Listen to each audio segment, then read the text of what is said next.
mean, this summer you're gonna try to get down there? Yeah, I used to go down 2 to 3 times a year. Oh, Well, almost all of my family's down there. how far is you away from Tuscaloosa? You know, University of Alabama. Um, Roll Tide. Sorry, I have to say that.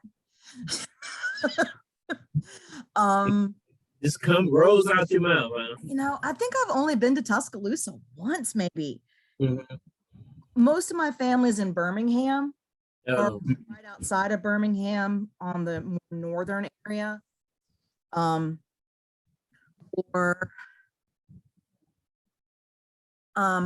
my half sister's in Prattville, which is about an hour south of Birmingham. mhm.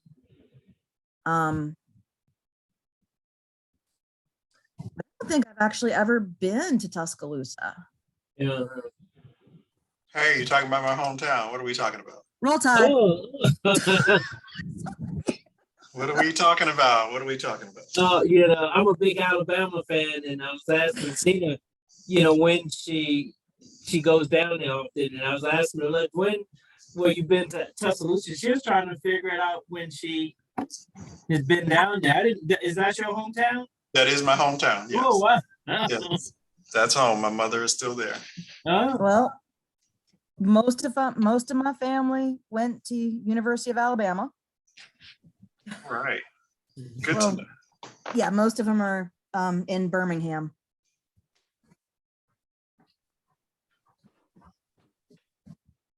I'm one of the outliers. And of course I had to go to a school that had the same colors as Auburn. Where's that? UVA. Oh, okay. That's okay. Yeah, got it. Yeah, we don't really talk about that other school in Alabama, so No. that when we beat them. Yeah, my aunt. So if you think about it, you can imagine how difficult it was for me living in Baton Rouge for as long as I did. And yeah, being from especially after Saban left. Absolutely. That was interesting. Yeah. I had a few friends who understood that it was okay if I said anything about Roll Tide or anything about Alabama every once in a while. Yeah, it was one of the I learned a little bit about football just because I had to. Yeah. Though I used to tell people I'll watch the Super Bowl when the Detroit Tigers are playing. Thank you for laughing and getting that and not trying to say you're a dumb girl and the Detroit Tigers are a baseball team. That was good. That's my whole point.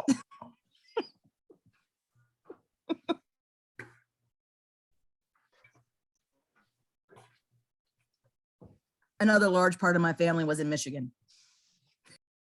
Okay.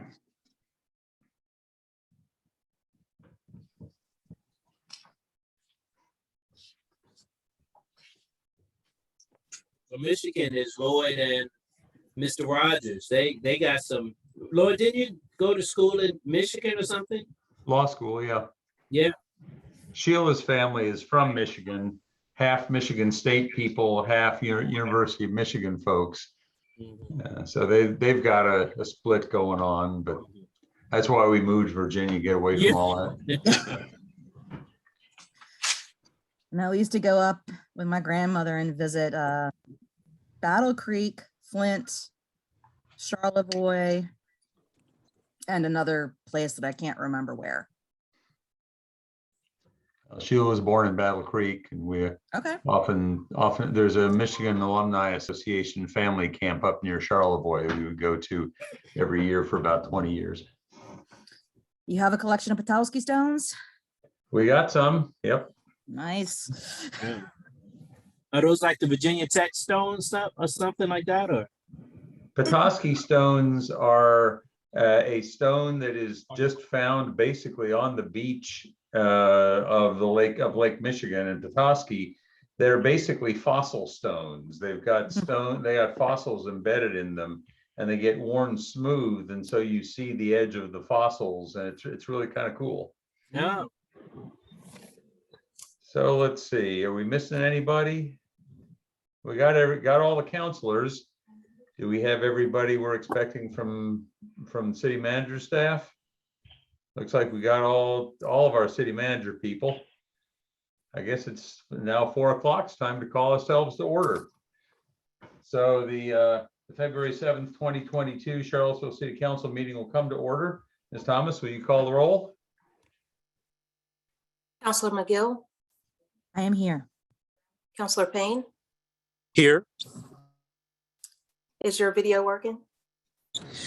I'm driving Gotcha. back to my home and we'll be there in 10 seconds. Okay, I believe it's Council- really him. yep. Counselor Pinkston, Here. Mayor Snook, Yeah, I hear. Vice Mayor Wade, Here.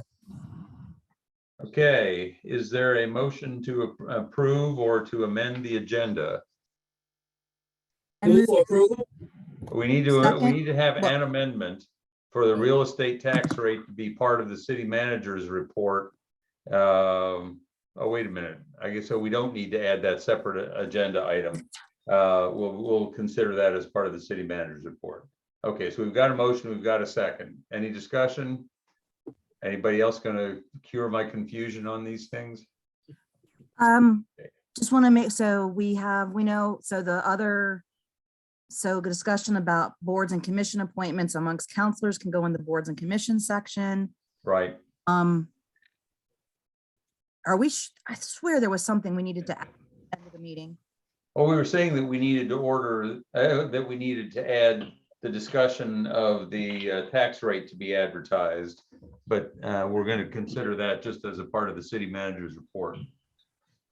right? You're not voting on that. You actually are just providing guidance to the city manager or Okay. to staff. So they're going to include that in their report. Thank you for Right. clarification. I appreciate that. Okay, Second it. are we good then? So we can just do this, I guess, a voice vote. All in favor, say aye. Aye. Aye. All Aye. opposed? No opposition, motion passes. So the meeting is going to be divided into 3 parts. The first part will be a work session where we will hear and discuss a staff presentation by Dr. Smith and the Charlottesville Fire Department. We will then have a closed meeting. We'll discuss that later on. Finally, the regular city council business meeting will be at 6:30. So that's basically what we're going to be doing. First item on the agenda then is Chief Smith, modernizing the Charlottesville Fire Department. Do you have a presentation for us? Or Joe, are you doing it? I'm looking at who's connected. Oh, there's Dr. Smith. Okay. Good afternoon, council. Good to see everybody on a beautiful Monday. At least it's not snowing outside, right? That's right. Thankful for Good. small favors. Yeah, good to see everybody. I need the screen sharing option to be turned on, if you would, the host. Do we have who's managing the back end?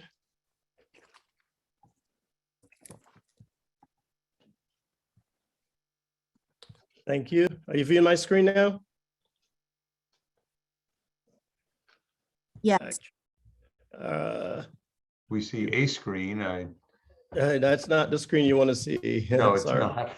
But is it your screen? Yes, it is my screen. There we Now go. you'll see a better screen. Yep, there we go. All right, it should be in slide mode. All right, so good afternoon, council. Happy to be here. Certainly, I look forward to having a conversation with each of you today and just giving an update on where we are with the Charlottesville Fire Department as we approach, I guess, the end of January. With that, I just want to take a few minutes to reflect on some of our experiences over the last 12 or 13 months in this community. There's been a lot of tragedy within our community, and fortunately, our firefighters, they remain committed in terms of serving the community to their fullest. In spite of COVID in spite of all the other challenges that they face. And as our strategic plan focuses on workforce and make sure that we exemplify our department's core values, and we serve unrelentlessly in terms of supporting the mission of the organization and the vision, certainly in alignment with what the city's needs are in the community. So over the last 13 months, that Dye Street fire there, you see there, a significant fire, unfortunate for our residents in the city that were a part of this incident. But I just wanted to kind of reflect on that a moment and just kind of say, we appreciate your support. And I want the community to know that we're very committed in doing our ultimate best to make a difference in your lives and the community. Recently, you also saw the incident regarding the Riviera River, where a lady was pulled from that river in coordination with the police department and our firefighters. That was a challenge for our teams. Certainly, the Cherry Avenue fire was definitely one that really touched us. We lost 2 civilian lives here in our community, 2 community members. And we just respect the families, and we just say, if you just reflect on that and just say, we will do our best to continue to risk it all to save a life or property ultimately. My apologies, Chief Smith. This is David Dillahunt with the comms office. Could you please click the green button in the corner of that presentation window there? The little green button on the top left of your presentation. I'm sorry, my apologies. Thank you, sir. Thank you. I appreciate that. Just kind of going through that, the 5th Street incident, everybody knows about that. We've been working collaboratively with city staff to see how we can assist in any way possible. And then in the Carlton Street fire. So those are some significant incidents. And certainly the 1st Street North multi-story family dwelling, that was a challenge to our firefighters as well. So I just wanted to kind of start off with that kind of, hello? Was somebody saying something? Okay. With that, we're committed. We're embracing the forces that are impacting the 21st century fire and emergency services in our community, and certainly in alignment with what's going on across the United States. Charlottesville is no stranger to all hazards type incidents that we have to be prepared to respond to.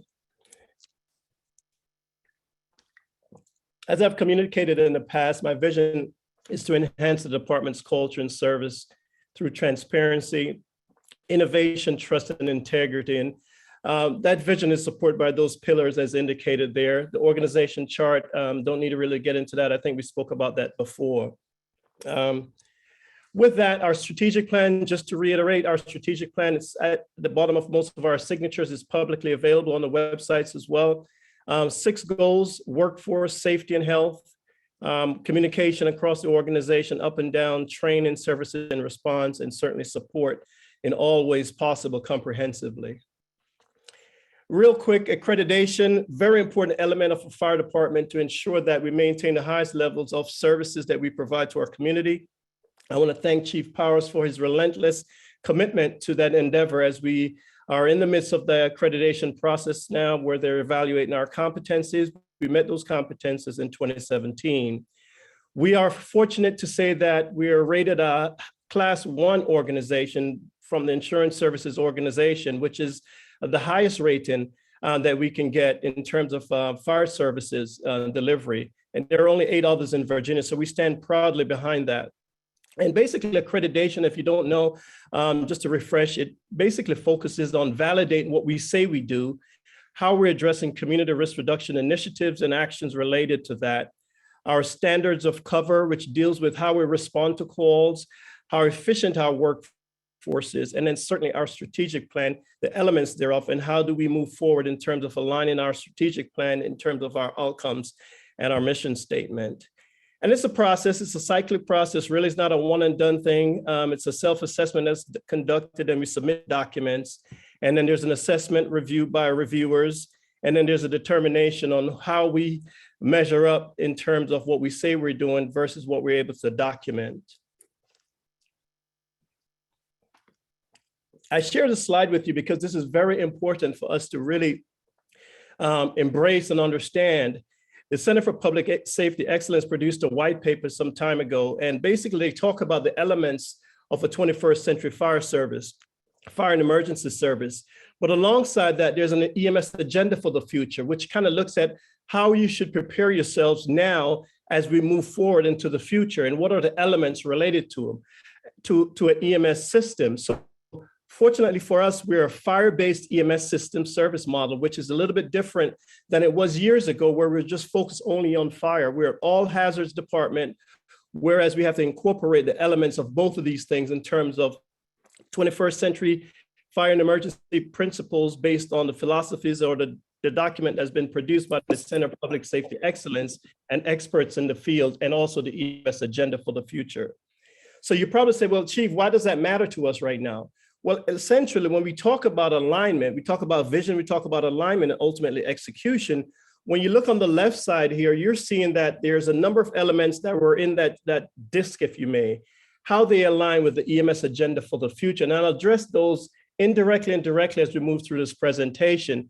But again, goal 6 is for us as our part of our strategic plan to ensure that we have a responsive, sustainable, resource-driven, resource-rich department that comprehensively addresses the current and future needs of the organization and certainly the community. In doing that, I want to bring you back to inclusiveness and culture. I'm committed to that. We spoke about that the last time we had a conversation. That's in alignment with our organizational strategic plan.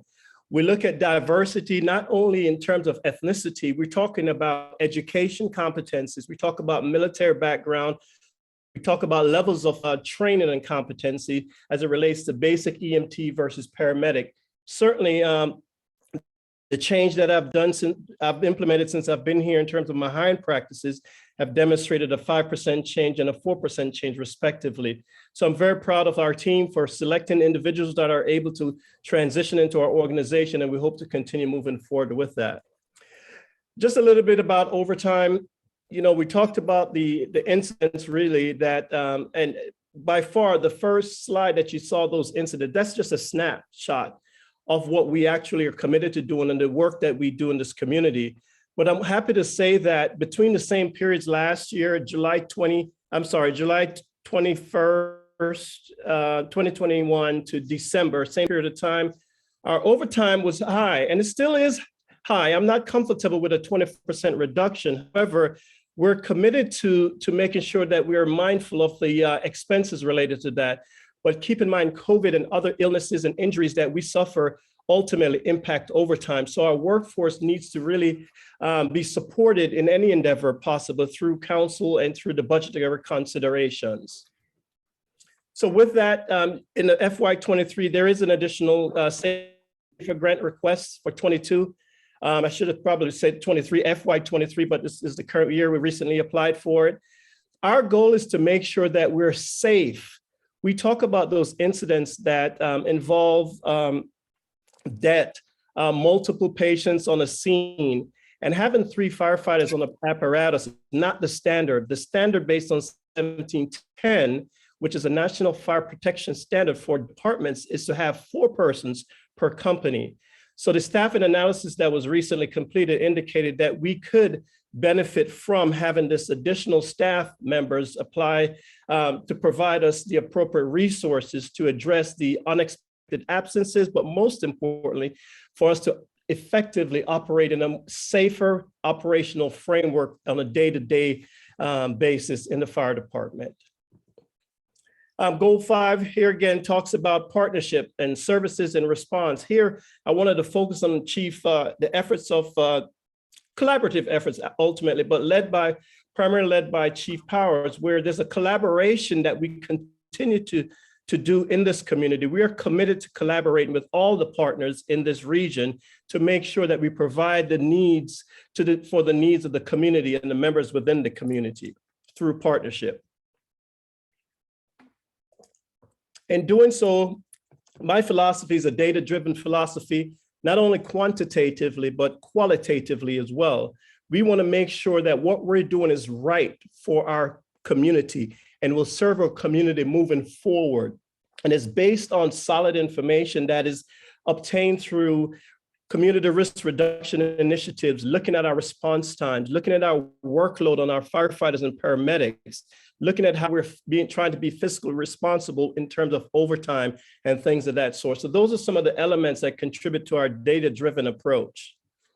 Real quick, this just basically gives you a quick snapshot of a period of time, 2018 to 2020. It really hasn't changed that much in terms of peak time. What that means is the hours within the day that we're expected to be busy running EMS calls, fire calls, or other types of situational, responding to other types of situations in the community of Charlottesville.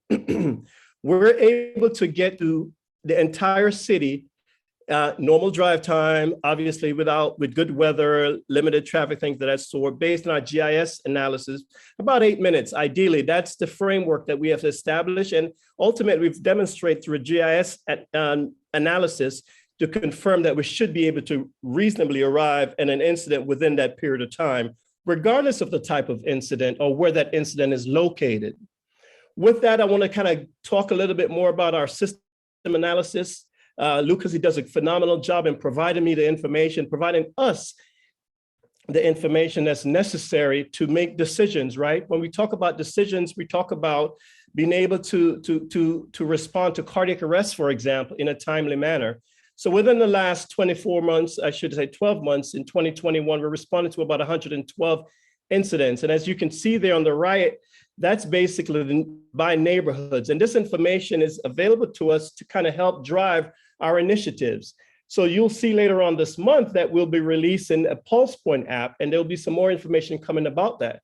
But what that does, it prepares our community members to be able to respond to cardiac arrest emergencies in a public venue, and ultimately even start CPR and hopefully enhance the chance of somebody recovering from that uncertain incident that might have happened because of a cardiac arrest or some kind of cardiac insult before 911 actually gets there. So exciting times ahead for the city of Charlottesville. We implemented the similar approach in the city of Orlando, and it was very successful. And what you're seeing on the left here, the number of people that have downloaded the app, and we're hopeful that once we communicate the purpose of this and the value that this brings, you will be able to have more responders in our community that can actually help save a life.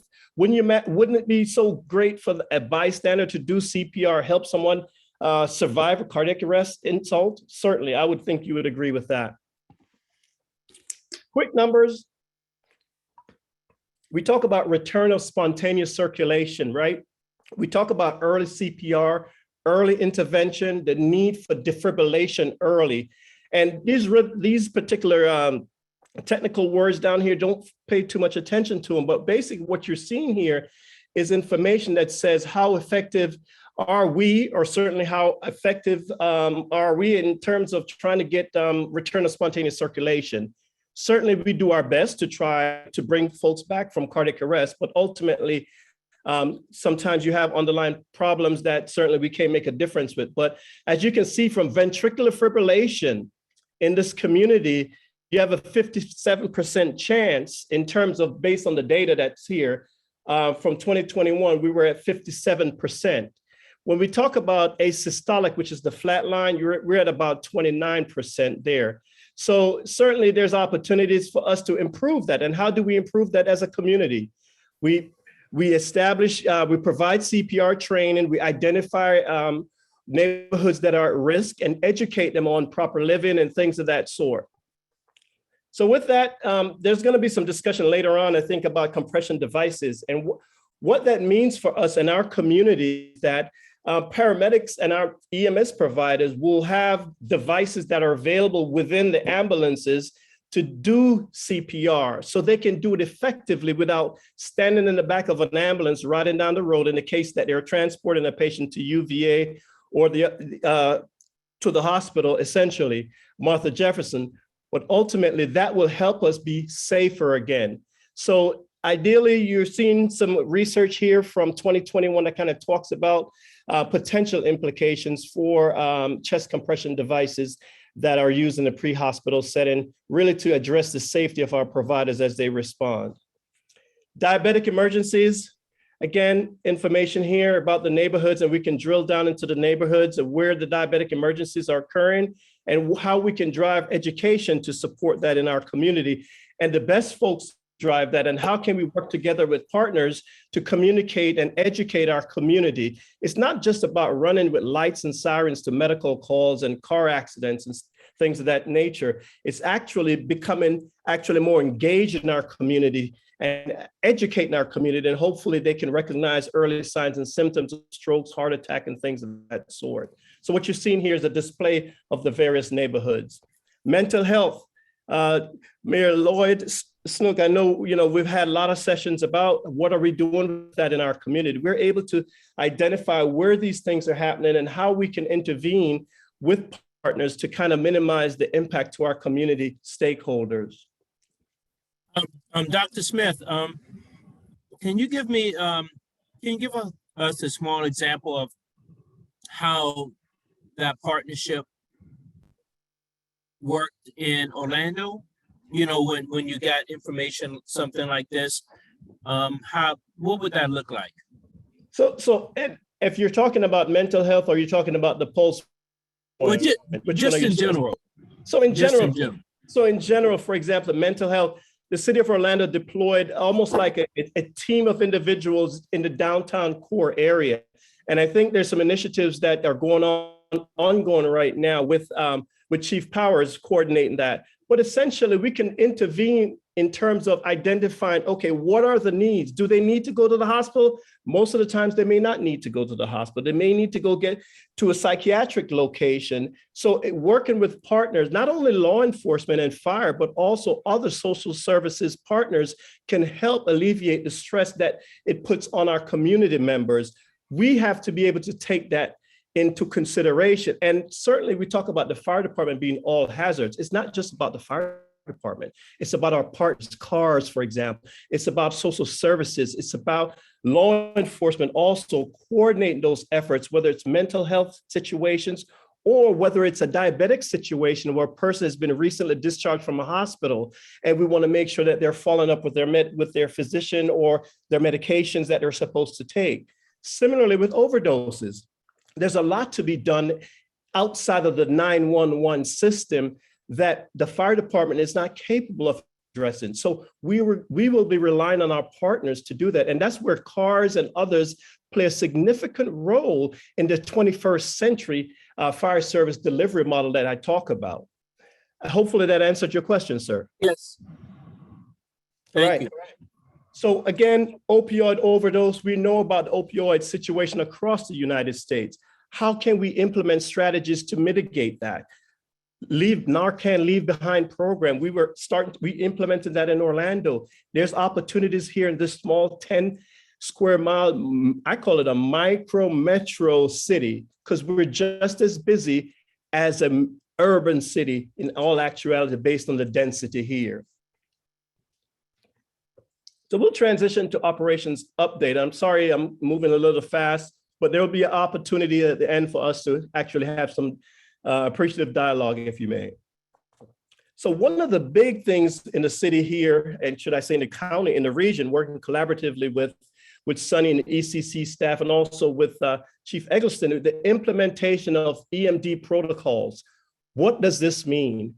Well, this means that for a number of years prior to my arrival and prior to this implementation, we were using a process that wasn't really validated, or it was good for the times that it served. This is 21st century call processing, where the calls are triaged appropriately based on the responses of the caller, and they're triaged appropriately so the appropriate resource can be sent to the medical, fire, or police emergency. So I want to compliment Sunny's team out there at the ECC for a job well done in implementing this process for ProQA, EMD, emergency medical dispatch protocols in the city of Charlottesville, because based on this, we're able to implement, or should I say, realize the benefit of the proximity dispatch process that was implemented back in July, when we weren't too clear on the value of it. And I'm going to demonstrate to you the value of this as it was a precursor to us implementing the EMD protocol dispatch system.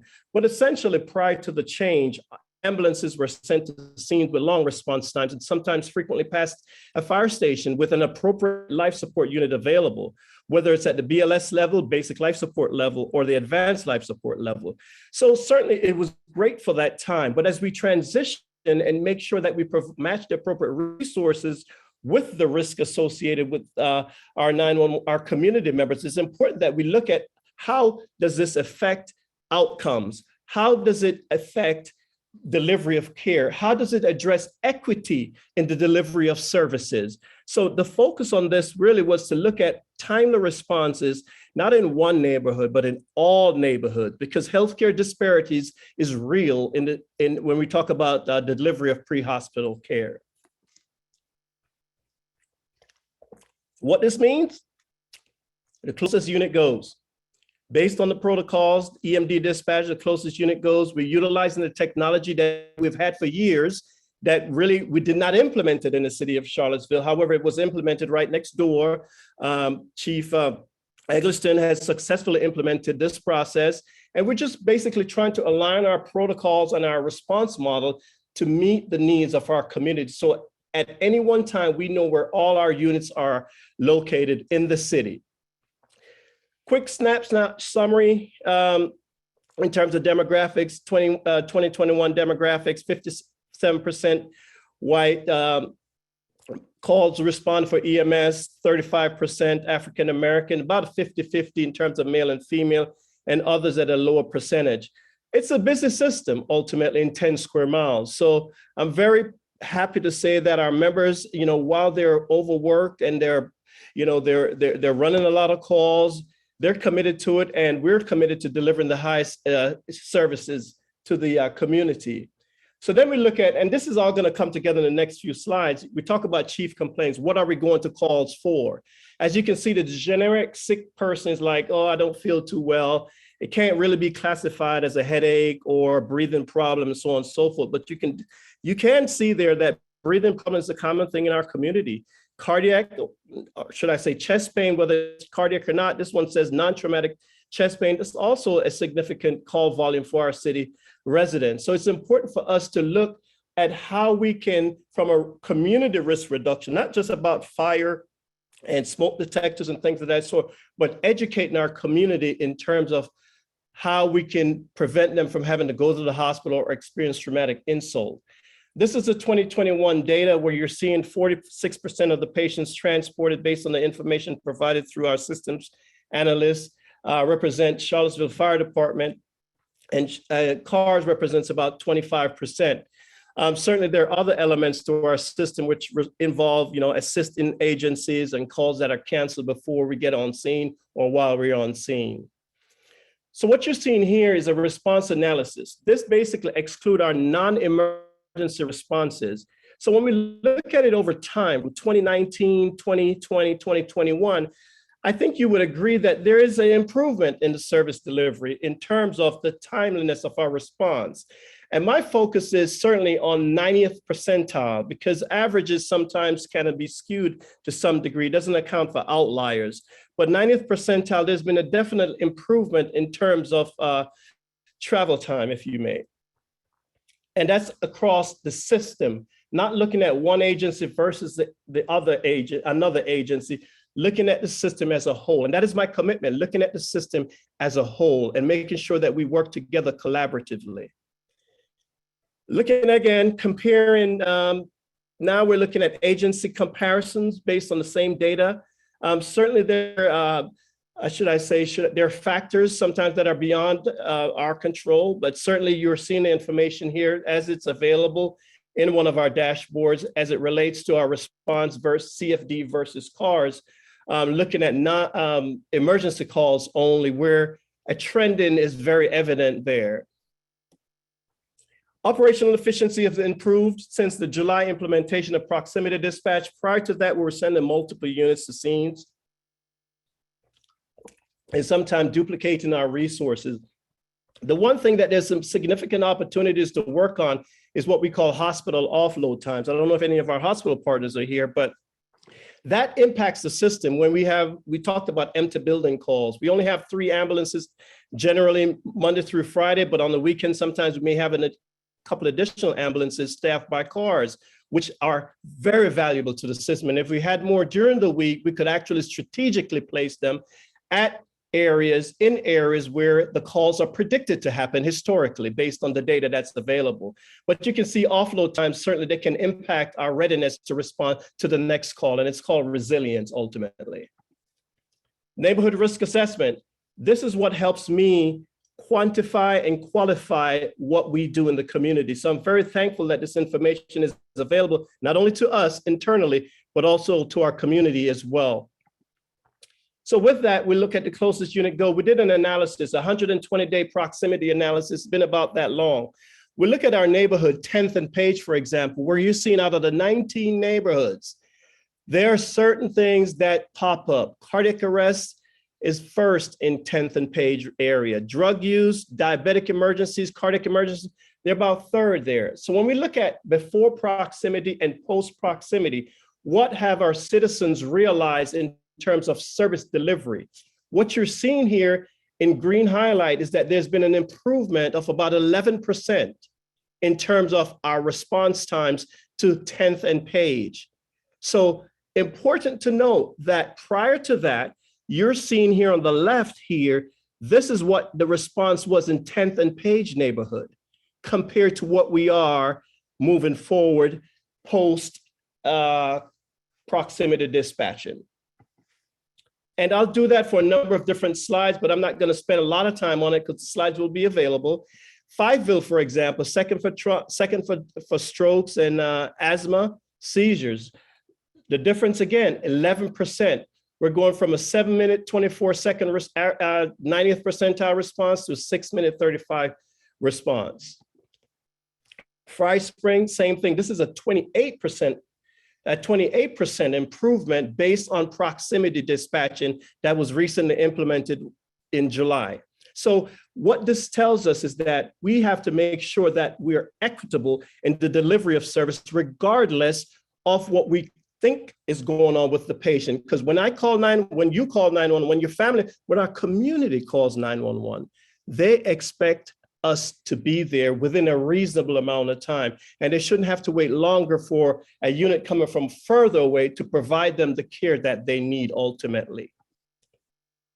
And again, 25% response improvement in the Belmont area. Ridge Street area seeing 18% improvement. I'm just focusing on the green here. 21% collectively in these areas. And the reason these areas are collectively analyzed was that the call volume in those areas are not that significant in terms of number of calls within the sample population, or should I say the sample period of time, which is that 120-day analysis. Same amount of cases on the left versus on the right. So service delivery costs, it's not just about those numbers, right? It's about what does it cost for the city of Charlottesville to deliver services. A number of factors, and I believe I probably missed a few here, but the reality is there are several costs involved that, whether it's administrative, whether it's equipment, whether it's law enforcement support, whether it's infrastructure, the roads, the lights, things of that sort, but more specifically training, hardware, software application, paying the medical director to provide oversight and minimize our risk for any litigation issues, things of that sort. So those are all part of our service delivery costs that have to be considered. So with that, the futures are bright. Again, I'm committed to ensuring that we appropriately use our partnerships and make sure that we address the mental health needs of the community, certainly of our providers as well, but also making sure that the social agencies that are around and also the non-emergency agencies that are around can support our needs in this community as a holistic approach through a multifaceted method or process. So again, go ahead. Question, please. I'm almost there. Is my audio not working? Hello? I don't So think. your audio is Mr. fine. Skins. Oh, I thought somebody was saying something. My apologies. All right. So the future is bright. The future is bright. our commitment is to continue to collaborate with our partners, whether it's Narcan Leave Behind, whether it's Stop the Bleed program. And you'll see on the left here, we met earlier, I think early in the year, CARS and I and my team, actually, Chief Rogers, we met to talk about what does the vision look like? What does it look like? And how does it align with the fire department's strategic plan? How do those two come together? And we were able to basically pull out of here that one of their goals, goal 3, looks at mobile integrated health, exploring roles of the providers with mental health, CARS community involvement, CPR training, Stop the Bleed training. All those things are of essence for us, right? The 4th bullet you're seeing, that the needs that the fire department ultimately have is that we need 1 ambulance, 2 ideally during the day, but 1 ambulance for sure during the day, and an ALS ambulance at night and on the weekends to support our response model. That is the 911 need. However, the community has more than the 911 need. As you well know, we've been engaging with UVA with the vaccine programs. We've been doing a lot of things with just making sure that we are working together with partners as we've communicated. The frequent 911 utilizers, CARS has been very instrumental in supporting that endeavor with Chief Powers and a number of other individuals related to social work and social service and things of that sort. So I think the future is bright, ultimately. I really do. And as long as we focus on equity and efficiency in our service delivery model, I think we're going to be fine. I think the city of Charlottesville will ultimately be fine in terms of 1 vision, 1 goal, and ensuring alignment as we continue to move forward and executing it.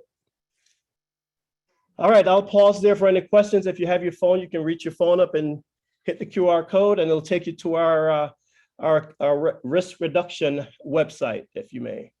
Questions? Happy to take them. Any counselors have questions?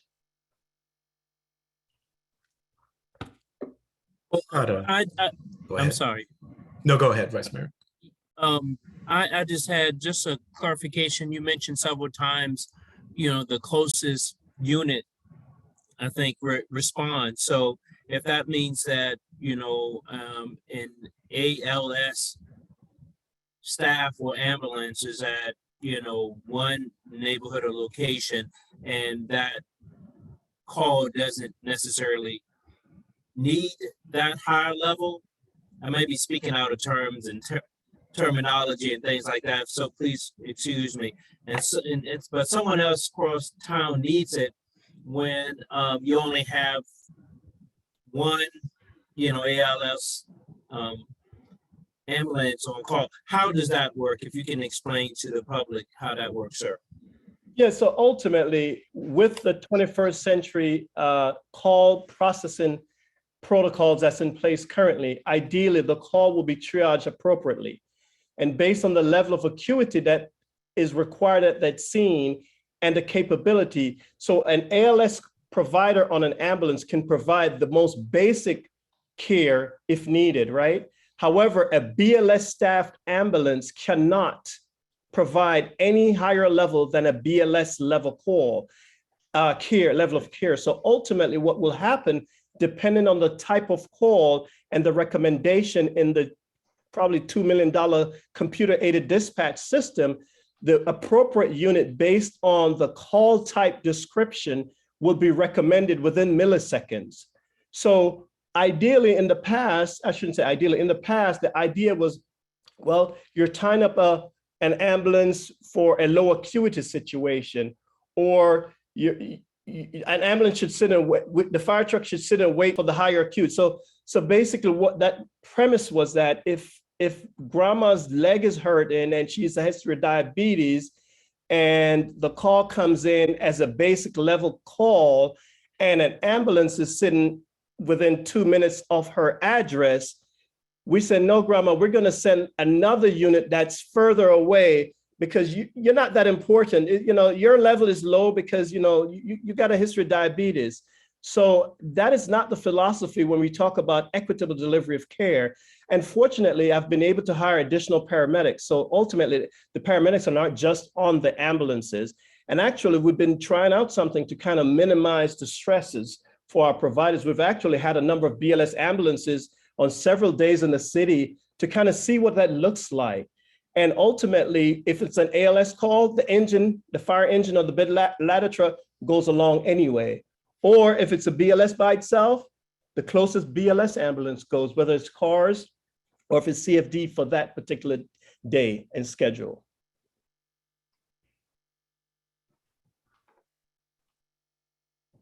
I'm curious, Dr. Smith, is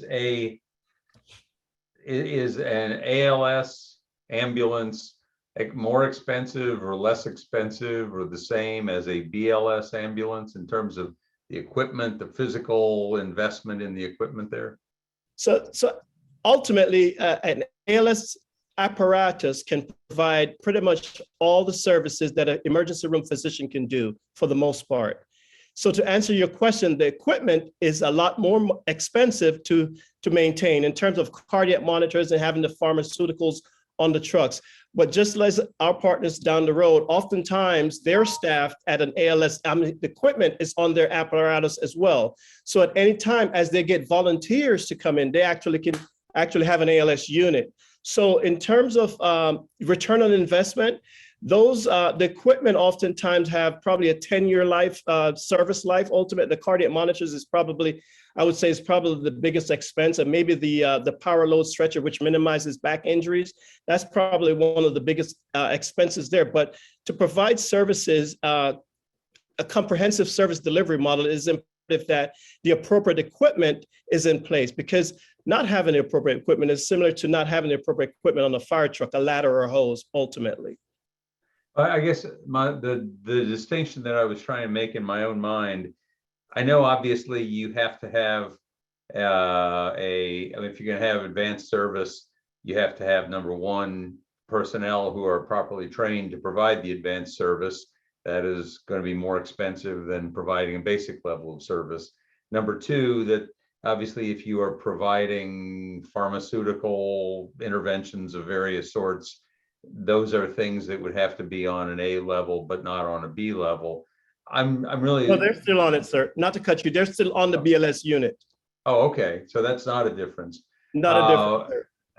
And so the main equipment, you say there'll be some equipment differences, like the cardiac monitors, the easier lifting of the beds or whatever. I'm just trying to get a sense of what it means from the council's perspective, because obviously our big issue is not how you staff your department, it's how we pay you for the ability to do that. What's the practical difference in cost between buying and fully fitting out an A-level ambulance as opposed to a B-level ambulance? Well, I think an ambulance is a shell ultimately, and what you buy is certainly separate of that. And to answer your question, just matter of fact, recently I think I approved some funds for an ALS equipment to go in a car for cars ultimately. But ultimately, the system has already invested and committed to providing the highest level of care in our community. So short of buying another ambulance, we have one more ambulance on order, but ultimately the equipment is already been spoken for, if you may. I mean, I guess I'm asking a question, perhaps more out of idle curiosity than that I can point to something in the upcoming budget for which this is an important answer. But I'm just curious how much more stuff goes into an advanced level ambulance. I mean, are we talking about $100,000 in difference? Are we talking about 50,000? What's the difference look like? I would say a cardiac monitor, and I don't know if Chief Rogers is on, I think a cardiac monitor is probably about $30,000. And other than that, the medications, I think we exchanged them with the hospital. So I think the cost is borne on the hospital to support the system as it relates to that. We do buy a few medications ultimately. And I think cardiac monitors really is it. I mean, we talk about a stretcher, but a stretcher is for, anybody at the basic life support level. So in terms of reviewing any requests for FY23, equipment replacement, I don't think we have anything there that would require you to weigh in on and say, well, do we have to do this? Do we not have to do that? I think there's nothing on our FY23 related to that. But what you can understand, however, is ultimately the discussion always evolves around what it costs to staff an ambulance, potentially salaries and so on and so forth. Right. That is oftentimes a thing that's kind of thrown out there. But the value that you get for having a sworn firefighter paramedic who is capable of doing everything in your system 24 hours a day, 7 days a week, 365 days a week cannot be lost on anyone. Yeah, I remember, and I'm trying to pull it up right now. There is someplace in our capital improvement program, some money set aside for, I think it's for a new, I don't know whether it's new ambulance or what. My recollection is it was in the neighborhood of $300,000. It's not, I don't think it's this coming fiscal year, but it's maybe out a year or so. I was just trying to get a sense of what that was, what this was overall kind of looking like. Yeah, I think we have an ambulance on order, which obviously equipment and vehicles reach their end of life ultimately, where repairs outweigh the costs of maintaining them. Right. But I think I recall, I wish Chief Rogers, please speak up. I see you now. The funding that we provided for some cardiac monitors to support our partners the other day, wasn't it close to $100,000 or so, or 200? I can't remember. Yeah, you're roughly right with the price per unit. The unit the mayor was speaking of, we have a unit on order right now. The price break there is roughly 260 plus or minus for the actual ambulance itself. And then there's, like you say, usually another 100 or so, just shy of 100,000 for the equipment. And the equipment's everything from the stretchers to the cardiac monitors the chief was talking about, sundry of other items that the Office of EMS with the state provides the license for the vehicle, and they have an equipment inventory list that has to be on the unit, whether it's licensed BLS or whether it's licensed ALS. So essentially outfitting that unit on the front end is what that CIP cost is between the apparatus and the equipment to allocated for it. But so the point of my question originally was, it doesn't matter for our purposes whether that's going to end up as an A level or a B level ambulance.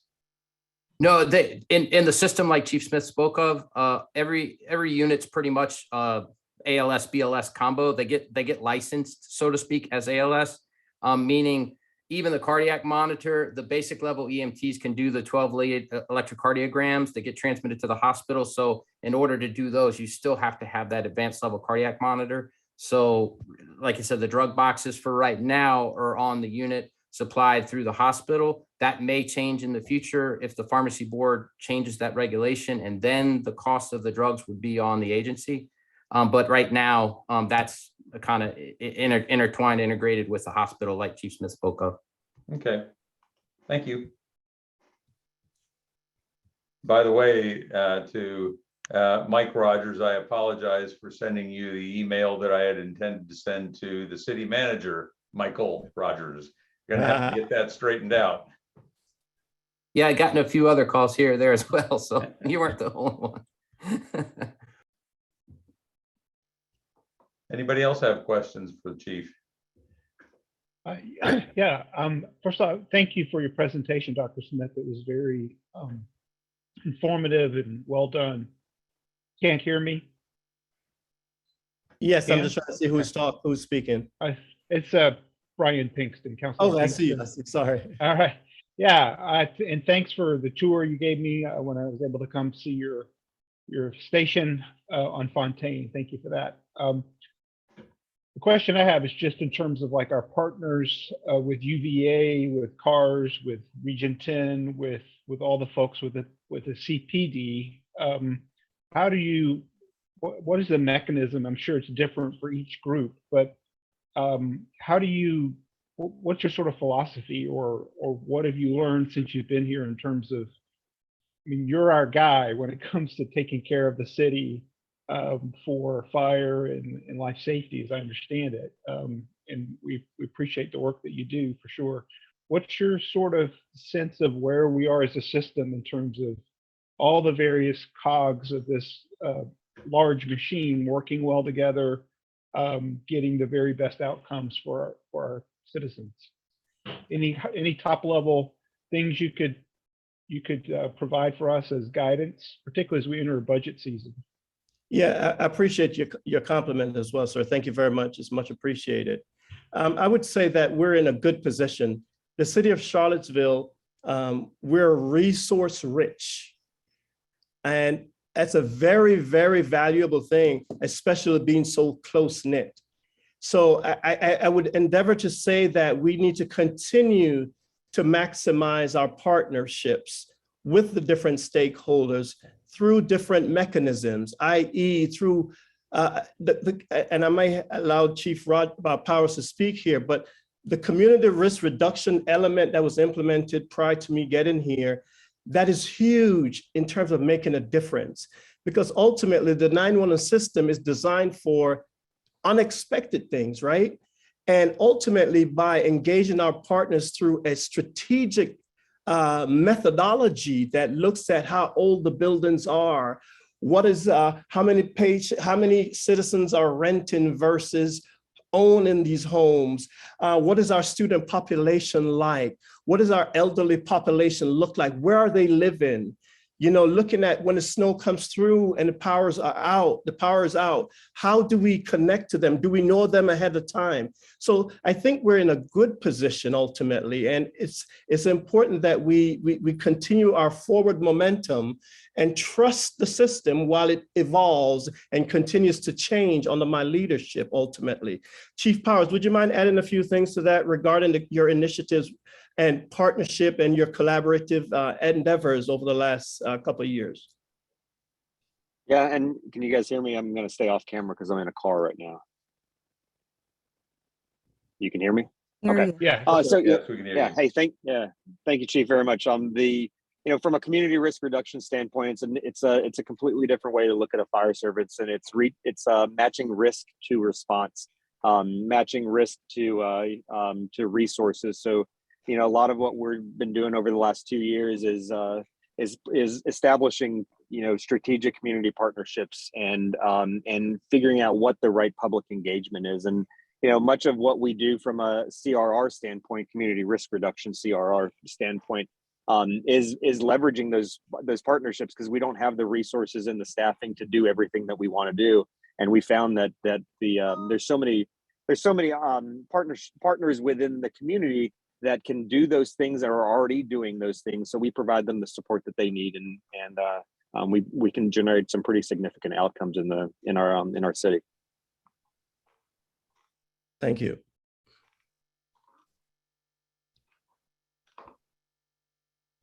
One other question. Oh, I'm sorry, Michael, were you going to go ahead and ask something? Yeah, I got just a couple questions, and again, if others have said, really appreciate the presentation. I really like us being able to make decisions based on data with data metrics to measure success. So really excited to see that kind of approach. Likewise, wholeheartedly agree with the focus being looking at the entire system and how that provides the best service to citizens. A couple quick questions. One, just out of curiosity, like I know you covered the overdoses. Are we seeing, a significant entry of fentanyl into like the local drug market? And is that fueling an increase of overdoses and deadly overdoses as it has in a lot of other localities, or are we not seeing that so much here yet? So I will trust that my data analyst, I'm going to allow you to speak, ask you to speak, Lucas, if you don't mind. But to answer your question more specific, one of the gaps in our system currently is getting outcomes from our hospitals. And again, health data exchange is a connection between the hospitals and the fire department EMS providers, which we don't have here, which we have in Central Florida. And we're moving towards that end. We do understand that I would hope you understand that when we respond to an overdose, we're not able to determine, unless it's the physical evidence is there, what type of overdose. Certainly, the threshold for reversing that overdose could suggest that it's a higher level of something that's on board. So to answer your question specifically, whether there's a rise in fentanyl in the region, I would suspect yes, as it is across the United States. Lucas, what are you seeing in terms of the data and the trending, if you don't mind talking about it? Because I know you follow it very closely as you provide other stakeholders information on the opioid situation in our community.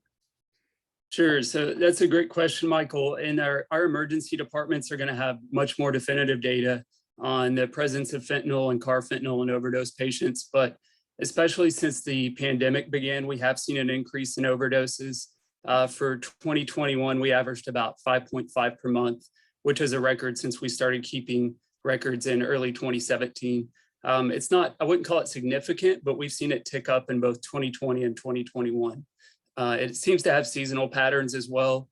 Overdoses seem to peak in June or July, and we usually see a bump in September as well. And I know you mentioned Narcan distribution. Sort of what needs do you still see there being as needed to sort of expand that initiative and as build like the most effective response to the overdose issue? Actually, just prior to my retirement, actually, we implemented that framework in the city of Orlando, utilizing the GIS data that's available here. We're able to drive it down to the particular neighborhoods or region. But what we also did, we actually put them on the ambulances. So when the crews responded to an overdose and took care of the patient, after it was all said and done, they turned to a family member or someone who's there and said, hey, here's a Narcan leave behind kit. Here's the instructions. These are some of the signs you need to look for. And also, we have additional information on how that person, when they get back, can get help to deal with their situation. And it was very successful. And I think it's an easily implemented process in the city, ultimately here. Thank you. No, that's really exciting to hear. And I would definitely agree with the importance of that. And then one last question. I know this is a bigger question, maybe, we can't fully get into here, but I'm just sort of curious because I know as everyone's aware, we're getting into our budget season, and some budget decisions we're potentially thinking about will have impacts on our budget for 5-10 years.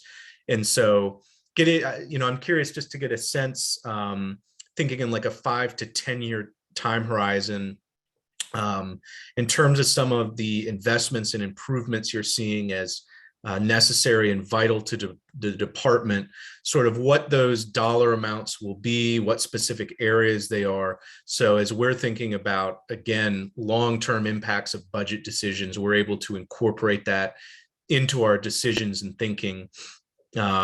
I know there's a whole lot wrapped up with that, including the SAFER grant positions, the timeline we should expect when the city will need to be picking up that end and other things. But that's just coming to my mind because it's budget season. Yeah.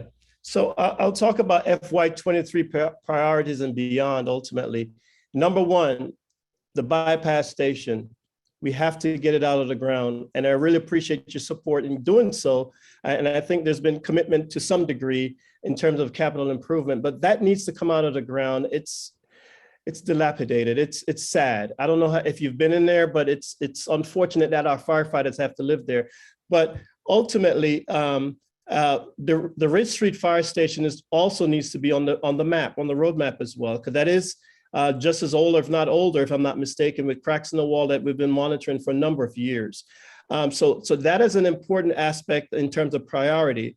We also want to make sure that we keep in mind that big ticket items, other than the depreciation of fire truck, I don't think our ladder truck is up for a couple of, I think another probably 2 or 3 years. So that's, and I think that's already spoken for in that 5-year CIP plan that's out there. Also a step plan for our firefighters. Our firefighters are not paid what is comparable in across just this local region, even the county next door. So that is an important ask for you. And I am pleading with you to support our firefighters because it ties in with retention, it ties in with recruitment, it ties in with their families. I can probably count on one hand how many of them live in the city of Charlottesville. They travel for hours sometimes to come and serve this community. So that is a priority for me as well. And certainly it's not going to be fixed immediately, but I think the council should be able to at least address it just a little bit as we start thinking about the future, about collective bargaining. That is also an important thing ultimately when we talk about benefits and things of that sort. So, you know, being compliant with NFPA 1710 is also a priority. And that's why we're looking to ask for 6 additional firefighters, because we need 4 firefighters on the truck. The truck sitting behind me, many days, most days, it has 3 people, 2 in the front, 2 empty seats in the back, and 1 person doing the tilling in the back. We need that. And I want to make sure that every firefighter goes home safely. I don't want what happened in other cities to happen here in the city of Charlottesville. And we've had some significant incidents within the last 13 months. So I hope that answered your question, and I'd be happy to give you additional details if need be later on in terms of our outlook for the 5 years in terms of unexpected expenses, I should say. No, that is helpful, and I would definitely love to see. And I know this isn't the purpose of this discussion, but would love to just get more information because again, we're making decisions with 5-10-year implications, and we definitely agree all those things need to be really important priorities we need to incorporate. And as you said, you know, we're not going to get there on everything in one budget cycle, but you know, I do think we really need to be thinking seriously about how, you know, over the mid and long term, we plan to get there and be realistic about our budget decisions to ensure that we're not making investments we need to make across the board. And I really appreciate that. I know, you know, for me, the council can send a strong message to our men and women who serve humbly here in the city by, you know, considering the requests that have been made, especially as it relates to a framework for a step plan, certainly the fire station ultimately. That is, you know, it will send a strong message to our team. And, you know, I'm hopeful that, you know, I realize we're a piece of the pie, right? And we all have to be give and take a bit.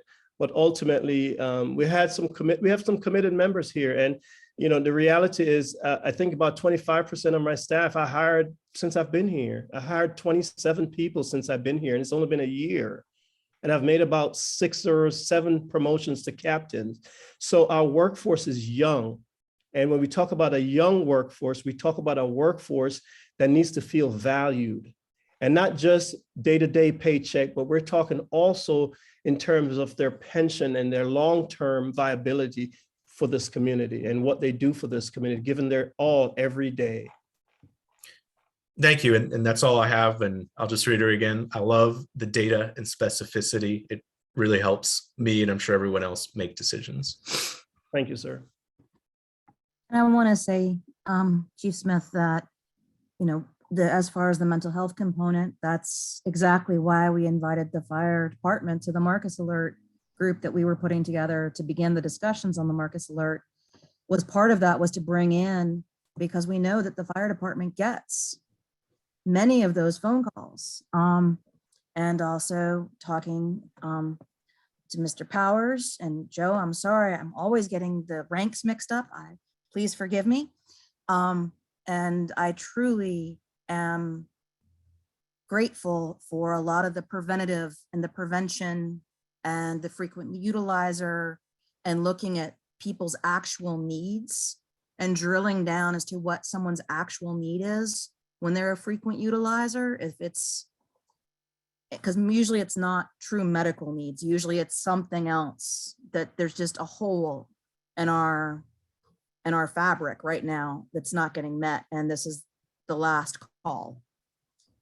So I really appreciate the time being found to be looking at that and addressing those needs and coming up with creative solutions as a partnership. Thank you, ma'am. And the reality is change is uncomfortable, right? But ultimately, I have over 34 years of experience in emergency services, and I came to Charlottesville to contribute basically, and give my all to this community and the system. And I basically have looked at all elements of the system, and I've identified where the opportunities are and what we need to do to continue moving forward as a 21st century service delivery agency. So thank you again. I had one other question related to something we were talking about earlier. I'm looking at the capital budget that is now officially the budget. Obviously, we haven't made the new amendments to it. It shows that in next year, not the budgeting year we're starting the budget for now, but FY24, it shows an expected expense of $1.1 million. What's that going to be for? I'm not looking directly at the document, and the scope of the conversation is also evolving, but I believe that might be tied to, and Chris might be able to address it, or Mike, that might be tied to the SAFER grant, correct? Chief Smith, this is Deputy Chief Rogers. That's the next engine that's due to be replaced. Okay. Basically, the engines are on a 10-year replacement cycle, and the oldest one we have right now actually is older than 10 years. Or actually the reserves go into reserve at 10 years, and then they serve upwards of 20 years. And it's met past due, so to speak. So that's the next engine that we have for replacement. And there's a little bit of appreciation in there each year. I think some of the prior years, they were in the $800,000 to $900,000 range. That replacement rig there was a specialty rig that cost a little bit more than the standard engines. So I think that one was bumped up a little to account for that specialty rig. It's the engine that does double duty as the hazmat response apparatus as well. So, okay. So $1.1 million in FY24, there was nothing budgeted for FY25, FY26. I'm just curious about the long run sort of scheduling of likely replacements. Is this something that we should be figuring on $1 million expenditure every 3 years, every 5 years, every 1 year? So great. Sorry, Mike. 1 second, Mike. So great question. So essentially what a lot of agencies do, we depreciate and we set aside funds every year in anticipation of the big expenditure.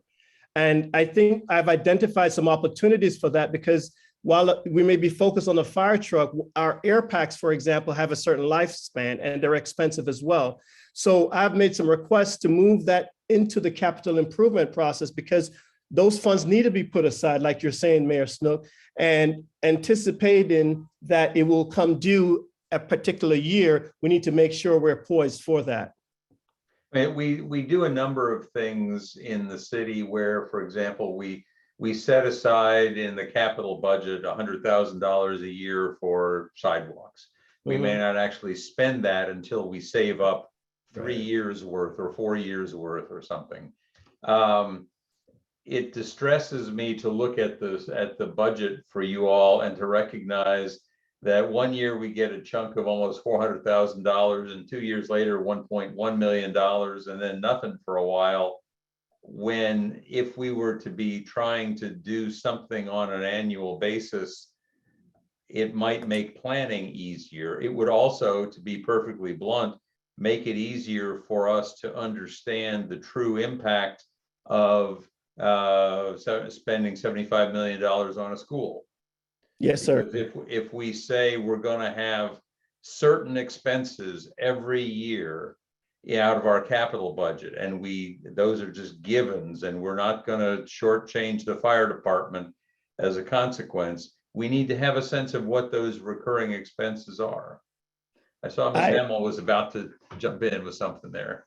I know, I was going to just say it's a great, it is a great point. The reason why we have not put that in regularly, as you speak of, is because we basically put them in, they're bondable, because they are such a big expense, a fire truck. It's not amortized over the typical 20-year period, but it is, we do amortize over a shorter period of time. I will say that we have been having continuing conversations with Dr. Smith about the equipment and the other fire trucks. And we typically just put the fire truck in as the replacement schedule allows. Hasn't been a problem because we've had capacity within our bonding capacity and our CIP.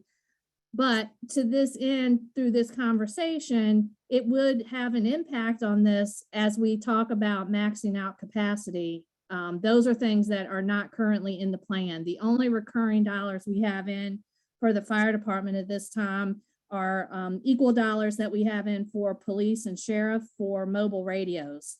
So that is another issue. And a lot of this is on not the fire trucks, because honestly, until this discussion, I hadn't quite thought about it, to be perfectly honest. But we do have the breathing apparatus and some of the other things that Dr. Smith has been talking about is on the unfunded list. Okay, I'm gonna have to go take a look at that. I don't have that in front of me at the moment, but if we are looking at a possibility of, if we go ahead with the $75 million school, if we don't end up with the sales tax bump that enables us to do that without throwing everything else out of kilter, then it looks like we would not have the ability to get you a new fire truck in fiscal years 25, 26, 27, 28, 29, and perhaps even 30. That's correct. And Mike, I don't know if you can speak to it. There's not a truck due every year. So there is a replacement schedule, and Mike can probably speak to that better than me, but the scenario you lay out is very real. Yes. So, Mr. Mayor, I know that we're about to, wrap it up. I just, I'm still kind of taking all of this in by water hose, if you will, or fire hose, but like Michael, I thought this was a really good presentation. I never really thought about fire in the lens of equity. We've been talking about education for me for the last 16 years, and I never really thought about, fire, fighting in that regards. And so the information that you provided, Dr. Smith, was incredible. I thought it was informative. I also like the way that you pointed out on several occasions that you see a bright future of working with our partners, such as CARS. I think that's really vital. I really would at some point like to get a tour of the bypass station. And I know that is something that's been on the list concern for many years. But I just thought this was really informative. I thought, the way you laid it out and the way you want to address the equity issue was really what I think that we're trying to address here in this community. Thank you, Now, sir. we have put aside money for the station, but we've been held up because of the water line, correct? That we're still trying to find the funds to navigate, what, $800,000 for a water line replacement? So the current CIP proposal adds $1.2 million for the bypass fire station, which is my understanding, fully funds the rest of that project. And where is that in the CIP? I don't see the bypass station. Maybe I'm looking at an old version. It's under public safety. It's 1.2 on the bondable side. It's the last line. Bypass fire station additional funding 1.2 million. Okay, I must be looking For at the older. FY23. If you're looking at the summary, you probably won't see the details. You have to look at the detailed CIP that we gave to the Planning Commission that has the line item breakdown. Okay. I But don't have in that the handy. summary, to point that out, in the summary, under the bondable section for public safety, the bypass fire station is the only thing that's on there, or it is 1.2 million of the total, whichever one you're looking at. Because we put aside, what, about 4.5 million, I believe. That sounds about right. Mike, Do you Everything is remember? 4.5 million, it seems like. But, um, There was a deferred amount, then another amount that got added together, but it was 450, 4.5, 5 million, somewhere in that ballpark. all right, and that's, yeah, I mean, and I've been in the bypass station delivering the Girl Scouts years ago, years ago, we delivered some dinner to the different fire stations, and I could not believe that people were actually staying inside that station so much. I don't think the trucks can even fit all the way in the bay. Is that correct? It's rather tight. Yeah. It's rather tight, and they have to And- move through very gingerly. And it's not 8 hours a day. We're talking 24, sometimes 48 hours straight, sometimes 72 hours straight. And that kitchen still has the avocado green appliances. Just everyone real, I mean, Those are the best. They last forever. No, it's real. We're in a situation. And I'm gonna tell you, It Ridge Street baffles isn't a me. whole lot better. say again. I said Ridge Street isn't a whole lot better. It's bigger. It's got, it's been able to have some upgrades in a few, and this is a place that people are having to basically live in when they're on shift. Yes, Just, yes. It's concerning to me. Just one last question I had. I know we're running out of time. I really appreciate the sort of strategic and systematic way you're thinking about where we are now and where we want to be. And I know that in your presentation, you touched on these things, but do you have a document or a master plan or something like that that you're working on to sort of say, this is where I think the city needs to be 5 years from now with these, the various components that would make that work? I'm sure you've got that in your mind and putting the pieces. You've been here for a year, so you've gotten your feet wet for sure. But I'd love to see that at some point. Yeah. Maybe it's on your website. So what you'll see on our website is all of our initiatives have to be in alignment with our strategic plan. But tactically, there's additional information that certainly was a part of my 100-day plan, where I actually documented prior to me getting here where I'm at, where we need to be ultimately. And it's an intimate document, but I think there's some opportunities for me to kind of share that tactical approach ultimately, so people can, stakeholders can have an understanding. But ultimately, our strategic plan is what guides our forward momentum. And matter of fact, we're supposed to update it this year. And certainly the outcomes of the accreditation process may identify some opportunities for improvement ultimately. So yes, sir. Yeah, because I'd love to be able to say, okay, this is where we are now in terms of this whole system of response, of which cars, for instance, is one component. Where do we want to be 5 years from now? What makes the most sense? And not only with respect to cars, but all the other things that you have on your plate.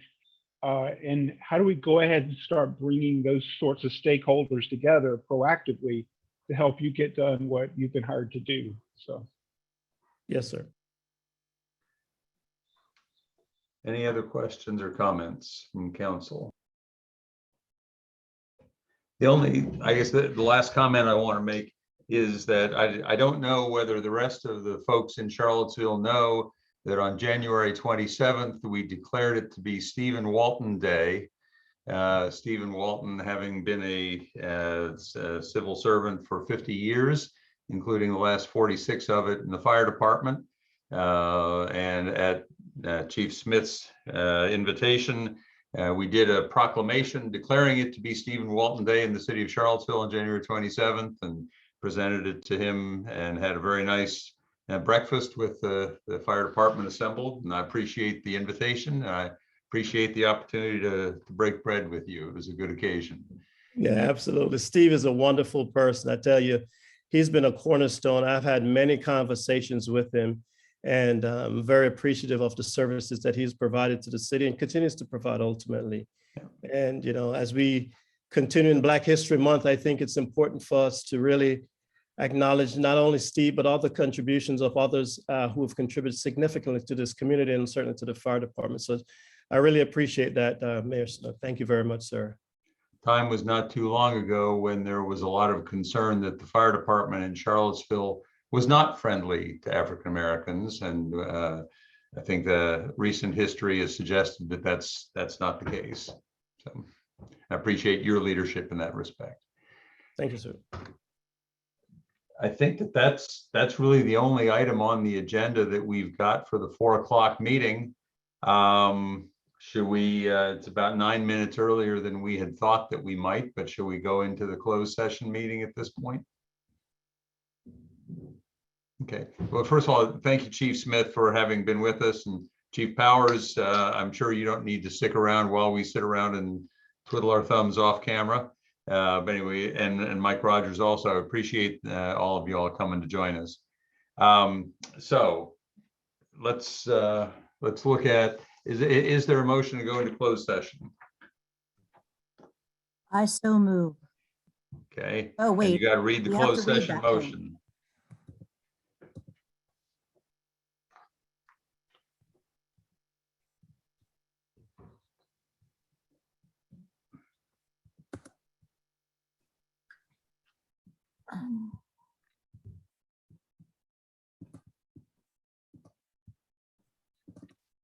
I have it up. Why Is don't you there go any, for it, Michael? were Go there, for it. were there any amendments or changes to it? No. Okay. Pursuant to section 2.2-3712 of the Virginia Code, I hereby move that the City Council close this open meeting and convene within a closed meeting as authorized by Virginia Code section 2.2-3711A1 and A8 for consideration of prospective candidates for appointment by council to city boards and commissions and for consultation with legal counsel regarding a zoning application pending for council's consideration. Is there a second? Second. All in favor? Aye. Aye. All Do we have to opposed? take a formal vote? The script I've got just calls for all in favor, so I'm going with it. Aye. Aye. Okay. Any opposed? Motion passes. We will now go into closed session. And have we gotten a new link for that? Yeah, Keena sent The one. link went out over the weekend. Ah, okay. So if there's a link there, I'll see you there in a few minutes. So are we we're coming back to this link when the time comes? Yes. Okay, 7:48 Sunday morning. thank you. See you there in a second.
At 6:30, do we have Michael? Yes, yes, yes. I don't see him yet.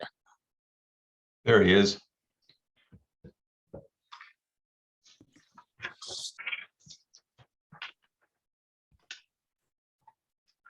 Okay, so we have our, not only a quorum, but we have everybody back. So we can begin the business meeting with a moment of silence. Would you join me, please? Oh, Wait, We we didn't have read to it read out. ourselves back in. Oh, you're right. You're right. I've got it up and happy to read it. Okay, go for Um, it. I move that the city council members certify by recorded vote that to the best of each member's knowledge, only public business matters lawfully exempted from the open meeting requirements of the Virginia Freedom of Information Act and identified in the motion convening the closed meeting were heard, discussed, or considered in the closed meeting. Second, Okay, it's been moved and seconded. Guess we probably need to take a vote. Ms. Yes. Thomas? Ms. McGill, yes. Counselor McGill, Counselor Payne, Yes. Counselor Pinkston, Yes. Mayor Snook, Yes. Vice Mayor Wade. Vice Mayor Wade, Yes. Okay, motion passes 5-0. Now, having established a quorum, we can begin the business meeting with a moment of silence.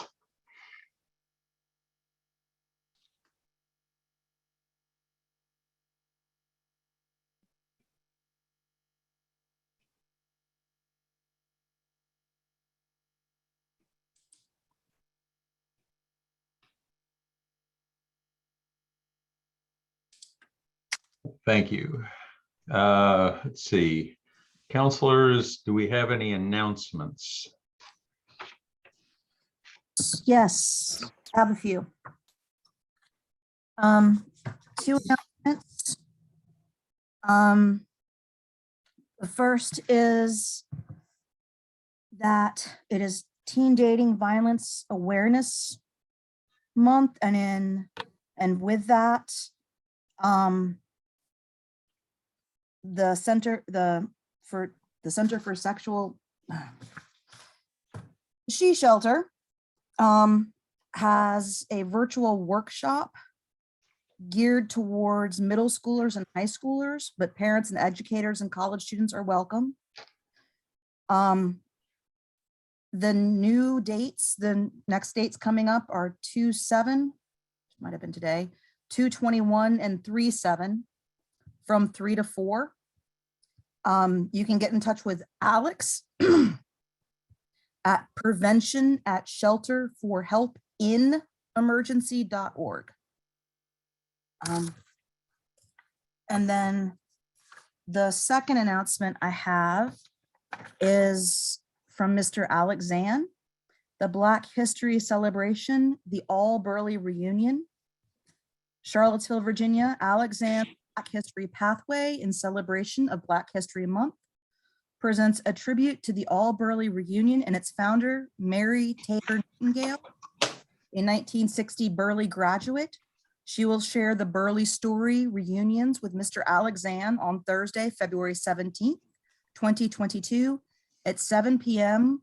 on channel 14 and on alex-zahn.com/YouTube. Historic Jackson P. Burley High School opened in 1951 to serve both Charlottesville and Albemarle County African-American students. The segregated school graduated its final class of seniors in 1967. The school is known locally and statewide for its academic, sports, and band excellence, and further created a training course in practical nursing, known today as the Hidden Nurses, with the University of Virginia. Jackson P. Burley graduates are worldwide and very proud of their former school, which is presently Burley Middle School. Burley has played a pivotal role in highlighting the Black History Pathway that strives to preserve and celebrate the city's African-American history. Black History Pathway is the honorary name of the 4th Street between West Main Street and Preston Avenue, which was designated by Charlottesville Historic Resources Committee and the City Council in February of 2021. Thank you all. Thank you. We've got some other things we'll get to in a little bit, but are there any other announcements? Okay. We'll now hear from Dr. Denise Bonds, Health Director for the Blue Ridge Health District. Dr. Bonds, you with us? I am. Good evening, everyone. Thank you. Thank you for having me. I'm going to share my screen here. And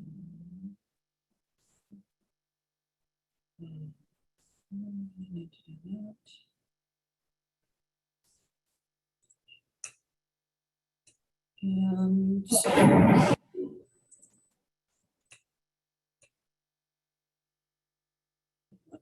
sorry, I was going to turn these into a slide. Let me just do this. It's not gonna show me the wrong ones. Hold on, let me just stop this and share the other screen. There we go. All right, so thank you for having me here today. I'm going to start by just giving you an update in where we are right now. So you should be able to see on my slide the timeline of our COVID cases here in the Blue Ridge Health District. And as you can see, we've had a really big spike that started at the end of December and has continued on and is beginning to fall now. This, of course, represents Omicron, the highly contagious variant that caused thousands and thousands of cases across the United States and really the world. We continue to be in a very high transmission level. That level is determined by the percent positivity, that is the percentage of PCR tests that are done in the locality and how many are positive, and then the rate of new cases within the last 7 days. And you can see that the percent positivity and the rate of new cases, that's a per 100,000 rate, are both trending down, but still quite high. So hopefully we are heading in the right direction now with regard to our COVID cases. As expected, that really high COVID number rate did result in large numbers of hospitalization. As we can see, this is the UVA COVID data. So it's not just Charlottesville, obviously. They are a regional hospital, and this represents individuals admitted from their entire catchment area. But you can see that the peak was really higher than any other peak that we had, even dating back pre-vaccination with regard to hospitalizations. So even though generally Omicron is much milder and we have a large percentage of our population that are vaccinated and thus either weren't infected or didn't suffer an illness that was as serious, this high number of unvaccinated individuals in our community are still driving very high hospital numbers. Again, that number seems to be trending in the right direction now. So I think that's a really positive step. I did just want to show you this slide. I know that there's been a big concern about children recently and how going to school might impact the cases of Omicron. We did see a large increase in children, particularly in that 0 to 11-year age group. We have either no vaccination in the under 5 years or lower rates of vaccination because the vaccine hasn't been available as long in that 5 to 11-year age range. But there was a pretty big spike. However, the numbers are really still being driven by adults at this point in time. As you can see, that's that red line on this slide. When we look at the variants, as you can see, it really is primarily Omicron. We do still type a small amount of the Delta variant in our area. This is the north, actually, this is the entire state of Virginia right now. I didn't drill this down to the Northwest region. So in Virginia, we primarily have Omicron, but we do see a small amount of Delta that does still circulate. To my knowledge, we have not seen the new Omicron subvariant, subtle Omicron, or the B2A. That hasn't come on the radar screen as of yet in our state. So vaccination is really critical, and I'm going to show you a slide showing just how critical in a minute. But here's how we're doing in Charlottesville right now. There have continued to be individuals that get their first vaccination. We're up by almost 1,000 individuals from the last time I spoke to you about a month ago. So that's great. That means that another 800 to 1,000 individuals really stepped forward and decided to get vaccinated. The percentage with at least one dose, which is really kind of the metric that we are using, has increased over time. We're at about 75% now for the entire population of Charlottesville. Adults are a little higher at 79%. They've been eligible for the vaccine for longer. And you can see the percentage fully vaccinated. And this right now still means just 2 vaccines, not the booster dose as well. For the entire population is 68%. 62% for adults. I'm going to have to look at that. I think that might be a typo there. So please disregard that. And then about 42% of the population has either gotten a booster or a third dose. And remember, if you're immunocompromised, we do recommend that you get that third dose. So why are vaccines so important? Because vaccines save lives. This is a scatter plot where we've just taken our district, and it looks the same if we take all health districts across the state, where we've looked at the deaths in a locality versus vaccination. And if you draw a line out through that, you can see that more people that are vaccinated, so being at this end of the spectrum, the fewer number of deaths that a locality has. So we've seen this pretty consistently over the last few months as we follow this data. The higher the population or the higher the vaccination rate in a population, the better, the fewer number of people that end up dying. So vaccines for COVID do save lives. So really encourage anyone who's been thinking about or considering about starting that vaccination series to do it today. Here's who's getting vaccinated in the Charlottesville area. As I said, we still have relatively lower rates in that 5 to 11. That's because that vaccine hasn't been available for that age group for as long, but it's still a pretty good chunk of that group, 69% essentially, who've gotten at least one dose of that vaccine. We still have very relatively low numbers in that 18 to 24-year-old age group. And that's not just Charlottesville. We see that pretty consistently. It's a group that's just hard to reach and are pretty resistant against getting vaccinated. So if you know of somebody in that 18 to 24, have a heart-to-heart with them and encourage them to get vaccinated. When we look at vaccines by race and ethnicity, we continue to see lower rates of vaccination amongst individuals who report being Black on their vaccination status and in the community. Highest rates really amongst the Native Americans, relatively small numbers, Asian and Pacific Islanders, and the Latino population with whites in there as well. I do just want to demonstrate or show you a slide about health inequity with regard to different racial groups. So this is a graph that you can find on the state webpage, and you can drill down, and it's for the entire district. It doesn't drill down to just the Charlottesville area. But what it does is use the white population as essentially one. And if you have a bar that is on this side, on that left side as you're looking at the screen, or less than one, that means that your cases or your hospitalizations or your vaccines are less than the white population for that same area. If your bar for a particular racial group is on the right-hand side as you're looking at the screen, or greater than one, that means that your cases, hospitalizations, or vaccine are greater than the white population. And so you can see here for Asian and Pacific Islanders, they had relatively fewer hospitalizations and cases, but have a relatively higher vaccination rate than the white population. And we just saw that in that previous slide. Compared to the Black population, that has higher rates of cases and hospitalizations compared to the white population, but a somewhat lower vaccination rate.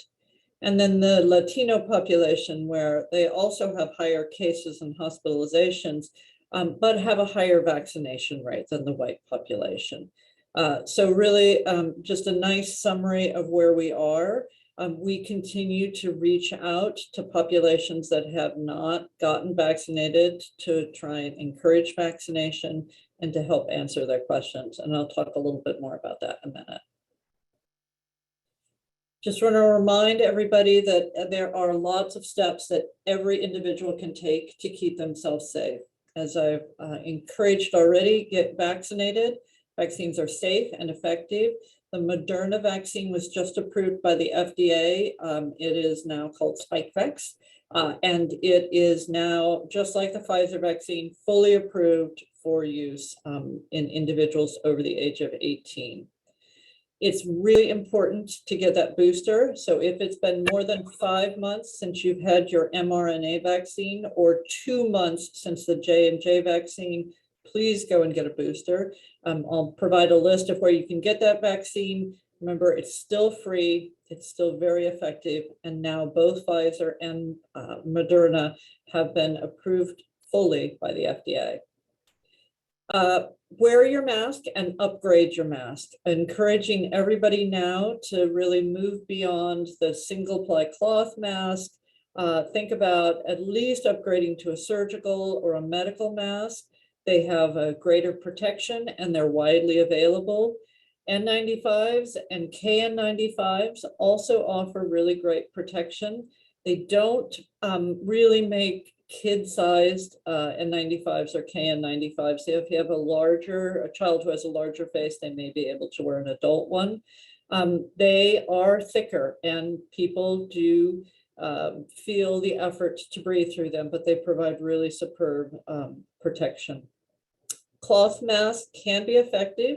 If you're going to use a cloth mask, make sure it has several layers to it.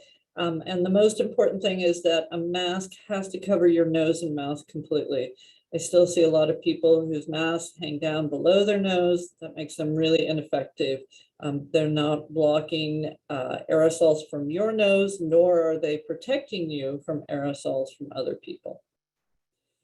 Keep your distance, 6 feet is best. Outdoors is always better than indoors. And if you are gonna go visit a crowded indoor location, again, be sure you're wearing that well-fitting mask.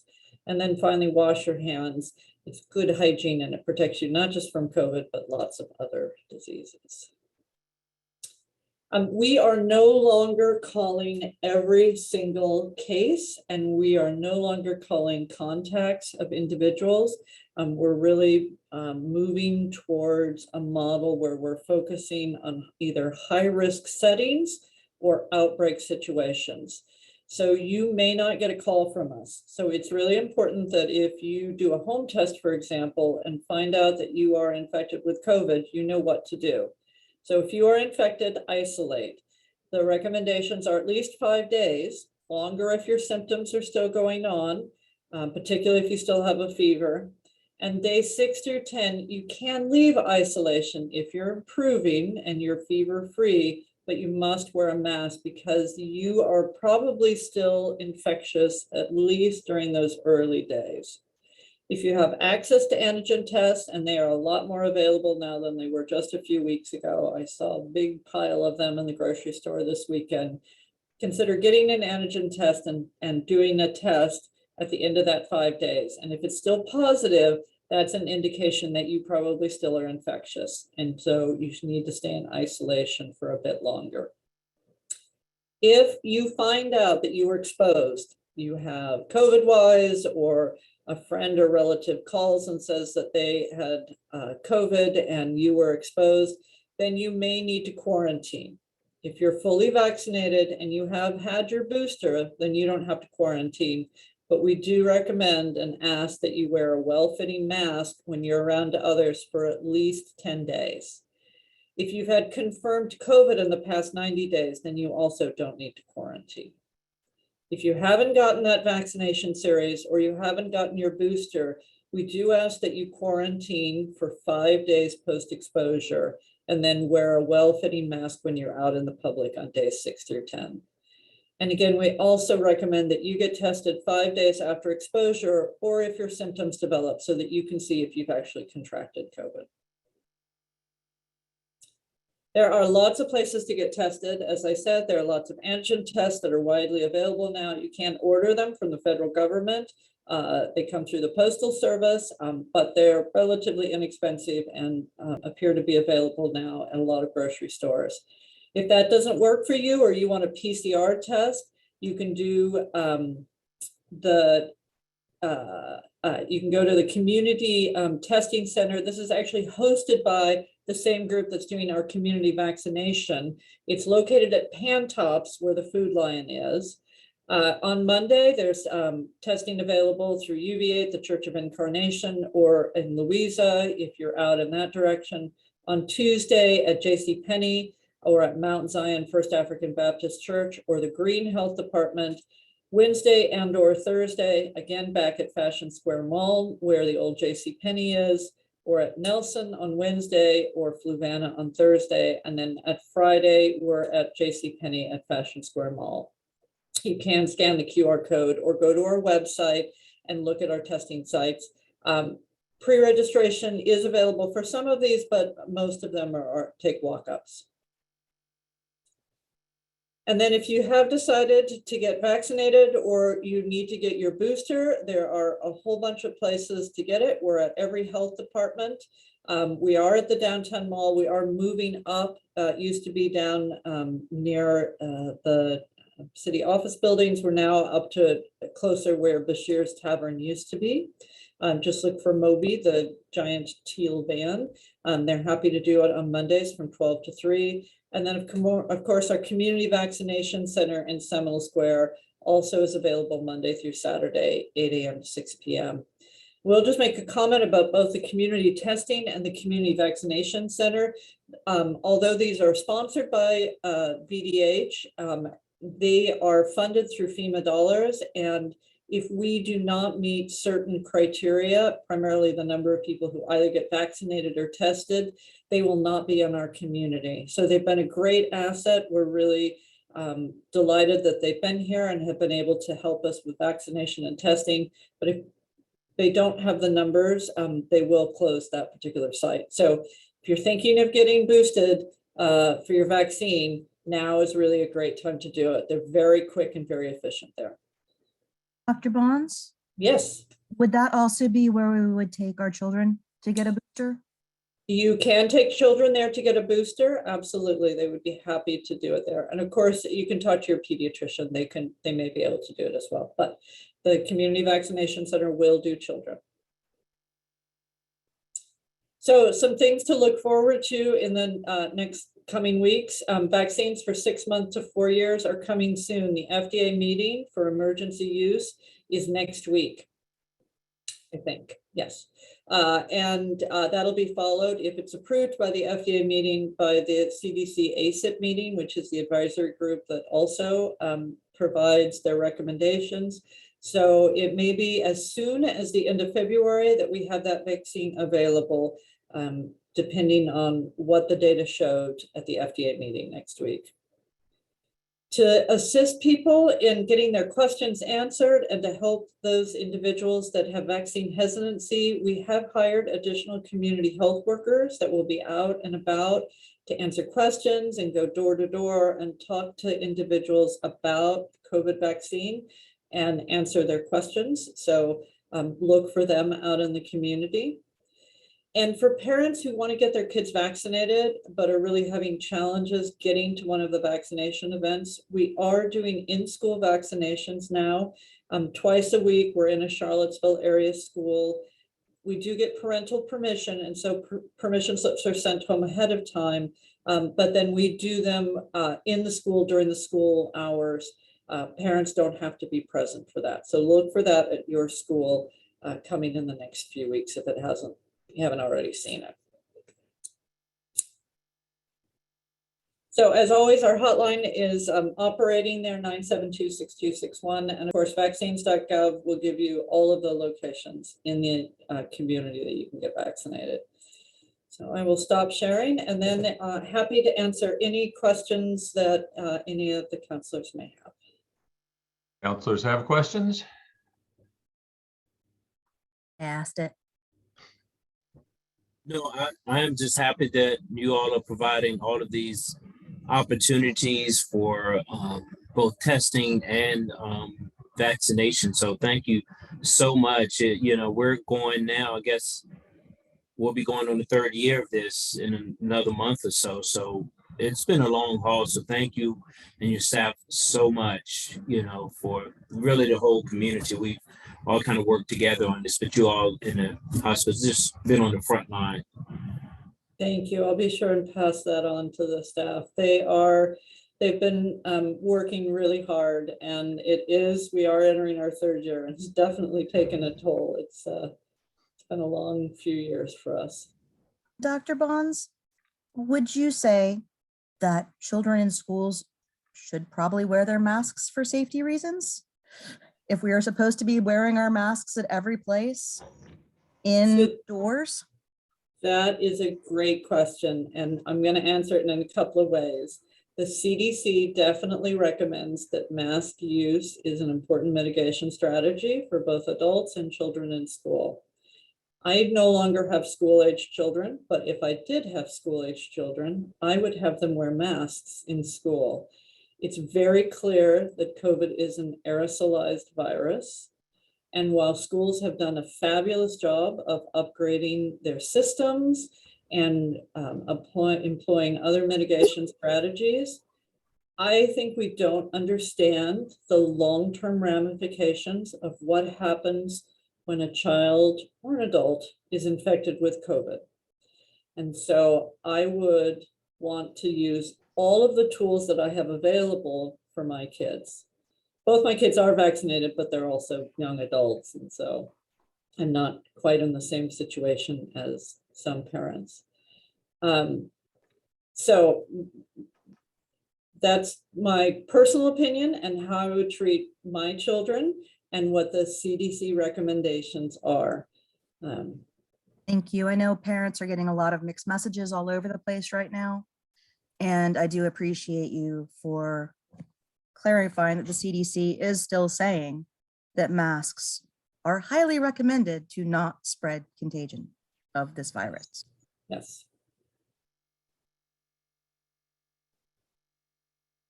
Thank you, Dr. Bonds. Thank you all. I really appreciate everyone's support for the health department and for all of the mitigation strategies that are keeping our community safe. Dr. Bonds, I have one more question before you go. What is the best guidance, either from CDC or VDH or any other authoritative source, on public meetings? Should we be having public meetings as we had 2 years ago? Should we be doing some sort of hybrid meetings? What's the best advice? Yeah, so that's a great question. And I don't know what the current CDC, I'd have to go and look up if the CDC, I think it's going to be very situation dependent with the things that you need to look at being the transmission rate in the community, the situation for the public meeting, that is, has that building had upgraded ventilation systems?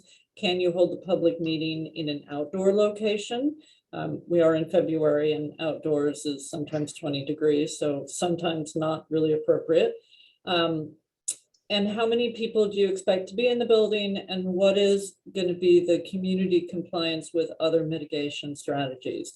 So do we expect everyone to stay 6 feet apart and to be compliant with wearing masks the whole time?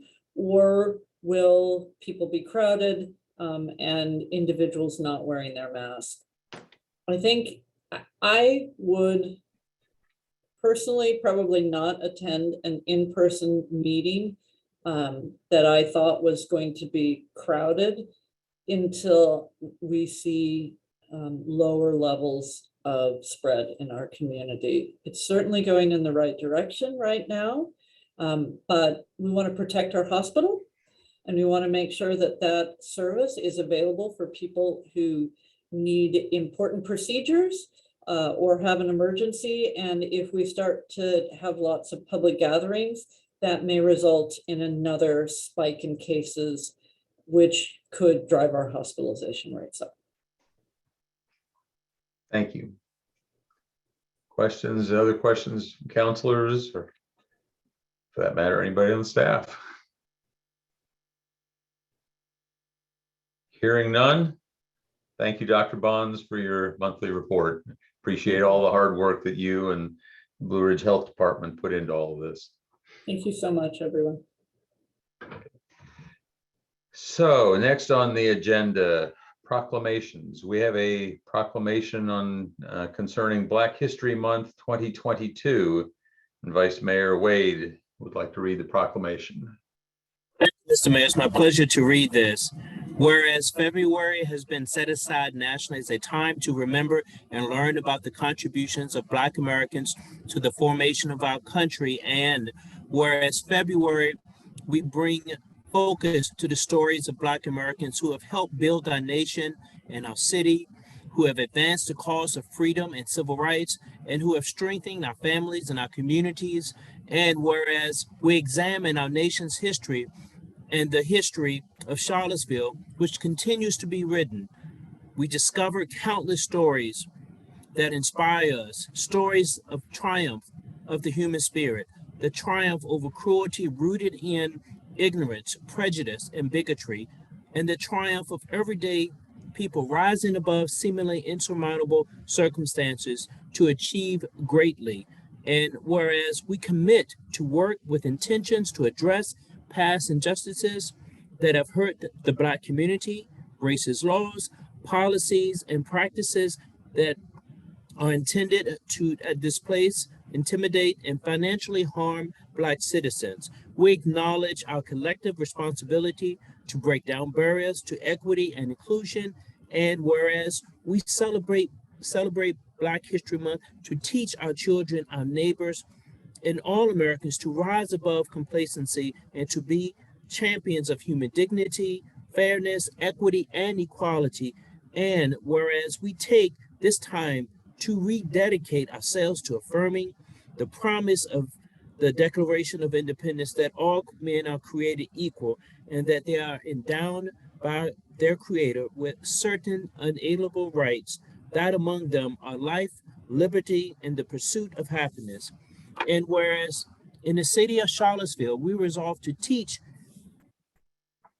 the true history of all our people in both public schools and our public spaces. And whereas Black lives do matter in Charlottesville, Virginia, Black people are valued and vital members of the community.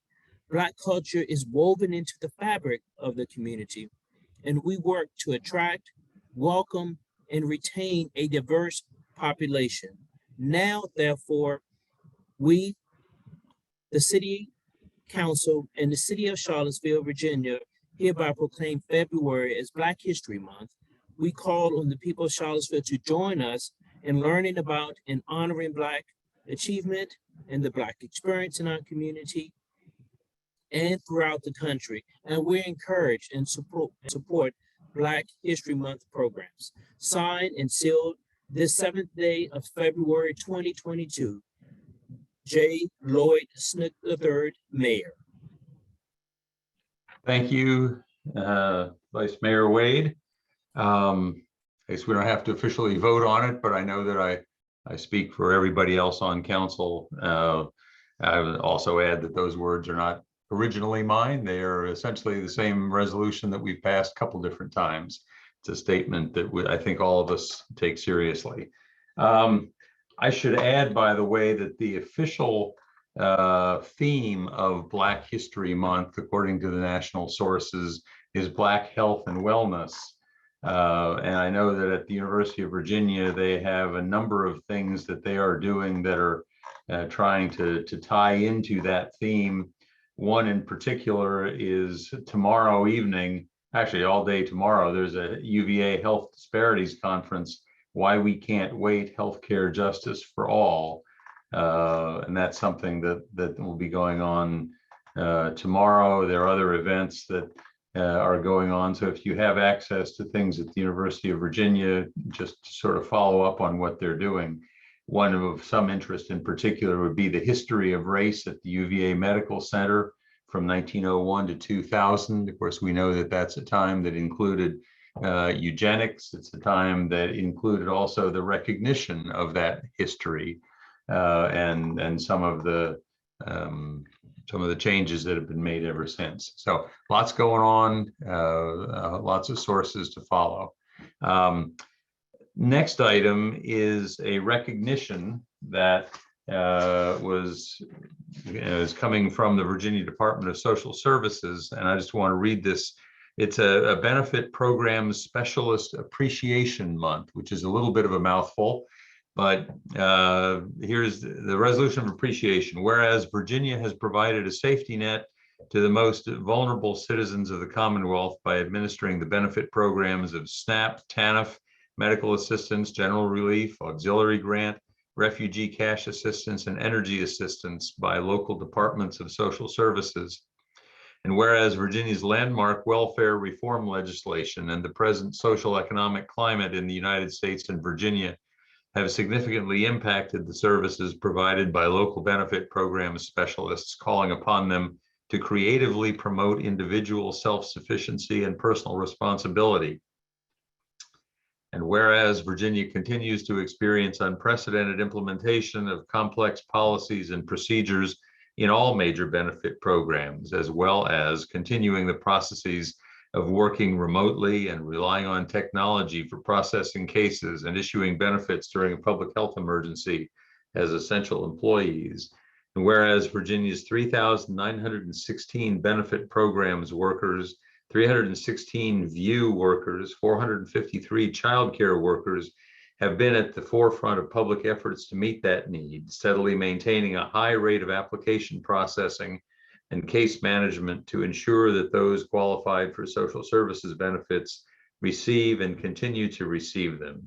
And whereas more than 37,000 TANF recipients and additional $4.7 million in TANF diversionary payments were issued to prevent long-term dependence on public assistance, 7,166 VIEW cases, over 753,000 SNAP recipients, 1.8 million medical assistance recipients, 444 general relief recipients, more than 3,000 auxiliary grant recipients, 108,000 energy assistance households, almost 27,000 childcare households, over 4,000 children under 17 in foster care, and 838 young adults are served through the benefit programs division and depend on the dedication and commitment of benefit program specialists who handle their cases in an accurate and timely manner.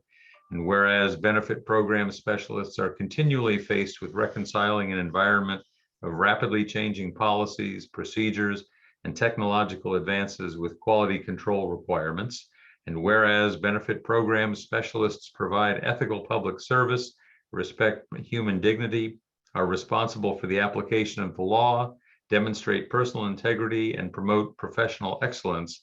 Now, therefore, be it resolved on this 15th day of December 2021, the State Board of Social Services does hereby commend all benefit program specialists across the Commonwealth for a job well done and recognizes the month of February 2022 as Benefit Program Specialists Appreciation Month, calling upon Virginians to join in acknowledging their public service contributions. Signed, Clyde Santana, Chair of the State Board of Social Services. So we have with us Mary Jane Skidmore from Department of Social Services, who has a couple of words for us on this. Ms. Skidmore? Thank you. Yes, thank you. Good evening, Mr. Mayor, City Council, Mr. Rogers, Ms. Marshall, Mr. Sanders, and the citizens of the City of Charlottesville. My name is Mary Jane Skidmore. I'm the Chief of Benefit Programs with Charlottesville's Department of Social Services. I represent the Division of Workers this resolution of appreciation is directed to for the month of February 2022. Benefit program specialists, supervisors, and administrative staff who work in Charlottesville Department of Social Services provide a safety net to the most vulnerable citizens of the city by administering the benefit programs of SNAP, TANF, medical assistance, childcare, general relief, auxiliary grant, refugee cash assistance, and energy assistance. Over the last year, we've seen an increase in our workload due to various reasons such as the pandemic, an influx of refugees from Afghanistan, and more individuals and families who are eligible for assistance due to program policy updates and changes. The resolution reflects data for the state of Virginia, and I wanted to share a little bit about our caseload numbers, specifically the areas of increased need in the city. In the month of December of 2021, we carried more than 8,400 public assistance cases. That's a 20% increase from December of 2020. The majority were Medicaid and Supplemental Nutrition Assistance, or SNAP. These two programs increased 24% and 15% respectively from the last year. Even though we face many obstacles with technology, vacancies, policy updates, we continue to successfully serve the most vulnerable in our community. Thank you for giving me the opportunity to share the extraordinary work that the Benefit Program Division has accomplished over the last year. Thank you for your acknowledgement and recognition. And thank you for, first of all, being here. Second of all, for speaking up for this group of very hardworking people who had some particular challenges during the COVID time. Were your folks sir. were continuing to meet with clients throughout COVID, right? Yes, sir. We are, we're working remotely and we still are processing more applications than we did prior to the pandemic. So we've been able to modify our work environment so that we're able to still work with our community as well as with our clients. We do have some members in our office that also assist folks that may need to come in to take care of some of their business. And I know just when you thought COVID was winding down, we throw a whole bunch of refugees from Afghanistan at you too. And then COVID, and then when that Yes, sir. surge Yes. passed, we get back to Omicron. So it never stops. Exactly. Yes, sir. Thank you for all of your good work. Any other counselors you. have any comments? Well, I just want to say it's much appreciated. I work with the county's social service department, and this language and those numbers are just very familiar and very astounding. The work that has been done by all social service workers over the last couple of years, it really has stepped up to just provide an integral cog into provide some services to some residents that are in most need. So thank you all so much. thank you, Vice Mayor Wade. Any other comments? Well, thank you so much. Enjoy the rest of your evening. Thank you. Thank you. Thank you. So next item on our agenda, is there a motion for appointments to boards and commissions? Yes, Mayor, I move to appoint to the Charlottesville Albemarle Convention and Visitors Bureau Executive Board, of which there are 2 vacancies, Walter Burton and Angelique Jenkins. To the Human Rights Commission, of which there are 4 vacancies, Jeanette Abbey Nader, Ernest Chambers, Catherine Lawn, and Erica Robinson. And to the Social Services Board, with a conflict to his schedule, Vice Mayor Wade must step down from that, and Councilor Pinkston has agreed to serve in that place. And those are those for now for 1 vote. Then we've got 2 other issues to discuss. So is there a second to that motion? Yes. Second. In discussion? Ms. Thomas, would you call the roll? Counselor McGill, Yes. Counselor Payne, Yes. Counselor Pinkston, Yes. Mayor Snook, Yes. Vice Mayor Wade, Yes. Okay, that motion passes 5-0. Now, Next motion? next motion is to remove a member from the Region 10 Community Services Board. Regretfully, Ms. Dawn Pryor, who has been serving on that board, has been unable to serve since 2020. And with the bylaws as they are, we recommend it's asked to be removed so an active member can participate. And that is a request that has come from Region 10. Yes, and it's also part of the bylaws that also govern them. Yeah. Is there a second to that motion? Second.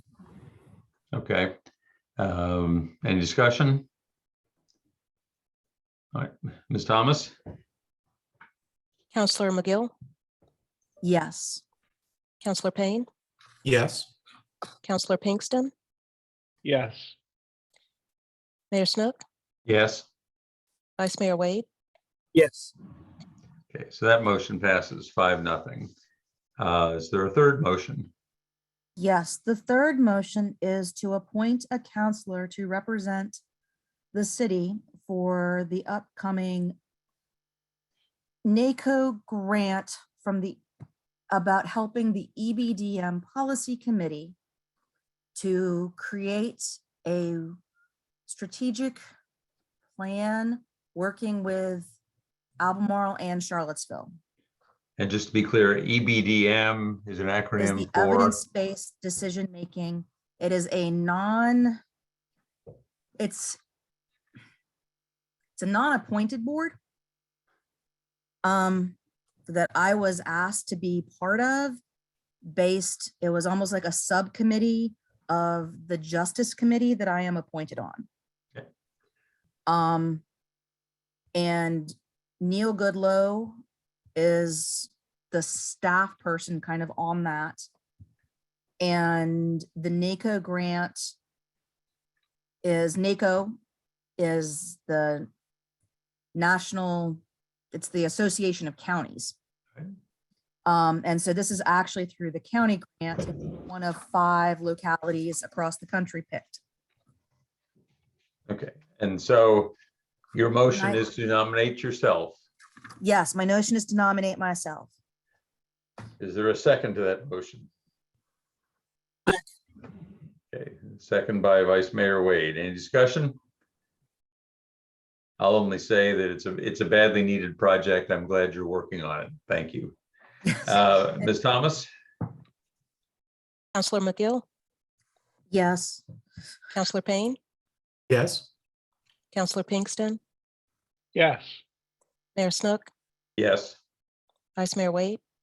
Yes. Okay, so that gets us through the boards and commission appointments. I should add that if you have wanted to be on the Region 10 board, there is now a vacancy, and applications, I believe, will probably be open pretty much right away, so that we might appoint someone in March, if that's the usual course of conduct. So there's a spot on the city's website for applying to be a member of any board and commission. They only appear there when there is an opening.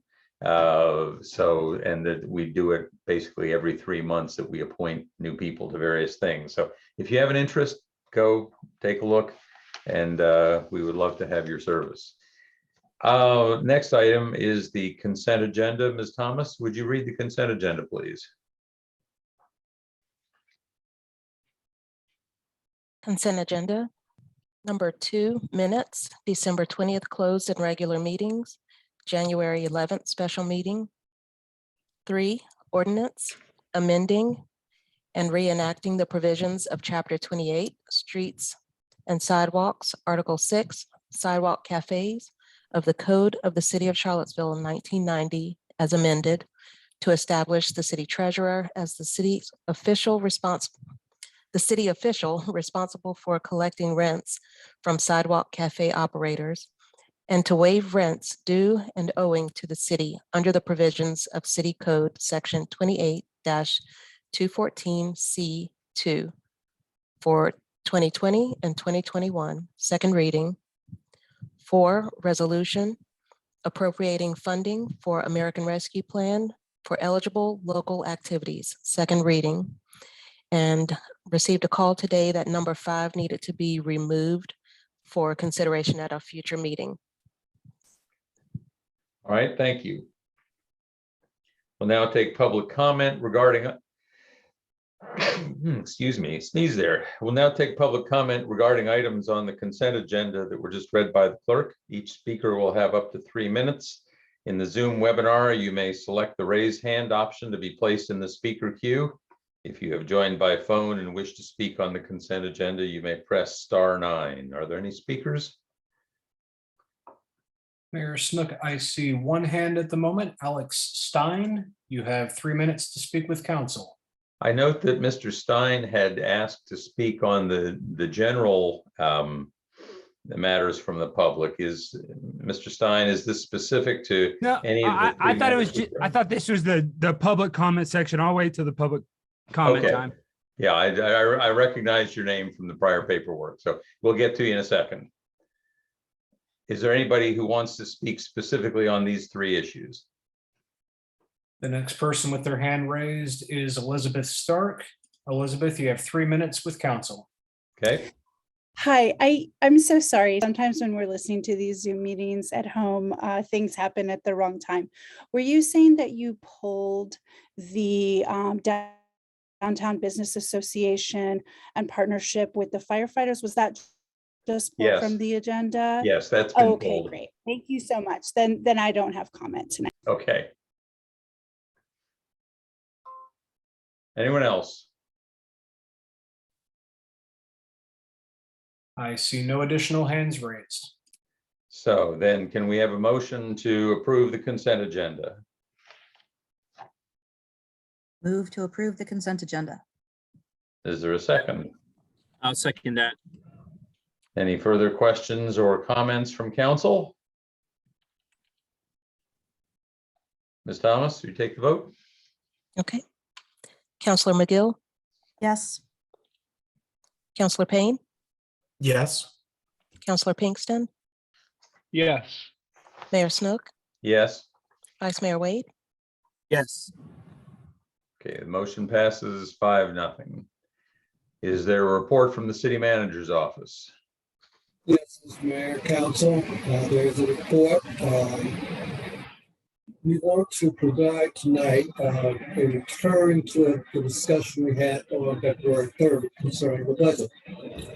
As you recall, one of the primary issues that we presented to you on that evening was that we needed to meet a deadline of February 14th in terms of advertising our intent to increase revenue or raise the tax rate if in fact we're going to do that.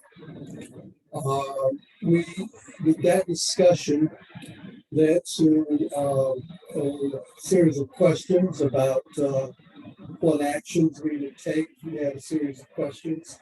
And tonight we want to return to that discussion with a presentation summarizing last Thursday's discussion and answering the questions you raised about the allocation of resources should you take an action to raise the revenue rate. So Chrissy Hammer will make the presentation and then the deputy city managers will also provide input if necessary. Chrissy?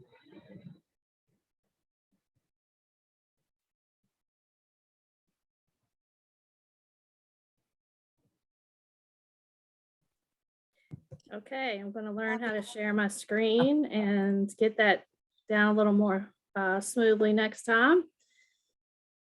But good evening, council. So as Mr. Rogers said, we are here with some follow-up to some questions and things that we talked about at the budget work session last week. And we hope that these will address some of the questions and additional information that you asked us to gather for you. So with that, we're going to revisit some budget projections and the new requests. We're going to talk about some tax comparisons, some tax implications, tax relief programming, some key decision points, and then a spend scenario for you. So when we were here last week, we brought up with a list of drivers that we know are driving, that are driving the revenue for this year. Most notably, we have seen a significant real estate revenue increase of about 8.2 million. And then many of our other taxes are climbing back out of sort of pre-COVID levels. And we're looking at a new revenue number of roughly $4.8 million. And I caution just to say that this number is what we know about now. We're still getting numbers and updates from the state. So this number will change slightly once we get to you with the proposed budget, but we don't anticipate anything material, but just want to put that caveat out there that this is still sort of a work in progress. So we also talked to you about the drivers that are things that we know about that have significant or material cost increases associated with them that basically are associated with sort of maintaining the service level that we currently offer. One of the biggest things we talked about was employee compensation and benefits, how this was an employee market. You know that you approved a 6% mid-year increase. We have are currently looking at a 3% merit at a cost of 1.7 and a 2% retiree COLA. Again, the school's contribution, we know that the schools, based on their budget submission, their ask to the city is going to be a 4.2 million. Per the formula, it's 3.3. And then we've been talking about tax relief enhancements, and we are setting aside roughly $1 million or so for that change. We also talked to you about some things that were reduced or deferred due to COVID on the operating side, most notably equipment replacement funding and funding for facilities repair. To get those back to those pre-COVID levels and a little bit of catch up, that was roughly about $1.8 million. The human services match was 800. Contractual agencies, which again, this is another number as everybody's firming up their budgets, continues to change. But right now we're looking at roughly about $325,000. And then per our policy, there's roughly $430,000 that will go to the debt service fund from the meals tax increase. So all of these things total up to about 14.5 million, give or take.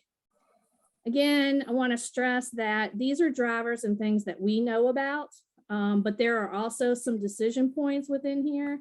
So while it looks like it's all spent, again, there are some decision factors, none of which are easy, but there certainly is flexibility to revisit any of these things that we are noting as drivers. So again, kind of comparing the two, we have still a little money on the expenditure side that we have not allocated. We talked to you last week about roughly $500,000. We still are comfortable with that, that there would be about $500,000 to still allocate out. And again, this is just a reminder that those are drivers and recommendations for what staff is looking at this point. Going back to the new request, about half of the new requests are for additional people. Many of these new staff could address efficiency and performance. The budget team, the city manager and deputy city managers are still reviewing these new requests and working through those to decide what priorities or things that they might want to push forward. Ashley, did you want to talk about the tax rate comparisons? Absolutely. Thank you, Cressy. What we've provided here is additional information on tax comparisons. However, one thing we would like to make sure that we do to provide as much information for council's consideration is to note that when we think of the real estate tax, there are always some variables that go into how a locality chooses to apply whatever tax rate they currently are applying. For example, we know that some of our Northern Virginia cities, certain portions of tax rates are designated to certain things. The other thing to consider is also the average income in that particular community, as well as considering the median house value. So if a house value, median house value in a locality is lower, they may need a higher tax rate in order to conduct the business of the city. So for example, in Roanoke, which I feel fair to pick on because I'm born and raised there, the average house, median house cost is $225,000. So when you think of that and a 1.2% or $1.22 tax rate, it's going to hit a little different than, for example, in Loudoun County, where the average home value is $625,000.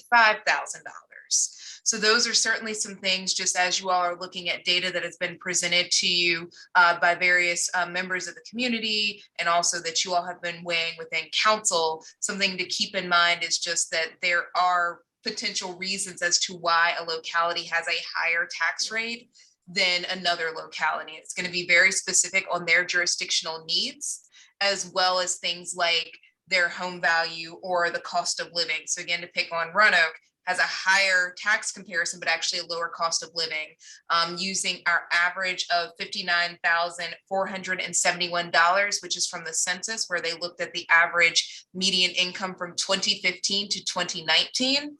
To live in Roanoke, you can earn 14% less, because there you could survive on $50,919. But again, they've got the highest tax rate. So again, we just wanted to provide a little data to give a little more context. Thank you. And I'm sorry, I skipped this part, and Deputy City Manager Sam Sanders will speak to this a little bit more as well. So if you also recall in the budget work session, I think it was Councilor Pinkston who had made reference to wanting to have a better understanding of the makeup of the new request as it related to just not necessarily knowing the efficiency of the overall organization to then be able to fully consider this item.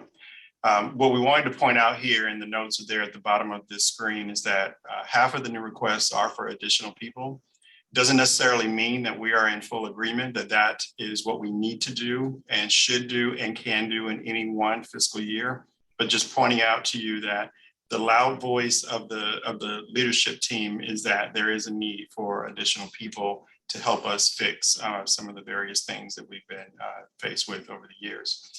Many of these things would definitely address efficiency and performance, but we as a team, a budget team, and also in the city manager's office are still evaluating what will be the right approach to take, which departments would receive additional individuals if we were able to make them fit into the budget.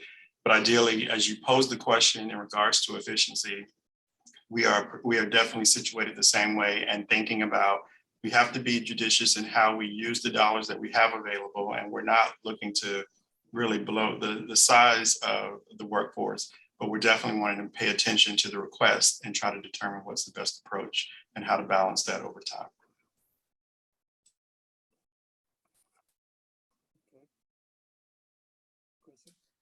So one of the other questions as we were discussing, I think you all had asked about what would the impact be.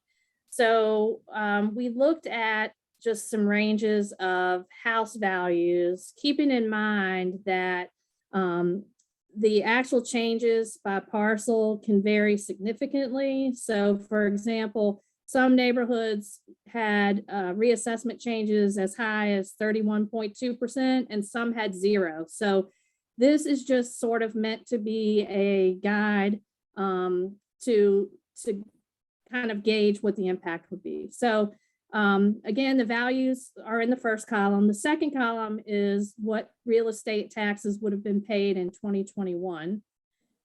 The next column, which is the middle column, is the real estate taxes that will be due just based on the reassessment itself. And then the last column finally would be what the impact would be if we layered on the 10 cents. So at $100,000 in 2021, prior to the reassessment, your tax bill would have been $851. After the reassessment that just occurred in January of 2022, you would now be paying $950. That's the bill that would be going out. Should we approve a 10 cents tax increase, that bill would now bump to $1,050. And you can go on down through the chart to give you some idea of what that impact would be.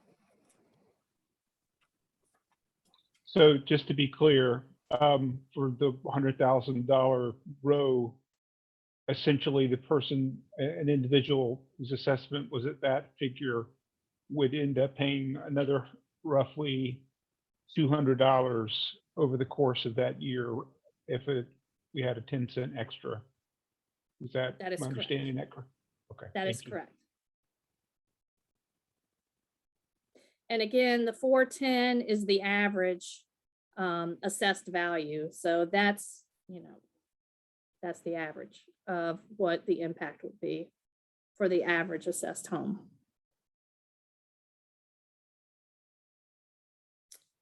So moving on, the other thing that we talked about in the drivers are the tax relief programs.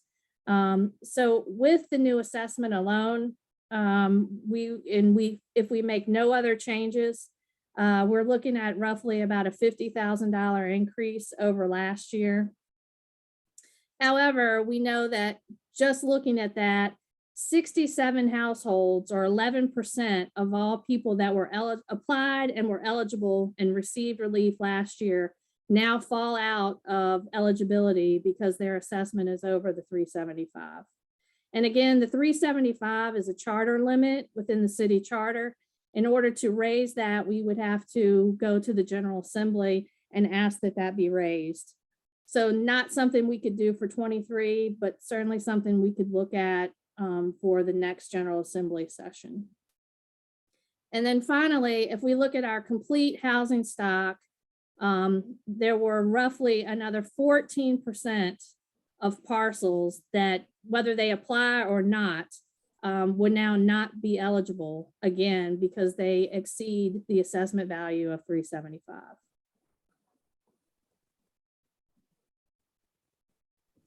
And a charter would I'm take, sorry. a charter change takes more votes in the General Assembly, correct? It's I'm not. gonna let majority, Mr. I thought it was- Divers. Mr. Divers, can you help with that?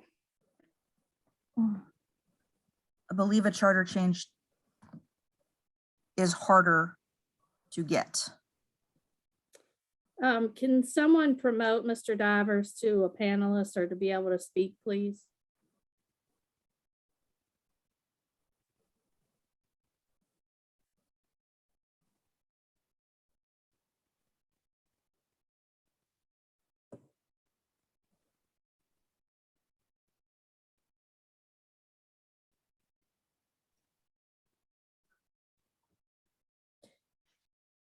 Is that something that Mr. Dillahunt would be doing?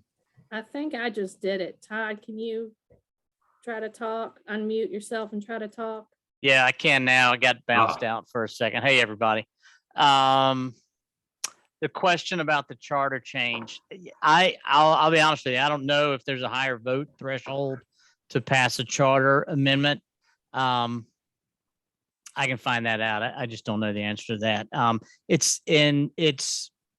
And again, the issue is that the program is pegged to the VHDA home loan program parameters. And that's specified in the charter. So if you wanted to peg home values to some other criteria or have it say, we want to set it to whatever we want to set it to, that's got to be in the charter. So, yeah. And then the information shown in this chart are the current eligibility criteria for the program. And to be clear, the $50,000 is if we make no changes whatsoever to the relief program's parameters. We keep the income thresholds at $55,000. We keep the formulas the same. I'd really rather not do that. There are some things that we can improve, and that goes to the kind of up to $1 million that Chrissy mentioned in an earlier slide. That would be a net add of $1 million to an existing program, correct, Mr. Divers? Correct. And this is just based on the current new assessments, right? Not about a possible increase tax rate. Well, right. Yes. I mean, it's the new, based on the new assessments only. The new assessments only. I thought it was going to be higher. But, like Chrissy said, so many people dropped out, got dropped out of the program because of the home values that it kind of balanced everything out. It didn't end up increasing the cost of the baseline program as nearly as much as I thought it was going to. And is the, I can't remember the numbers, but if I remember from last year, is it accurate that the trend line, despite council having expanded the program over the past several years, the trend line is that every year fewer and fewer people utilize it exactly because of that value cap set by the General Assembly? Yeah, I think it's, I think it's partially that. I think, some of it has to do with maybe the income threshold that we're using. Yeah, and I think the city's just trending younger, to be honest with you. So we're losing folks who are applying for real estate tax relief, which doesn't have the home value cap. But I think, we're losing elderly folks who are not applying for that as much. And I think the city's trending younger and more affluent. So fewer people are taking advantage of it on the whole.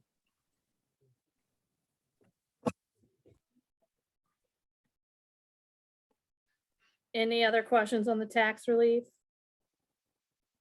So again, the $1 million that we have on the expenditure drivers already would address the program changes and things that Todd will be recommending.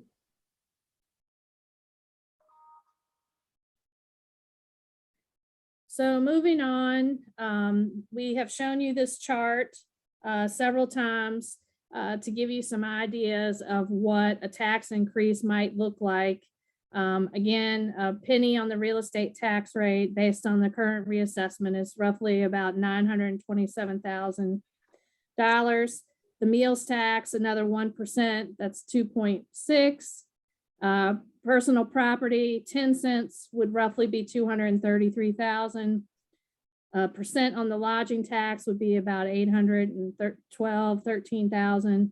And then the cigarette tax, we do not have the ability to raise that. We are maxed out on that one.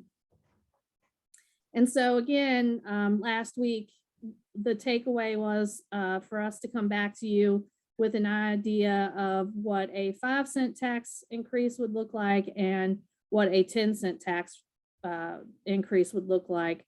5 for operations and 5 for the CIP. So we're going to walk through a couple of those. And I'll be posting this PowerPoint on the budget work session. There's a lot of information here. And so at the conclusion of this meeting, it'll be out on the budget webpage under work sessions. So you can look at this later. But if we talk about the current debt, so this chart here is an indication of where we are right now. We have debt that we've issued over prior years. We have an annual debt service of $11.9 million. Our general fund budget is $192 million. So that puts we're roughly at our capacity, of our debt service ratio of 6.21%. If you'll recall, our policy is a target of 9 and our max is 10%. So we're still well within that policy. If you look at our general fund budget, we are transferring in $10.7 million to pay the $11.9 million debt service payment. And the way we're able to sort of smooth this general fund transfer is that we have a rather large debt service balance that we have accumulated in anticipation of issuing higher debt limits. And so in order to smooth this out, we started putting in a little extra as we go. Now, the increases that you see here for the annual increase, this is reflective of COVID and the meals tax change. So you'll recall in 21, due to COVID, we dropped our meals tax projections, and then we actually ended up performing a little better, and we upped our projection for 22. And again, we're upping that again for 23. So that's the change here. So roughly for 23, where we're starting without issuing any new debt, these debt payments continue for 20 years from the time we issue them typically. And you'll see that over time, if you don't issue any more debt, then every year you're buying it down. And we are using some of this fund balance. But again, we've got, plenty of cushion, if you will, on the ratio.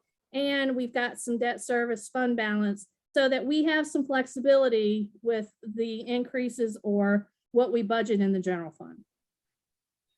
So what happens when we add debt. So as you know, we've been talking about this, this chart here, which is the 5-year CIP plan that was presented to the Planning Commission. We have $157.4 million in the CIP, 122 million, give or take, was for debt service, and that includes the $75 million project for schools. So if we back out a little bit, just take a step back, let's take a look at the CIP plan, excluding the school project, everything else being the same. So that would give us $82.4 million over 5 years. We would be selling $46.9 million of bonds. So you see that the school project is out, the bonds are reduced, and we're at 46.9 and a total CIP of 82.4 million. So what happens to our debt chart? Before we get there, I want to just clear out a few assumptions, and then we're going to sort of layer on each time.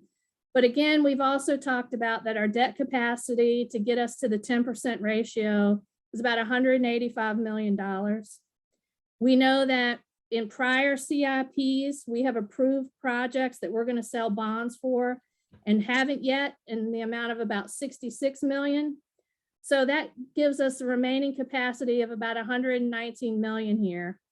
And we know from the 23-27 CIP, excluding the school, we're looking at about $47 million just on general government type projects, which leaves us a capacity of just under $72 million. So in the assumptions for the next table that I'm going to show you, I'm assuming no tax increase. I'm looking at our historical year average. So basically for our sort of general fund, general government projects, on average, give or take, we've been issuing about $15 million of new money a year. I'm assuming a 2.5 borrowing rate for 22, 3 for 23, 3.5 for 24, and 4 for 25 and beyond. I'm also assuming that the general fund is going to grow about 1.5% a year, and that meals tax is going to grow about 2% per year. That's generally standard for what we've been using with these projections. And I'm using that for years 24 to 27. And I'm also assuming that we're going to use the debt service fund balance to mitigate the impact on the general fund transfer. So when you do that, here's where we are. So our yellow line, this is where we were just talking about. This is where we are. We're issuing $15 million worth of debt each year. Again, this is just hypothetical, could be more, could be a little bit less. This is just average for display here. We're still well within our policy, no problems there, still have cushion. Again, we have an annual debt service payment in 23 of 12.9. We're transferring in 11.5, and we're continuing to draw down this debt service fund. Oops, excuse me. We're continuing to draw down this debt service fund balance. Now you'll notice even in this scenario, before we ever added the school project, we were talking about affordability.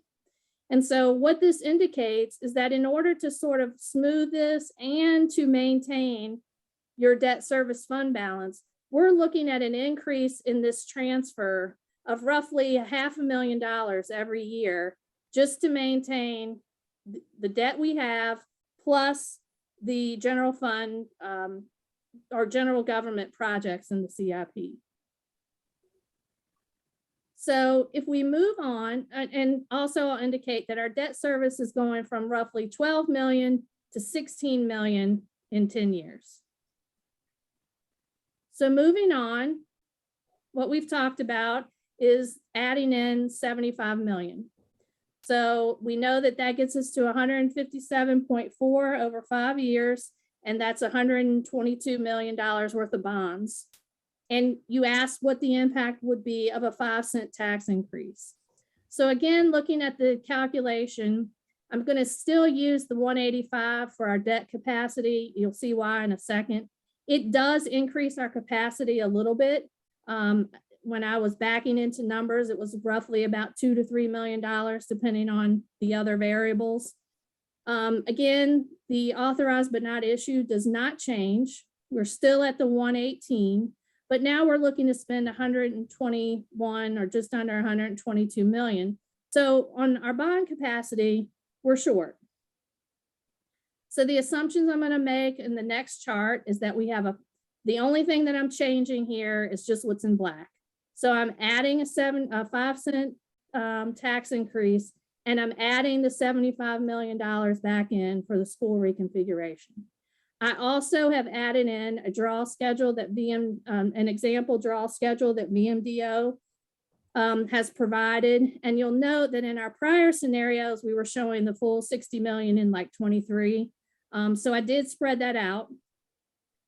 So if we go to the table, we'll see keeping the base 15 million. I've now layered in the school 75 based on the draw schedule, sample draw schedule. Our debt service for 23 doesn't change. Our general fund balance, our general fund budget does go up, reflective of the 5 cent tax increase. And our capacity, our ratio, I keep saying capacity, I'm sorry, but our ratio, we are at our target and we do not exceed our 10%. So pretty good. No problem there. But when we get over here is the problem, the affordability piece. So here's the tax increase plus a little bit assumption for the meals tax increase. Down below, these are just the meals tax increases. So we've dedicated 5 cents to a tax increase and we're doing okay until we get down here. And then you'll see that our debt service is going from 12 or almost 13 million to 22 million. And yet our transfer is not increasing at the same amount. And so we are continuing to draw down this debt service balance at a much faster pace. And we're actually finding ourselves in negative. So in actuality, the 5 cent tax increase does not afford the $75 million addition. And we're increasing the debt service. But again, the ratio is okay. So much like when we first started, even multiple budgets ago, if you went back and looked at our presentation, even when we were at 500 a year, we started talking about the fact that affordability is an issue. And so it will require more investment to the CIP or to pay debt. So we also got the question of what does the $50 million project look like? Because that's what you started talking to us about. So I went back, I basically did the same thing. I added the 5 cent tax increase. This time, instead of 75, I layered in 50, everything else being the same. I adjusted the draw schedule. This was not by VMDO. I should change this note, but I actually just used the same percentages that they gave me from the 75. And so when I layer that in, again, you see the 15 is the average for general government. Now here's the 50 million layered in over a possible draw schedule. Here's the tax increase. Again, on the ratio, we're great. We actually don't even get to the target. So no problem there. Here's the 5 cent tax increase. And we do okay until we get down to 2030. And then we start with this negative again. So again, even with the 5 cents at 50, it's not enough to afford the the 50 million addition. Any questions so far? I know that was a lot. And that's a nickel 1 year, is that right? That is correct. A one-time change for 1 year. Not well, it's actually so the tax increase will happen. So if you notice, here's 10.7 million is what we're paying in now. When we add the 5 cent tax increase, so the 4.6 million plus the meals tax, so it's not exact, but when you add the 4.6 million, that's now your new base. And that new base carries all the way down. Whoops, sorry. Okay. So guess you know, my question is this is assuming we go from 95 cents to $1 and stay there. correct. That is correct. Okay. All right. Thank you. Yes. And then I think the example here was, part of the conversation was, what if we did 5 cents for the CIP and 5 cents for operations? So this sort of illustrates that only 5 cents for the CIP doesn't get us to 50 or 75. And then, I'm pretty sure this is clearly the case, but just to reiterate, I know our focus is on the tax rate and understand why, but just as important to me, this means that for about a decade, until at least 2032, there's no room in the CIP or, let's stay with the CIP, for any new projects. So, a lot of that varies. In the first scenarios we were showing you where we had those years that were 0 here, we were actually assuming about $25 million a year for general government projects. So if you look here, we actually don't have those zeros, because remember, what gets us to no years in the CIP was that we were exceeding our capacity, number one. So in theory, could you issue more debt? You could, if this held, but the problem here is that you still got an affordability issue. Yeah, I guess I mean, just as a practical reality, if you've got an $8 million deficit, Right. And that's at 50. So if we went back to 75, you've got a $24 million deficit by the end. And you've not run these for a dime, because you're assuming that the notion would be that if we did 10 cent, half would go to funding operations and half would go to the CIP. Right. So I actually backed into that a little bit. And, last year when we were talking about a dime, a penny on the real estate tax rate was $8.45, I think, if I remember the number correctly. And now we know from the reassessments that's gone up, it's about $9.27. So I backed into this. And so 10 cents we don't need. 7 isn't quite there, but 7.5 is a little more than we need. So I think we're somewhere between 7 and 8 cents to comfortably cover 75 million. And again, under this scenario. And again, just as important to the tax rate to me is the implication of, even with 7 to 8 cents for a decade, that means freezing the CIP. And Yes. practical ability to afford it. That's right. And so the one point I want to make, and this is a little bit, too weedy, but I do want to make the point that, every time we increase the tax rate, it increases our general fund budget, which means it's going to do better on your ratio, because now you have a higher number, but it makes the affordability piece worse. So in theory, it's still the same story. You are limited in what you can add. Let me just make sure I understand. So you're saying that we could, I guess this is excluding operations at this point, just talking about including a $75 million school project, into Councilor Payne's point about additional housing projects, because there are housing projects already baked into this, I think.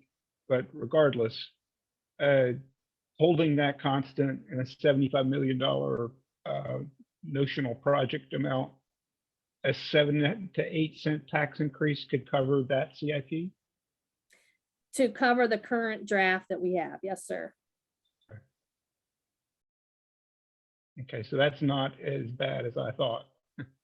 Is that 7 to 8 cents for the 50 million or the 75 million?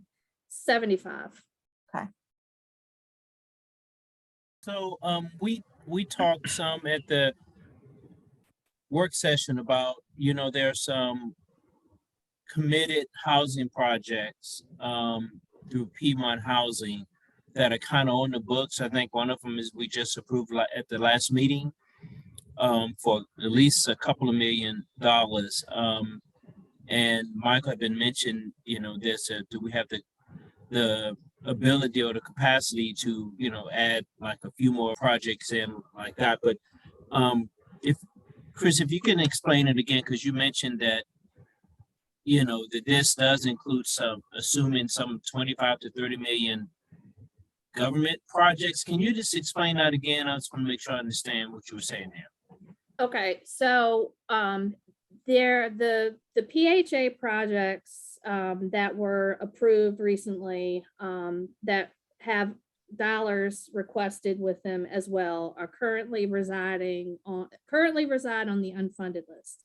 And in all of these scenarios, they still reside on the unfunded list. What I was saying between the 25 and the 15 is that previously in some of the projections that I showed you, we assumed 25 million a year for the general government projects. And when we went back and looked at those, we just took a historical average. So to be, you know, to try to make it look more like what we normally do. Because we got a lot of questions about, well, if it's a $75 million project and we're not going to draw it all down at one time, what does it look like if we spread that out how we were going to issue the bonds? And so that's the change here. It's just an explanation. It doesn't really, this is just stretching it out a little bit longer, whether we do 15 or 25. And quite frankly, you know, you can see up here what our bond issues have looked like. So, you know, one year we may have done 11, here we did another 11, but this year we didn't do but 4.6. You know, this year we did 9, and then you get down here and we did 22.6. So it depends on, and all of that wasn't new money, by the way, but it sort of depends on what projects are up. So for example, if we've got a bunch of $1 million projects, that's probably more likely what was up here. But if we have, let's say, a firehouse that's a $5 million project, you know, that one project alone, once it gets started, that impacts the sizing of the bonds. So this is just sort of an assumption and a guideline to try to figure out where we may fall in this ratio. And as you see, if you do even a 5-cent tax increase, even if you do a 5-cent tax increase, you're still okay on your ratio, but you've still got to come up with this money. And I've skipped to the wrong table. You still got to come up with money to actually afford the debt. So even though you're allowed to issue it, you still got to pay for it. And that's where, you know, the pressure point is. Right. So I'll just, from my perspective, where I'm sitting right now, what I'm hearing is that with a 7.5 cent real estate tax increase, and this is, I'm not saying that this is what's going to happen. I'm just talking in terms of scenarios. What I'm hearing you say is that with a 7.5 cent increase dedicated solely to schools, we could fund this large project. Though at the same time, to Councilor Payne's point of perspective or valid point, that freezes out a whole bunch of other stuff, which is unacceptable to me. So I guess what I would like to change the conversation around a couple of ways. First of all, we don't have to like figure all this out tonight. What this does is it gives us parameters and a framework, an envelope in terms of what we want to advertise for real estate tax. The other thing that I would say, Councilor Payne, like I told you on the phone the other day, that $75 million project is where that project stands now. That number could come down after further conversation. So I still think that the scenario that I'm being shown here, we have some wiggle room in terms of the cost of that project. And then the other housing projects that you've mentioned, I'm hopeful can fill in. Well, and the cost could also go up. And again, from my perspective, I'm not seeing where the wiggle room is in terms of the affordability for the overall CIP. Yeah, I would just say it's a couple caveats on that in terms of the affordability. So, you know, 7 to 8 cents, that's what I worked in to get this almost to 0. So even by then, that would preserve no additional money on that tax increase for the schools on the operation side. It also still draws down your entire debt service fund balance. And that's just getting you enough money to pay the existing debt service. So for everything that you continue to add over here, this number is going to continue to go up. And so that 7 to 8 cents got you roughly to zero. So, you know, to have wiggle room, you'd have to do something more than that. And that's how, unfortunately, the frustrating part of this table is you move one piece and then they all shift a little bit. But I mean, it makes sense. I appreciate it. I think for me, the lesson that I'm drawing from this is that if we were to raise, again, not saying this is what will happen, I'm just talking in hypotheticals. If we were to raise this by a dime, as opposed to what you were just describing, 7 or 8%, and if we could get the cost of this school project lower, I think, Michael, there's space there to do more of the projects that you're talking about. So, well, the other thing I would say is if this number were 12 million from the sales tax, wow, what a game changer, right? Right, and I certainly am hopeful for that, but I think the whole community needs to just realize that may or may not happen. So Chrissy, does this include, at the work session with the school board, they mentioned they were going to use some CARES money for some school CIP project. I don't know, $7-8 million. It's small relatively to speaking to this, but like you said, every cent counts. Is that included in this? So it is not, and you're stealing our thunder. So we'll just skip to this right now. So a couple things, and I want to go back to this table. In every scenario, we're not negative in the next couple of years. You know, there are a lot of things that are still in play to be worked out. And that kind of brings us to this chart. So for example, we have the $5.5 million of the city ARP money that is from the first installment that still remains unallocated. Mr. Cullinan has brought a couple of the appropriations to you for that. We're getting ready to bring another one. There's still money from that pot to allocate. Additionally, in May of this year, we're due to get the second tranche, which is another $9 million. We also, and this we've mixed up the bullet and the number. So I believe the schools, this is the money that you're talking about. It's not a surplus, but this was the ARP from the schools. Money that they can allocate to the CIP. That's still a number, which is not in any of the scenarios that I presented to you. And then as a fourth bullet, we are projecting some type of surplus for 22.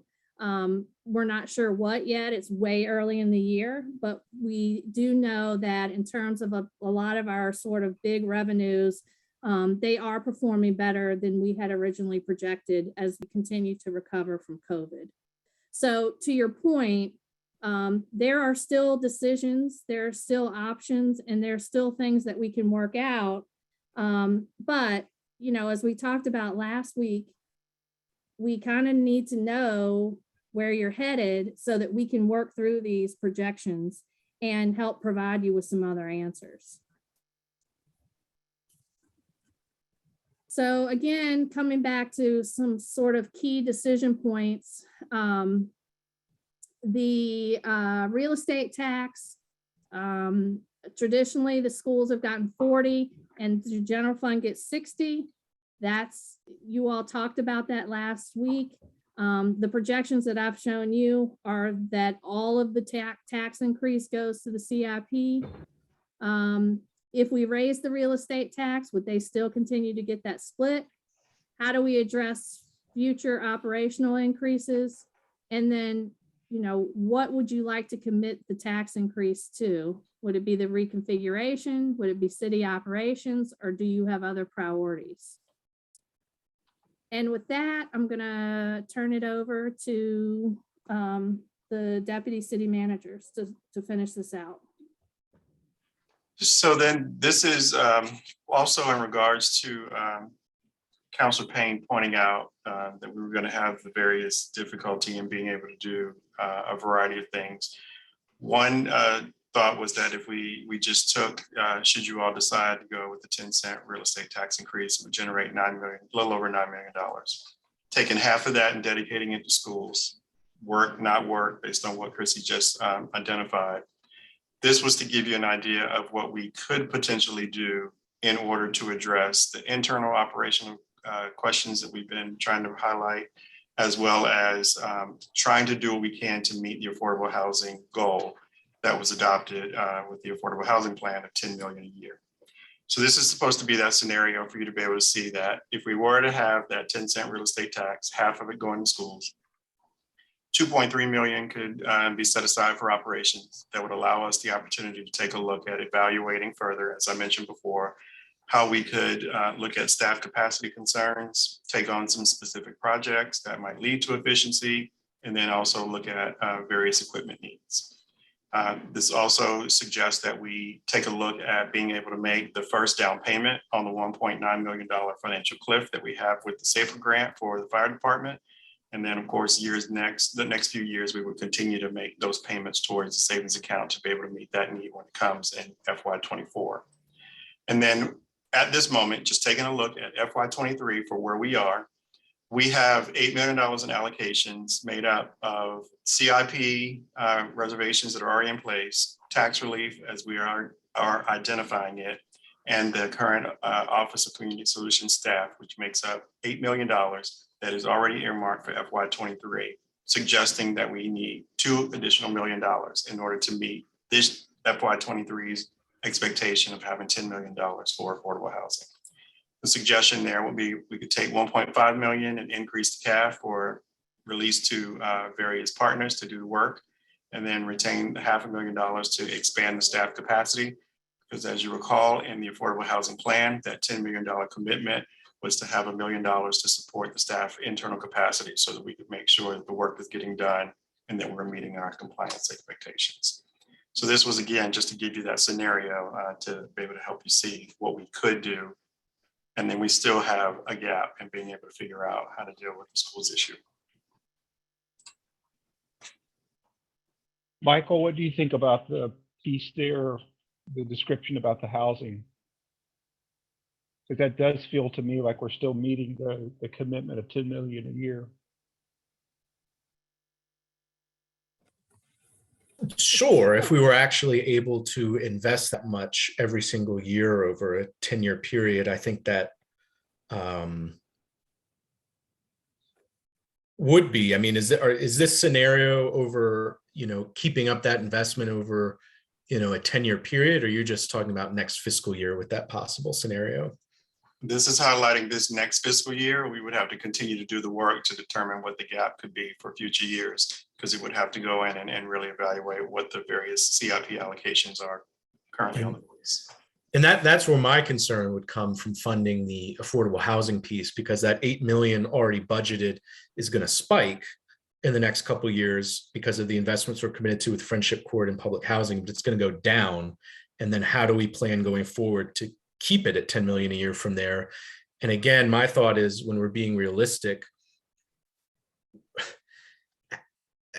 how do we factor in our wage and compensation study, collective bargaining, the needs for our fire department, climate action planning process, the 10 million in deferred departmental requests? So again, I'm just not sure how realistic it will actually be to maintain 10 million for housing each year.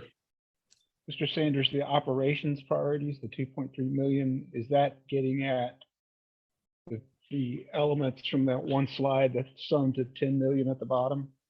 Sure, and that is just to make the numbers work at this moment. It was first just lopping off half of it for schools, and then identifying the $2 million for affordable housing was the very next step that I took in being able to do this. just to be able to say that our goal would be to try to achieve that $10 million expectation.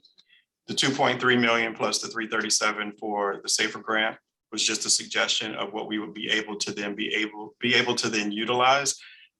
We might be able to get that number down. We probably could. I mean, ideally, we have to balance, and if we needed more to go to schools, we'd have to figure out how to do that. But this was just giving an opportunity to be able to show you, as was requested through the question, what will we be able to do if we had that available? Yeah, it's very helpful. And then Yeah. I guess the other thing that's not, the other lever that I've only seen indirectly here is the meals tax increase. So I understand it was 4%, 5%, 6% over the last few years. Is that history correct? That, I don't know the span of years. We could get that for you, but yes, we are currently at 6%. And I believe that puts us in the top third around the state. This is Todd. It wasn't that long ago, a couple years maybe. We did that in Okay. 20. I mean, we went to 6% in 20. I know that for sure, but I'm not sure, how long it took us to get from 4 to 6. We could find that out. A friend of mine in the restaurant industry made the point, I don't know if this is completely fair or not, but this was his perspective, that that industry felt like it had sort of been, target is not the right word, but had been used to sort of make some of these revenue increases, which was fine, but his logic was that particularly for something like schools, we needed to try to get that, and we'll have to, obviously, but sharing the burden beyond just the restaurant industry throughout the whole city in terms of property taxes. So to be kind of cognizant of the time that we have, and I know we don't have to make the decision tonight, and we're going to have plenty more discussion on this. My position is that, my mind is that our commitment to affordable housing, in my mind, is long term. It's going to be, from this day on, as we commit to house those in our community. And so a few years of less than $10 million so that we can fund the schools, which we have been neglected, for many years. I think that is, a decision that I'm willing to make as we try to, figure out how to fund this. And I think that at least, even though we may not do the whole 10 cents, that to give staff the direction tonight, at least to go with that, so we know we can't go higher, but we certainly can go lower, at least, as far as giving staff the direction on what to advertise, because I think has to be done by next Monday, I believe so. One thing I would like to consider is the possibility of adding a 0.5% to the meals tax. If you look at the list of all of the places in the state that have a meals tax, look at just the cities, the median point is about, it's basically the largest concentration are between are either at 6 or at 6.5. The median is closer to 6.5 than it is to 6. The average of at least the places that are reasonably comparable is closest to 6.5. And I say trying to find comparables is tough because I'll use just as one example, the city of Manassas Park, which has a 4% meals tax, also has $1.44 in real estate property tax. So they've chosen, for whatever reason of their own, probably because of the mix of the economic drivers in their community, they've chosen to go one way and not to the other. So I kind of discount them. But if we take out those kind of outliers, we're actually a little bit on the low side of cities, not of counties, but of cities. We're on the high side of the counties, but not of the cities. If we added a 0.5% meals tax, that would be about $1.2 million a year. That would be something that I think we could reasonably consider. I would not, using the same analysis of trying to figure out where the medians and the averages are. We already have one of the higher lodging taxes. That would not, it would not be logical to move that one up. But meals tax, we are at the moment, I believe, just a little bit on the low side. And that might give us $1 million plus more a year.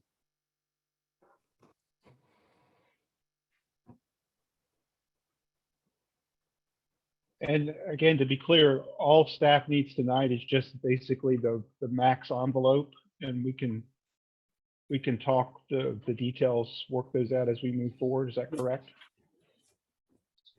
So we need the max details, and then, yeah, I think we can make that work. Yes. Well, I've got plenty of thoughts, but I'll try to be brief. I mean, one, as I look at and understand it, if we're assuming funding everything in our budget is currently proposed, we're not even having a serious conversation until you begin with the 10-cent real estate tax increase, because otherwise it's not affordable. So that seems like very first step one, to have an honest conversation about affording it. And again, I know that 10-cent increase is the eye-popping thing everyone's paying attention to. 100% understand why, but I think just as eye-popping for me is that even after the 10 cents, we're freezing out realistically in terms of affordability, our CIP and general fund of any significant expenditures for a decade. So I'm comfortable with advertising that at the rate to start our conversation, but I still don't think that gets us to a point where we're having a realistic and honest conversation about the state of our budget. I do think we need to take very seriously that information about the fact that just this year, 10% of people were priced out of our real estate tax relief program. For some folks, they can definitely afford it. For people who are on fixed income or particularly those who are retired or older, it's extremely regressive and is going to force them to sell their homes. And if you're talking about offsetting the impact of that, well, if our CIP and general fund are frozen for a decade after the 10-cent real estate tax increase, there's not really room to massively expand the real estate tax relief program or actually fund our affordable housing program. So we're not going to achieve it by doing that. And again, I think funding our housing strategy at 10 million a year, I consider, to me, non-negotiable, because, you know, if we put that off for a decade, that's a decade of lost progress we're probably not going to get back. So again, even with a 10-cent tax increase, I just don't feel like we are having a realistic conversation. I feel like where we are at now is reckless and irresponsible. That's the only way I can look at these numbers. Even with a 10-cent real estate tax increase, we are not seriously discussing how we're going to fund housing, climate, or just the ability of the city to operate efficiently. And so again, I think I don't see how we're going to realistically take this on unless we're looking at revenue that's coming from the sales tax from the General Assembly and or engaging the university about a pilot program to pay payment in lieu of taxes for the property they own. Otherwise, I don't understand how we are making responsible decisions in this scenario. Yeah, but I thought, I mean, right now, this is just like again, I'm new to this, but this is just sort of setting the table for all of those conversations that you want to have, which I think are absolutely vital. The only decision we're making tonight is just that top line real estate tax number, right? No, and the point that just moving forward with this, we're not being realistic. And we should just sort of hit pause until we're able to. Again, no, go ahead. No, you're correct, and I'm not saying not move forward. And I was getting a little off track, but my hair is just kind of on fire, and just have to say my piece. I appreciate it. Because what I will commit to you is, as I've tried to do already, is as we work through this going forward, as I personally learn more about the process and get more information from staff, I mean, I'm not, as I've said to other people, I'm not personally committed to $75 million school project. I would like us to do school reconfiguration as efficiently as possible. If it's 75, okay, but I'm still interested in what the MDO comes back with in terms of pricing options. I'm interested in what the General Assembly does. And I'm also interested, as you saw the email I sent to the housing folks about all the various housing initiatives. That's important to me too. Do we have to give notice in the ad that would go in next week if we wanted to raise the meals tax? Or is it only the real estate and personal property tax? Ms. Robertson can confirm for sure, but it's my understanding we only have to advertise that 7 days prior to the public hearing. It's only the real estate that has to be advertised 30 days in advance. Okay. So no, we would not have to do that next week. Okay. Ms. Robertson is shaking her head yes, so. Yes, that's right. Okay. Well, so we've got a wide smattering of opinions. I will say personally, my view on the thing is that we're already increasing real estate taxes by 11.9% overall. And I have a very hard time and let me also say, I have said for years that I think Charlottesville is undertaxed as far as the real estate tax goes. We dropped it to 95 cents years ago at a time when no other city of our size and magnitude was considering a tax rate that low.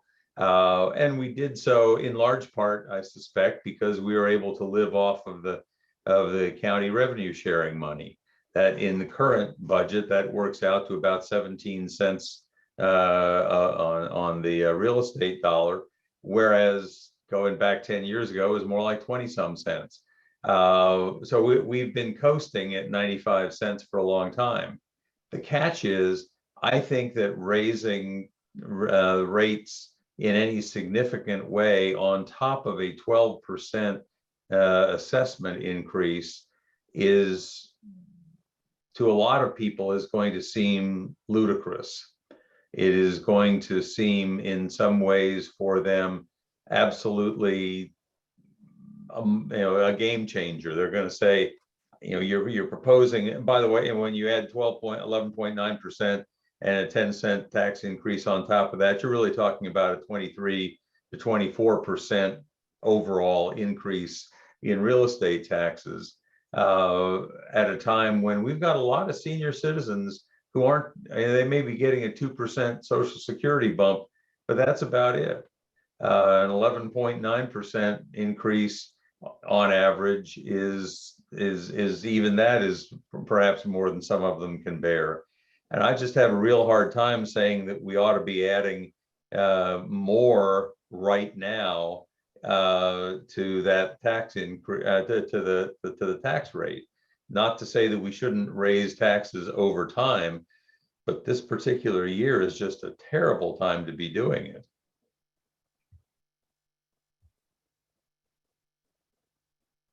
Yeah, and again, I'm not personally convinced yet that we need to raise it by a dime. Maybe we do, maybe it's 7.5 cents. I'm not sure. Maybe it's just a nickel, but for me, just the purposes of this conversation tonight is the advertisement piece. I still have more conversations I want to have with folks, the political side of things like you're talking about. We still need to do that work, but as I understand the rules, if we don't sort of lay out what our outward marker might be at this point, we're effectively stuck for a year. So this at least gives us an. I'm sorry, I was interrupting you. Oh, go ahead. So you're at 10 cents. You want to raise it 10 cents. I want to advertise. Advertise raising it 10 cents. Right. Michael, how about you? Again, I mean, if our conversations around affording everything in our CIP without a sales tax. Advertising it that way is the very beginning of the conversation. That's baby step one. And so I'm okay advertising it there, but I think we need to do a lot more deep, serious discussion about looking at specifically what the impacts are going to be, how aggressive it's going to be. Average assessments went up 11%, but in 10th and Page, average assessments were either 22 or 23% on average increase. So before decisions gets made, we better look at a lot more specifics and understand exactly what impacts are going to be. But for advertising it, given that, again, if we're assuming funding everything in there, given that's baby step one, I'm okay with that. But far from a final decision, I believe we should make on it. Juan, Sina, how do you all feel? Yes, I support advertising at 10 cents. I support advertising. It was my idea. Sounds like we have a recommendation then, Mr. City Manager. Thank you very much, Council. I can't hear you. Very much. We've heard all that you've said, and we will take all of that into consideration as we come back to you with the proposed budget. Okay, so that took us roughly an hour to hash out. That's fine. It was a good discussion. Do we want to take a quick break right now for any reason, or keep chugging? Sina's shaking her head. She wants to keep chugging. We still have public comment to do. I know. Is there anything else from the city manager's office? Actually, there is, Mayor Snook, there's one item. The request was made in regards to giving a brief update to ongoing efforts regarding Fifth Street. So I'll quickly run through that to allow us to move on to community matters. Just wanted to share with the public and with you, Council, that I have pulled together an internal Fifth Street working group made up of myself, our traffic engineer, and our NDS director. We walked the corridor a few weeks back to do some on-site assessments and to begin reviewing some of the prior work that's been done. It is our intention to look at all the options that have been considered and make sure that we can really exhaust any additional ones to add to a short-term, intermediate, and long-term list of considerations. We're going to also revisit the re-envision Fifth Street study that had been previously suggested. We actually expanded the scope and submitted it for a recosting estimate to come. Hopefully we'll get that next week. And then we'll look for the available funds to underwrite that expense. The goal will be to look at the approaching intersections, Cherry and Elliott with Fifth Street, so that we can make sure that we're aware of any unintended consequences should we make certain recommendations to make changes to the main corridor. And that working group is also beginning to take a look at VDOT's Route 631 corridor improvement study, which actually comes into the city and picks up a section of Fifth Street. We want to make sure that we're in alignment with them and look to see if there's some synergies that we might be able to work on together. And it is our intent that we're going to identify a full breadth of considerations and bring all those back to you, whether controversial, whether cheap or very expensive. Our goal is to exhaust any and everything that we can, bring that back and lay that before you to help us make whatever various decisions need to be made. And then I'll just add that later this evening, traffic engineer Brendan Duncan will be making our first recommendation as a presentation to actually lower the speed limit. So that's one of those requests that we've received from a number of people. And that's about time for us to go ahead and make that happen. Okay. That's all I have. All right. So if there's nothing more from the city manager. Did you have anything that you wanted to report? No, sir, not at this time. Okay. That's it, Mr. Mayor. All right. Thank you very much for your time. Then it's time for community matters. And see, we have, I think, we had 7 pre-registered speakers. 1 had dropped out, leaving 10 slots for additional speakers. Each speaker will have up to 3 minutes to speak. There will be an additional public comment section at the end of the meeting for those who did not get a chance to speak during community matters. So we'll now open the floor to pre-registered speakers. Others wishing to speak may select the raise hand option in the Zoom webinar to be placed in the speaker queue. If you have joined by phone and wish to speak during community matters, you may press *9. Our first speaker is Alex Stein. Is he available? I do not currently see Alex in the list. Would you like me to go to the second or wait just a moment? Well, let's go, and if he resurfaces, we'll slip him back in. Okay. Keep an eye out for him. Susan Sherman is second on the list. Susan, you have 3 minutes with council. Thank you. Can you hear me? Yes. Thanks. Good evening, Mayor Snook and City Councilors. My name is Susan Sherman, and I'm speaking tonight in my capacity as the Executive Director of the Charlottesville Free Clinic. Our medical clinic and pharmacy are located at 901 Preston Avenue, and our dental clinic is located at 1138 Rose Hill Drive. Without the Charlottesville Free Clinic, every day in our community, thousands of our hardworking neighbors would be forced to decide between filling their medication prescriptions or buying groceries, getting a mammogram or paying rent. Without health insurance, the outlook can be scary. Without health insurance and without the free clinic, the outlook would be truly grim. The Charlottesville Free Clinic is our community's safety net provider. We treat people who earn too much to qualify for Medicaid, but not enough to afford insurance. These are the people who would otherwise fall through the cracks. Today, the Free Clinic provides care for 3,000 uninsured and underinsured area residents at no cost to them. Our on-site pharmacy fills over 17,000 prescriptions annually and passes on no cost to our patients.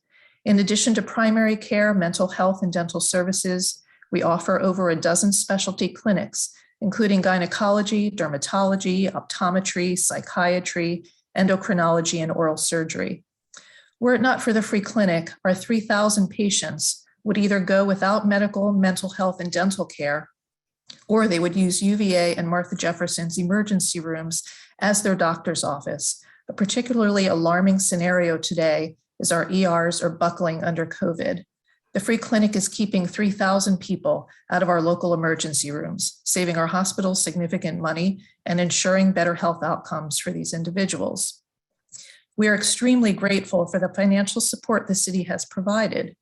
However, our funding from the city today is 13% lower than it was 2 years ago. City funding for healthcare for our neediest neighbors has gone down, while a record number of those neighbors have lost their jobs and health insurance. City funding has gone down as the pandemic has surged. City funding has gone down as the Free Clinic absorbs a record number of new patients seeking us out for all of their needs. In closing, I'll tell you briefly about a truck driver named Chris. He's made a good living to support his family, but this job didn't offer insurance. He had unmanaged diabetes, which caused him to miss a lot of work. He was on the brink of losing his job, which would have set his family into a downward spiral. Once he found the Free Clinic, we helped him reverse his health, save his job, and maintain his livelihood and his family. For every one of Chris, we have 3,000 other stories to tell. I ask you respectfully to consider the value of the Charlottesville Free Clinic to our community as you negotiate the city's budget. Thank you very much. Thank you, Ms. Sherman. Next up is Marcia Geyer.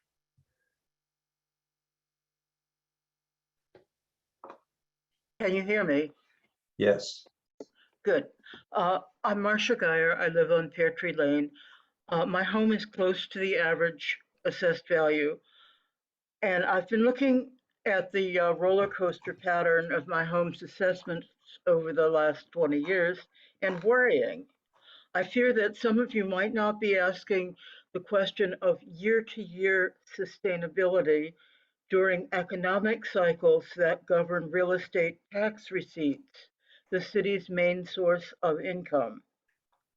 The effects of the 2008 market crash on assessments are clear from my own home, declining assessments each year culminating in a 17% lower assessment in 2013, again in 2014. A steady, slow recovery brought the reassessments back from to the 2008 level in 2020. The effects of the current national housing bubble are also clear in my 2021 and 2022 assessment. The combined assessment is up 26% compared to 2020. So I'm afraid there will be plans and commitments made while revenues are really high that will not be sustainable during the next recession. jeopardizing this city's financial ability to cope well and cutting back the spending on the safety net. Unfortunately, the slide into another serious recession like 2008 will occur and may already have begun. The Fed's policies have engineered this unavoidable result when the starting when the Fed tackles the high inflation that the Fed itself created by keeping the market going up artificially. It's an awful situation. I hope you will include all the good equitable improvements you can fit into the 2003 budget, as long as those improvements, future expenses, will be manageable and sustainable during the current recession. And thank you for all you are doing together. And thank you, Ms. Geyer. Let's see. I realized I'd gotten away from the habit of allowing Mr. Dillahunt to be calling the next folks up. So Mr. Dillahunt, take it away. No problem. Robin Hoffman is next. Robin, you have 3 minutes. Hi, everybody. As you may or may not know, I am a CPA TV producer and director of 26-minute videos that are shown 4 times a week. And they usually highlight the nonprofits. So I'm always talking to people who are trying to raise money for really good causes. And someone mentioned, why not have the city, since we have all these solar companies and Apex and Sun Tribe here, form some sort of utility company, so that we can have solar panels put on all the new builds, and then some of the percentage goes back to the city. So it's kind of like an investment. And then also I was kind of concerned because I was walking, I've been getting physical therapy finally for my broken ankle, and I was walking and trying to take buses, but there was a lot of prohibitive bus stations, no awnings, no seats, no snow wasn't being removed. And the downtown mall was terrible. You know, you put out the right away for people to clean out the snow, but the storekeepers weren't doing it. I mean, the restaurants weren't doing it. So I've just wondered if we could have more of a livelier city, including maybe asking partnerships for architectural schools and stuff like that to do the bus depots. Thank you. Thank you, Robin. Next up is Drew Lambert. Drew, you have 3 minutes with council. Thank you. Hello, my name is Drew Lambert, and I'm a student at Albemarle High School. I'm the founder and leader of Snow Crew, a charitable organization of student rowers from Albemarle High School. We shovel snow for those who cannot clear their sidewalks and driveways on their own. For the second snowstorm of this year, we shoveled the sidewalks and driveways of 65 houses. However, we received over 100 requests for our services. Our volunteer team of 20 students was overwhelmed by this demand. Many members of our community are in great need, as they are often on a fixed income, live alone, or are physically unable to shovel their own sidewalks. The requests are characteristically dire, and as such, we cannot ignore them. Snow Crew has worked tirelessly to meet all the requests from our community. Let me share some examples of our experiences. Mrs. H lives alone in a duplex off 5th Street. She is oxygen dependent. In a previous snowstorm, she tried to shovel her own sidewalk. She ended up in the hospital with a collapsed lung, and the doctors told her to never shovel snow again. We've been helping her with every snowstorm since she contacted us. Mrs. D contacted us before each snowstorm, even a light storm of 1 inch, to ensure that she wouldn't be fined by the city. Her request seems unusual as she is not living in her house. She is in the hospital and has been there for quite some time. The financial burden a fine would put on her made it essential that she contact us, worrying her even in the hospital. There are so many more examples like these. People in wheelchairs, people with Parkinson's, veterans, or people who have suffered heart attacks. Some of these people were referred to us by the city of Charlottesville itself, by the city manager's office. People contact us out of desperation and are filled with gratitude when we help them, filling our inbox and voicemail with messages of appreciation. Their desperation is due to an inequitable code in the city of Charlottesville. Section 28-25 of the Code of City of Charlottesville, titled Removal of Snow, Sleet, and Ice from Sidewalks, shifts the burden to the homeowner or occupant by requiring them to clear their sidewalks within 24 hours of snowfall. If their sidewalk is not cleared, the city will hire a private company to clear their sidewalks and charge the resident. Some residents cannot afford to hire people to shovel their sidewalks, including most of the people who contact us. If their sidewalks aren't cleared, the city will still charge them for the service which they cannot afford. This is a problem for low-income, disabled, and elderly residents. Shifting the burden to the individual has unfairly targeted them. Because of this, there is a great demand for snow crew. I implore city council members to alter this code. As demonstrated, it unfairly burdens certain members of our community and causes undue stress. A potential solution is creating a waiver form that residents can fill out to waive them of this responsibility when they have a demonstrated need. If the city deems it necessary, they can still hire crews to clear these sidewalks, but the financial burden will be on the city, not low-income, disabled, or elderly residents of our community. The city created this problem, and only the city can fix this problem. Thank you, Drew, and thank you for all the work that you and your colleagues have been doing to help an awful lot of people. It's very important work. Thanks. I still do not see Alex Stein. Alex, if you're out there and would like to rejoin, you certainly may. Up next in the list is Jeff Fogel. Jeff, you have 3 minutes with council. Thank you. Good evening. I have argued for an increase in the tax rate for more than a decade. Nobody was interested. Politicians believe that that's an anathema.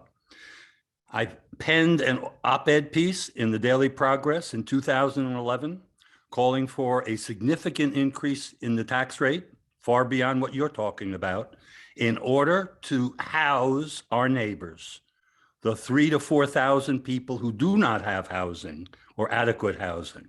The money that you have set aside has mostly gone to upgrade, appropriately so, the public housing as well as the project-based Section 8. But it has not expanded the base of affordable housing for the rest of the population. At the same time as you raise the taxes for that purpose, you must protect the people who will be harshly affected by such an increase. We have many rich people in our community. They are the ones who have to take up this burden, not the poor and working class. And so the CHAP program has to be expanded. As I understand, it's not being fully funded to give as much back as we could give back. And the notion that we have to go to the legislature, number one, I came to this council, 3 of the people here hopefully remember, for the last 2 years during budget cycle, and said you have to do something about the CHAP program. And the answer was you have to go to the legislature. But you didn't go to the legislature. Why not? Maybe somebody can explain, with all of your great hopes for housing, why you didn't go to the legislature in order to expand the CHAP program when you had the opportunity to accomplish that successfully when the Democrats were in power. And now you can't. So I think you have to take a look at yourselves, ask yourselves why you talk so much and don't do things that would actually accomplish something, like simply going to the legislature, making that a high priority to expand the CHAP program. Because what you're going to do when you do this and don't have a sufficiently expanded CHAP program, you're going to drive more people out. And those people, you know it, are going to be Black. And we have reduced our Black population in this city approximately 1% each year. And that's by being driven out due to gentrification. And now people will be driven out when they don't even get the opportunity to get some money back from the city, because housing prices have skyrocketed, not to do anything they've done, but because of the market for rich people. So if rich people want to live here, no problem. Let them pay their fair share.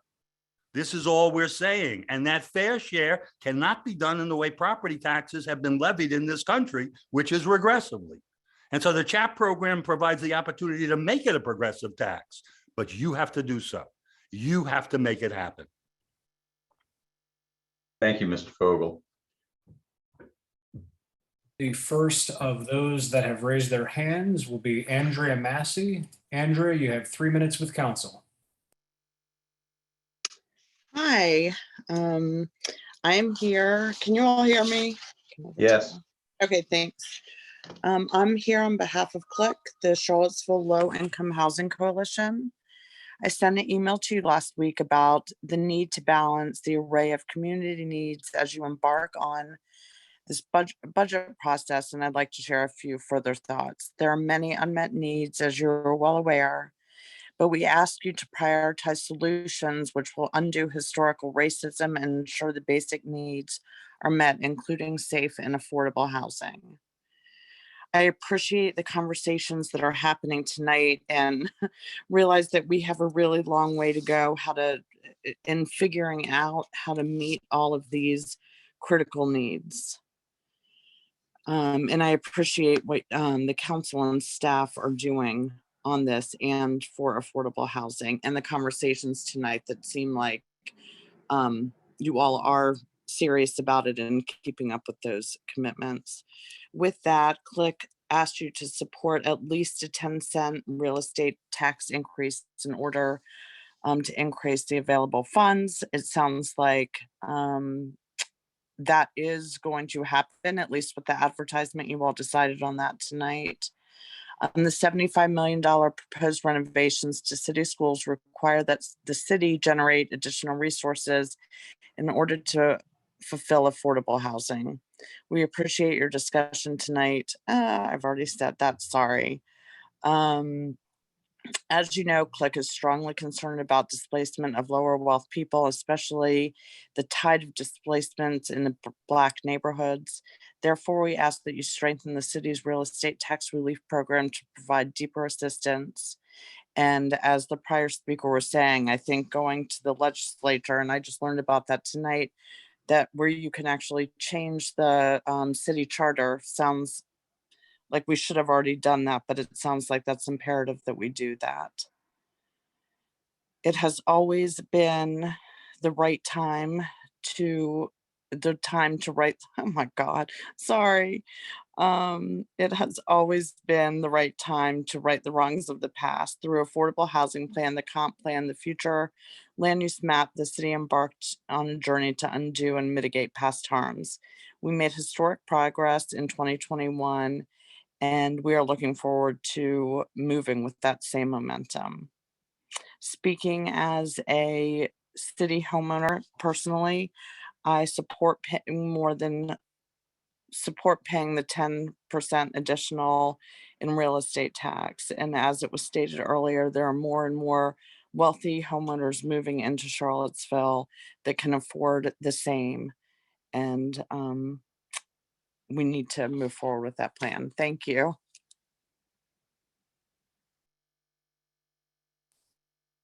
Next up is James Groves. James, you have 3 minutes with council. Good evening. My name is James Groves, and I'm a city resident. Tonight, you have a tough decision before you. Do you approve upzoning on Nassau Street? Certainly, you want to increase the stock of affordable housing in our community. Yet you should also have deep concerns about Nassau Street flood risks during this century.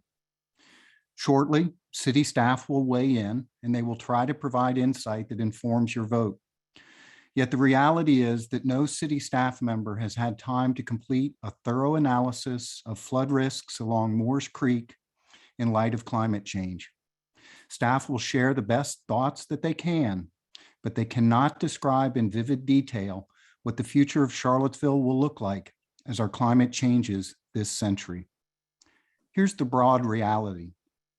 Between 2010 and 2020, the National Oceanographic and Atmospheric Administration reported at least $133 billion disasters across our country, double the previous decade's total, at a cost of more than $867 billion. Similarly, the annual average number of flood claims paid by FEMA has also doubled between 1997 and 2020 to 52,000 per year. Science explains that warmer air holds more moisture. A warming climate is also slowing the jet stream.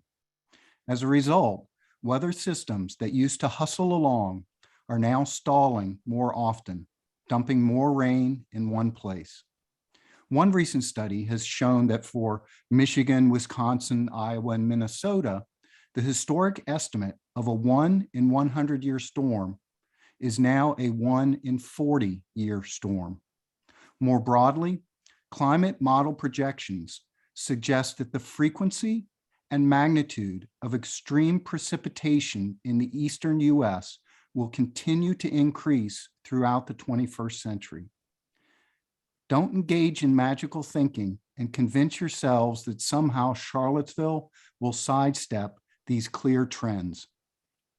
The developer before you tonight may point out that they already have by right development approval for Nassau Street. While true, that does not mean that you need to upzone and increase their financial gain at the expense of more low and moderate income members of our community. Protect our most vulnerable and vote down this request. Thank you.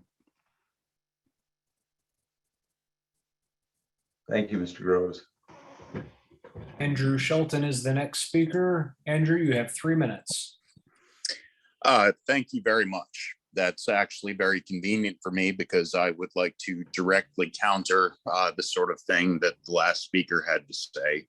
I find it very convenient that there's always a group of people, generally the same people in this town, that call in to speak out against any possible upzoning and additional housing. And they latch on to whatever the most convenient argument they can find for a specific plot. In this case, it's the floodplain risk, where he's citing a study from Wisconsin and the upper Midwest in general. Not that climate change isn't a real issue, but it is just very disingenuous and really not something that I feel that we need to take seriously, to be quite honest. They have a by right development there, and people will be at risk for flood damage no matter what. I don't see any reason that we can't allow more people to live in those buildings in the meantime. And we need more housing in this town. We have a constant stream of people talking about how we can't build more housing for any reason here or there or wherever.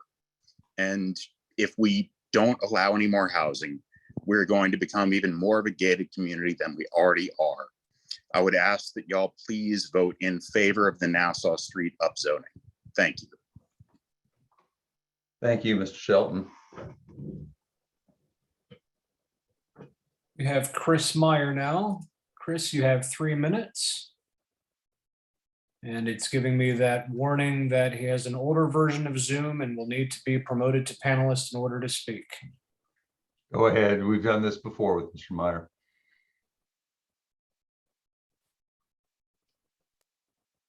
Sorry, counselors. I'll upgrade Zoom somehow. I don't figure that out. I have a new computer. It blows my mind. Anyways, I really appreciate the thoughtful diligence you've been utilizing in your discussions on the budget. I know you guys spent a number of hours last week on this also. And I do appreciate, again, your decision. And I would say courage also to advertise a 10-cent real estate tax increase. I know that doesn't mean it's going to be that, but at least signaling that I think will, again, generate a lot of interesting discussions over the next months before you make your actual final decision. A couple observations though on the real estate tax rate and the necessary investments the community needs. By raising the rate, do remember you will likely be funding the affordable housing plan that can mitigate your increase on the low income households by assisting them with other programs, such as energy efficiency retrofits. Full disclosure, you all know I run LEAP that delivers those for the city. You have another options of rehab assistance and other assistance that, again, you can use that revenue, additional revenue generated by the real estate to mitigate that impact on those low income residents.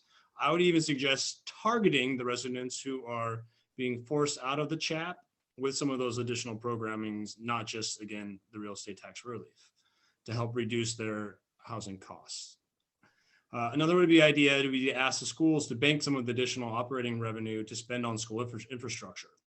I saw with that 10-cent increase, there'd be another $4.5 million. Ask them to bank that this next fiscal year instead of spending it in operations, and then utilize that in the future years again towards your reconfiguration funding. Finally, I was interested because I saw in Chrissy's presentation there on again your bond issuance. She kept on issuing $15 million a year worth of bonds from 2026 to 2032. That was another $105 million worth of bond issuances. And I'm wondering, again, if that's just on general government buildings, or would that also be subsidizing your CIP? I mean, Michael's brought this up a lot where we can't know how many of their spending, but at least in Chrissy's example there, you had another $105 million of bond issuances that were happening again from 2026 to 2032. So please dig into that, because I think my assumption is there's still some money there again to continue on funding, at least how she presented her model. So as we move forward, please do focus on revenue decision that is a both and decision rather than one that is an either and or. I know those are hard and eventually we have to make decisions, but again, there's a lot of needs for affordable housing. You're very aware of them. We've been talking to them a lot. There are a lot of needs on education that haven't been being funded over the last decades. Our community needs these things to have an equitable, again, opportunities for everybody. Thank you. Have a good evening. Thank you, Meyer. Next up, we have Tanisha Hudson. Tanisha, you've got 3 minutes with council. Good evening. Can you hear me? Yep. Okay, I just want to speak real briefly.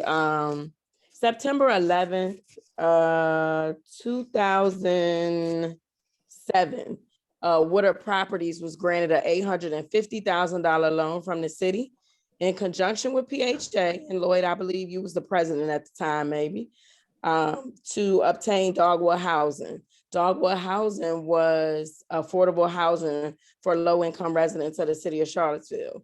Well, today, a very prominent member of this community applied for an apartment, 919 Page Street to be exact. It is like a 2-bedroom cottage, literally.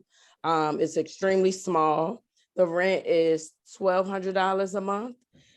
They were told when they called to ask about renting the apartment that they did not qualify because their income was not $42,000 a year. This was a restriction placed on by the city of Charlottesville at the time. Mayor David Brown was the mayor at the time, set these standards, these payment standards. I believe you all set these payment standards. And I do remember about 4 years ago, correct me if I'm wrong, Michael, you weren't a counselor at the time, but I think I remember you speaking at this particular council meeting that Woodard then came back again and got more money from the city, granting that he would have affordable housing. Here's my beef with this whole situation. The city doesn't pay its low-wage workers $42,000 a year. How do you expect your low-wage workers to afford living in this city when there's restrictions in place? You're saying no one person can spend more than 30% of his or her rent. You know, with the type of deals that you all are cutting, they're going to spend more than 30% of their earnings on rent. Those are just the cost of rent prices. So again, with inflation, everything is going up except the paycheck, clearly. So I just wanted to outline to the people listening to this, because now I'm not talking to council, I'm talking to all the community members that's listening to this. This is the game that Charlottesville plays. It says, we're going to support affordable housing. And then it puts in stipulations that says you have to make a certain amount when they know they don't even pay their workers that amount of money to be able to afford even a cottage on Page Street.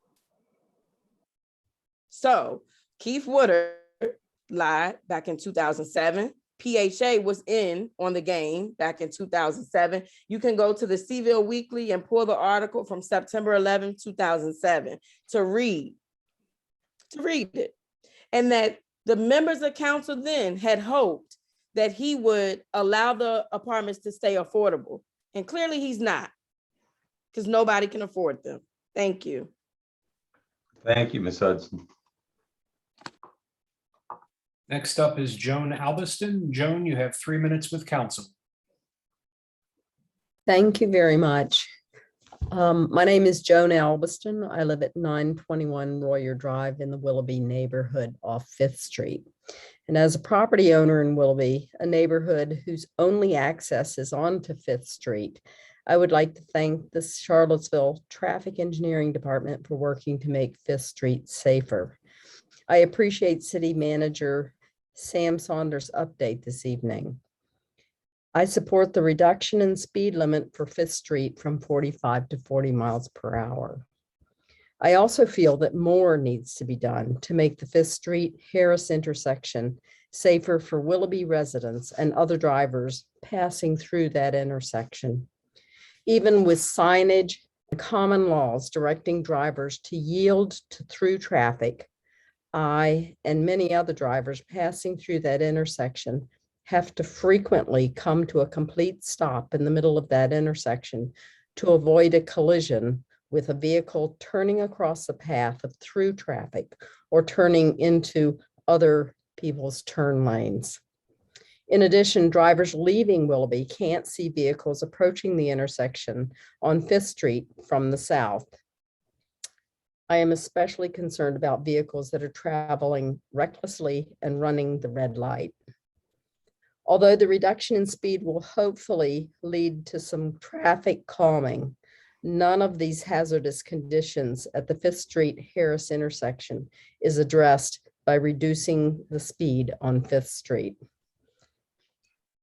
At one time, the city traffic engineer suggested a dedicated turn signal for the Fifth Street Harris intersection. Please consider doing that. Thank you. Thank you, Ms. Alston. Next up is Dee Dee Smith. Dee Dee, you've got 3 minutes with council. Thank you and good evening. Dee Dee Smith, I live in the city. You all heard a couple really interesting things tonight. I think that can at least help inform some of your tax decisions. One was from Drew Lambert, who was the young man who, with the Albemarle High School snow program, was really inspiring to hear him talk. But when you heard about who he's helping, those are the people who are going to be impacted by a tax increase. I'm not opining one way or the other about it. It's just was really stark reminder about who. And the other really fascinating little factoid that came out was when Michael Payne noted the pretty shocking assessment rise at 10th and Page. I knew mine isn't any that I got for my house isn't anywhere near the 12%. So I figured somebody's getting much higher ones. I have another a friend who noted that hers was like over 15%. In both those cases, these are not big houses. So I think it would be a really interesting data point for you to find out where the really big increases were. You know, when you talk about 10% or 10 cents on 12%, I mean, that's shocking enough, but it's not going to be 10% or 10 cents on 12% for a lot of people. It's going to be more like a 30 and 35% increase, such as we heard about at 10th and Page. Anyway, I think it would just be a really interesting data point for you to find out really who will be impacted. But that's actually not even why I raised my hand. I am here tonight to ask you, to beg you, please, as soon as you can, to have a public presentation that everybody can see and a public hearing on the Central Water Line. This is a 6-mile long, huge Rivanna Water and Sewer Authority main that is going to go straight through the heart of your city, and that so few people even know is happening. I don't understand why City Council didn't have to give authorization for it. They're public streets. You own those streets. And the fact that somebody else could make this decision without City Council really even hearing much about. It's buried in reports recently, is just shocking to me. And we stand to lose trees and have our other utilities interfered with in the process of this. So please just ask Rivanna Water and Sewer Authority to give a public presentation, and please, as part of that, have a public hearing. Thank you. I appreciate your time. Thank you, Ms. Smith. Josh Karp is our next speaker. Josh, you have 3 minutes. Hey, can y'all hear me? Yep. Okay, I wasn't going to call in tonight, but listening to you talk about the tax rates, I felt like I had no choice. That's not true. I had a choice, but I chose to call in. So yeah, I was thinking, as you all know, you have a really unenviable situation here because the community and you all have really good and ambitious goals around affordable housing, around schools, around lots of other programs. And as you've been hearing, you all know better than I do, the money to do those ambitious programs is not available yet. And you've got to figure out what to do about that. And I just want to remind you, I like to do this, that the city and you all produce really good reports and documents now and then. And I would like to encourage you to read some of those, not for the first time, but to read them again. I'm thinking in particular of the affordable housing plan that 3 of the 5 of you endorsed last year, and the TJPDC's report on affordable housing needs from a few years ago. It's not news to you all, but we have a huge deficit of affordable homes in the city. I think it's 4,000 plus in the region and growing. And I was really encouraged when at least 3 of the 5 of you committed in a non-binding way, as it turns out, to $10 million a year for affordable housing last year in the affordable housing plan. And I don't think that that number is meant to be 10 million a year when it's convenient, when there's plenty of money in the budget, when there's no pressure elsewhere. I think $10 million a year to me means $10 million a year as a floor. The needs are not going away without funding. And I was discouraged to hear talk tonight about, well, we can defer the spending, affordable housing is a long-term problem, so we can just cut it for a few years. And you all can, but people are going to lose out on homes in the city if you do that. You all have approved, and I am glad you did, rezonings for Park Street Christian Church and MACA developments. Without money from the CAF, they're not going to get built. And maybe if you return to them in 5 or 10 years, it'll work out, but maybe it won't. And so I want to encourage you to read and stand by reports you've endorsed in the past. And I'm not going to tell you where to find the money. I don't know. Good luck with that. Whether it's real estate taxes or sales taxes or whatever else. But I really hope that you'll stand by those commitments because people are really counting on you to do that. And if you don't, they're going to suffer. Thanks for your time. Thank you, Mr. Karp. Up next is Peter Krebs. Peter, you've got 3 minutes. Hey, good evening. Can you hear me okay? Nod if you can. Yes. Thank you. Yeah, I'm Peter Krebs from the Piedmont Environmental Council. I live on Tufton Avenue here in the city. I'm here to speak about 2 items on tonight's agenda. First, I'd like to encourage you to adopt the Urban Rivanna River Corridor Plan. The purpose of the plan is to bring greater attention to this most important resource and guide decision makers who must balance a whole bunch of different factors: recreation and access, development near but not on the river, and most importantly, ecosystem protection. I would emphasize also that this is a plan for an urban section of the Rivanna, so increasing access to a greater spectrum of the community is paramount. Looking forward, I'd like to see a phase 3, which is more specific. TJPDC actually did quite a lot, but their funding for this project was very small. I'd like to see a master plan for Riverview Park. There's a lot going on down there that needs to be balanced. I'd like to see a comprehensive look at the area around Freebridge in both the city and the county. And I'd like to see continued attention both from the city and the county on water quality all the way up to the headwaters of the Rivanna. I would also like to ask you that you enact a speed limit reduction for 5th Street that will be spoken about later. We have to be honest, we all know this is the tiniest piece of what really needs to be done, but it will matter. The relationship between speed and injury or fatality is geometric. So every 5 or 10 miles per hour literally can mean life or death. I'd like to see cars moving steadily at 30 or below rather than a stop and go speedway, which is what we have today. I was very encouraged to hear Sam Sanders' remarks earlier about pursuing Brennan's medium and long-term suggestions and perhaps others. Certainly design changes are warranted. Specifically, I'd like to see improvements in this section of Fifth Street that we're talking about here between Harris and Cherry. I would also like to recommend that you guys work closely with the county, who, as Mr. Sanders mentioned, is working on Fifth Street Extended, and also with the MPO to address the section between the county line and Harris Street.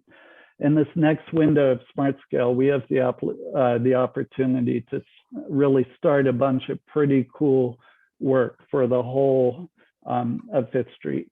And of course, lives are in the balance. Thank you for your great work and look forward to listening to the rest of the meeting. Thank you, Mr. Krebs. Richard Allen is up next. Richard, you have 3 minutes. And then I think we have one more before we break. Is that correct? Yes. Okay. Mr. Allen? Incredible and diverse work that you do to support our community. I'm Richard Allen of Charlottesville. I'm a professional iconographer who studies the importance of public symbolism. 2 years ago, I removed a plate set in the sidewalk that read, "On this site, slaves were bought and sold."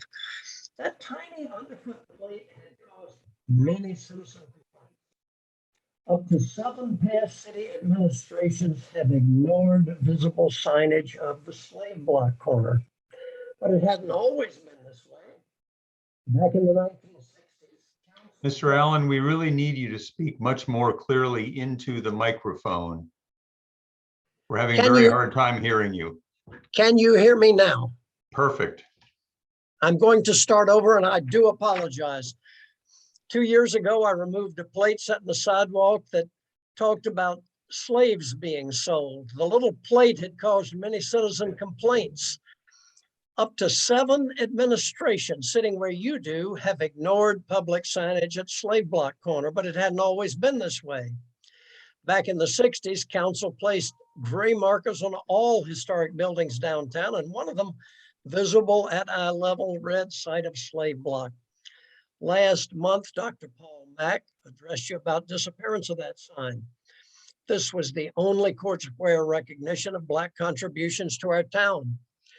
Our group has asked council to accept our exact reproduction of this sign and to authorize bolting it to the pole beside the slave market. We've also asked you to remove 2 parking spaces that would obscure Slave Block Plaza visually. City Engineer Duncan, Deputy City Manager Sanders say it's easy to move those parking spaces. They're ready to go, but only when authorized by you. DCM Marshall said the same thing, even though she oversees racial equity, diversity, and inclusion. She too is powerless. Only you 5 leaders can make those 2 things happen. Back in 2011, City Council publicly promised, and I quote, "We apologize for the harm caused by the city government's destruction of Vinegar Hill. We affirm that lessons learned from the city's actions will be remembered," unquote. But it appears you've learned nothing on Slave Block Plaza. This ongoing erasure of Black history and Charlottesville history is a failure by council. It represents overt discrimination, a question for all 5 of you leaders. Must our group file a lawsuit against council to see the site of Slave Block sign go up? Councilors, it's time to take on this leadership embarrassment. Please, please authorize our 2 requests in closed session tonight. Please flip those parking spots. We will provide you with our replica Slave Block sign tomorrow for installation. Mayor Snook, Thanks for your past emails indicating concern about this issue, and my apologies for running over time. Thank you, Mr. Allen. I will note, by the way, that we would have no authority to go into closed session. But anyway, last speaker. That will be Kimber Hawkey. Kimber, you've got 3 minutes. Hello, thank you for listening to me tonight. I'd like to start by agreeing with Mayor Snook. It is incredibly oppressive and onerous to both raise assessments and taxes in the same year. It's a double taxation. And it will make regular people suffer, such as myself and many other people who even have things worse than we do. It's a question of affordable housing. You know, there's all this talk about rich people. I'm not sure where they are or how to find them, but perhaps tax them. You know, the average people like ourselves, we're not sitting around eating bonbons and using golden toilets. So I would ask you to sincerely reconsider raising assessments and taxation in the same year. Other than that, the other affordable housing issue is the upzoning of Zero Nassau this evening. Protesting that upzoning is not ingenuous. History has shown that there's flooding in that area and putting housing there is not safe. Neither are people such as myself against development. What we're against is a development that's not appropriate in size or not appropriate in safety. And that's where Nassau comes in. Mr. Snook, you had sent a quote about the importance of experiment regarding this issue. And again, experiment refers to testing, and this site fails the test due to numerous floods experienced there. And that caused the Army Corps of Engineers to warn against developing in this area due to how vulnerable it is to precipitation and runoff and floodwaters. Your own climate action manager pointed out the dangers of increased precipitation and flooding that is heading our way in the climate action webinar. The applicant is not looking to mitigate these dangers. There's no waterproofing of the buildings. There's no stilts. There's no steel girders going down to bedrock to stabilize the buildings.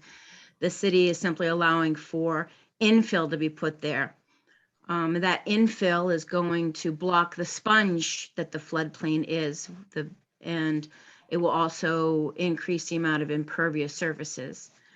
Eyewitnesses have attested to the floodwaters on Nassau. Clifton Brown, who lives across the street from this development on 901 Nassau, saw the floodwaters from Meal. The Flood Factor site, which is an impartial group, has said this is a 9 out of 10 extreme flooding risk area, and that goes to across the street from this site. So we would just ask for sanity and safety in development. Thank you. Thank you, Ms. Hawkey. Okay, should we take a brief recess? 5 minutes? 5 minutes. See you all back in 5 minutes. Thank you.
I guess we're all back.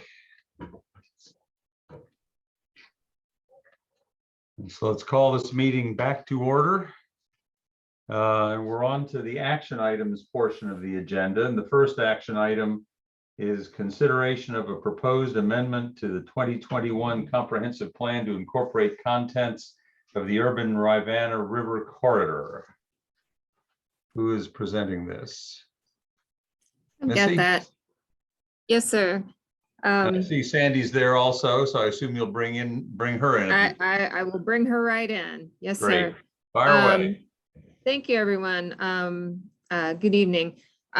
We are moving forward with the second phase of the Rivanna River corridor plan. As you heard from public comment earlier, there are two. This is the second of three phases that were thought about for this effort, and we've made it through this second phase here. We had a public hearing on this on January 11th, joint hearing with Planning Commission, where there were a few changes that were made to the document. Since then, the document has gone to Albemarle County for review, and there have been at least one thing that Sandy's going to give us a briefing on. But at this point, I'm going to turn the time over to Sandy Shackelford for a brief presentation. And both of us will be available to assist with questions.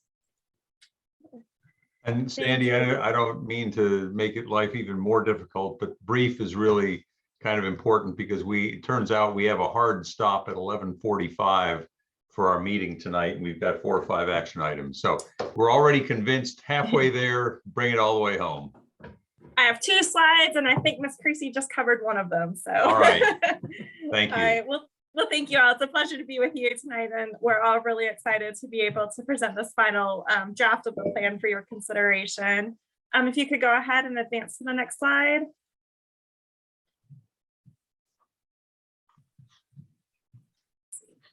While that's coming up, it's just a slide summarizing the action that has happened so far. So Albemarle County has already gone through their process. Their Planning Commission has reviewed the plan. The Board of Supervisors has reviewed the plan, and they've gone through their endorsement process to support it. They will be incorporating this plan into their update. They're getting ready to go through their comprehensive plan update. So they'll be incorporating content from this plan into that process. There was one revision that came to our attention after we submitted the final draft. So if you can go ahead and go to the next slide after the action to date and go to the revision slide. There was one minor editing error that we caught a little bit later in the process, that on the bottom of page 3. This was just, there was a sentence that was left over from an earlier revision, and after we restructured this section, we realized that the sentence was left in by mistake and it really doesn't belong in the plan anymore. So basically, we're asking that should you choose to go ahead and support the resolution to amend the 2021 comprehensive plan to include this urban Ravenna River plan, that you also include the revision that's noted here. What page is that Otherwise, on? what's that? You know what page that's on? Yeah, it's on page 3. It's on the bottom of page 3, and it's in the middle column. I see. On the bottom of page 3 under the Yep. Indigenous people Gotcha. section. Thank you. Yep. Otherwise, basically, we've incorporated all the other revisions that have been made to this plan. You all were, I believe all of you were at the joint public hearing with the Planning Commission, so you've already heard the full overview of the plan. So that really summarizes all the new information that I have for you at this point. And otherwise, I'm happy to take any questions. Counselors have any questions for either Sandy or Missy?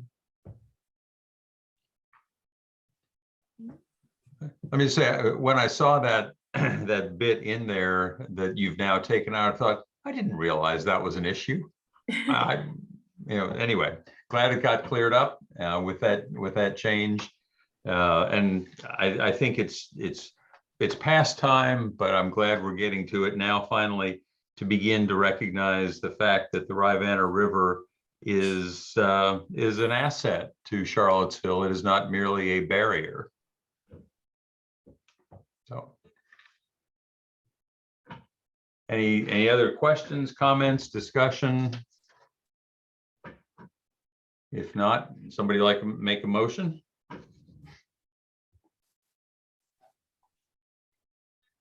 I move to accept I don't have a copy of the agenda in front of me. Move that we approve the changes suggested by staff. Is there a second? Well, actually, let's move to approve the change suggested and then approve the plan and add it to the comp plan. Yes, that's what I meant to say. That's what I thought I heard you say. Second. Is there a second? Ms. McGill, Councilor McGill has seconded the motion as restated. Any discussion? Ms. Thomas, take a vote. I do have a question. Was the change noted in the resolution that was submitted? I think the resolution, no, it's not in the resolution as submitted. So, okay. But the resolution as submitted did not enumerate other changes either. So I know there had been a couple of changes since the Planning Commission draft, or actually, since the draft that went to the Planning Commission, there were some changes that the Planning Commission had made and a couple of errors noted. So this is the only change since the version that was given to us. Is that correct, Sandy? That's correct, yes. Yeah, okay. So we're moving to approve, consider the amendment of to make an amendment to the 2021 comprehensive plan to incorporate the contents of the urban Rivanna River corridor plan as currently amended with this current suggestion with the redaction on page 3 about John Smith and the mound. Right.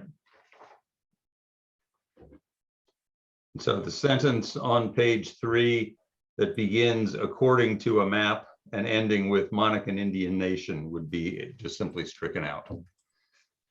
Okay. Clear on the motion now? Believe so. Okay, Ms. Thomas, call us out. Councilor McGill, Yes. Councilor Payne, Yes. Councilor Pinkston,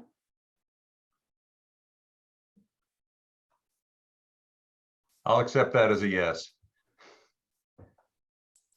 is he having mic trouble? Yes, Okay. sorry. Mayor Snook, Yes. Vice Mayor Wade, Yes. Okay, that motion passes 5-0. Thank you. Let's see. Next is the motion to amend and reordain section 15-99 of chapter 15 of the Code of the City of Charlottesville to reduce the speed limit on Fifth Street Southwest. Brandon Duncan, there you are. Here. Talk to us. Thank you. Thank you, Mayor Snook and city councilors.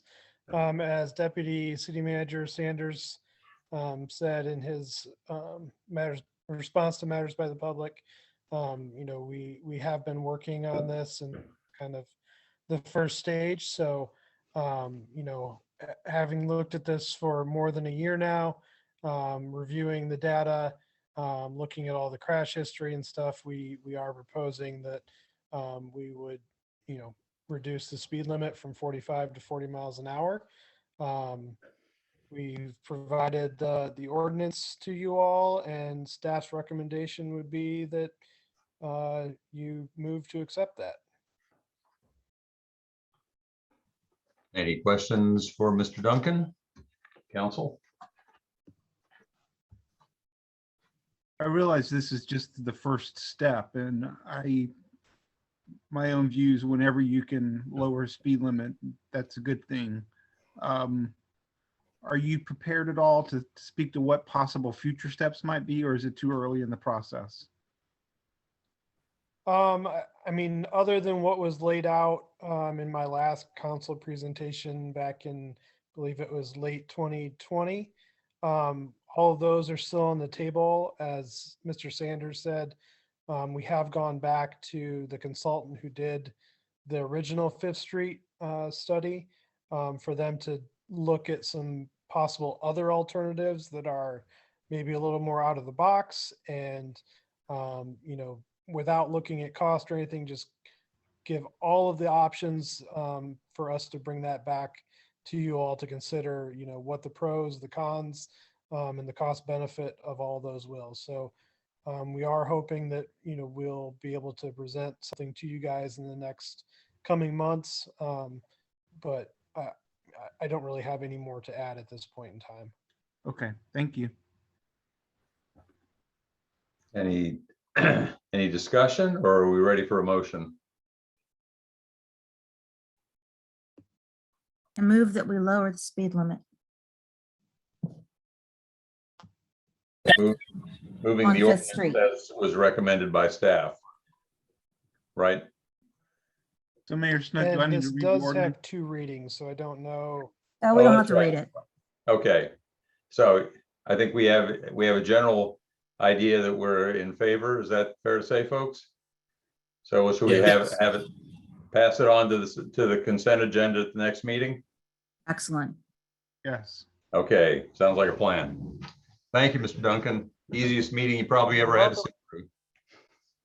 Thank you. Next, Yep. 0 Nassau Street. And this is Jack Dawson has a presentation for us.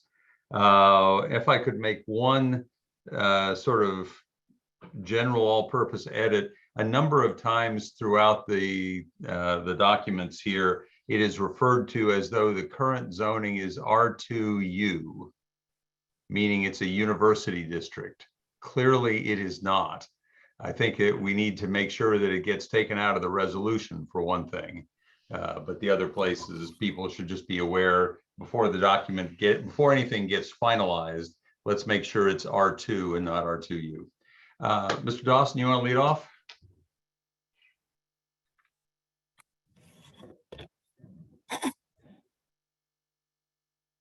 Yeah, sorry, I had to navigate to my other screen there. So we do have a PowerPoint prepared, if I could get that up to help guide us. Is that, there we go. No, different one.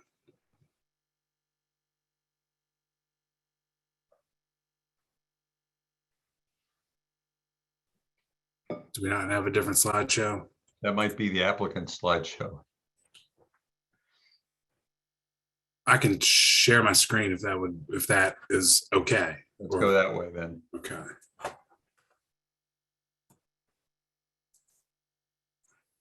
So this might be slightly start from beginning.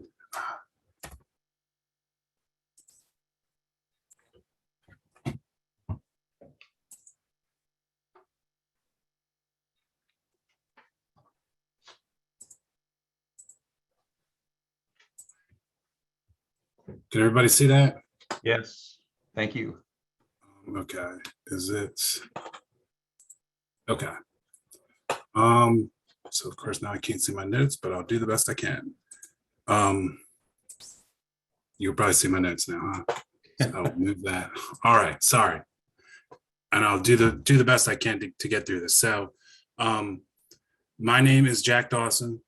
I'm the city engineer, and we were requested, this rezoning came up in December last year, just a few months ago.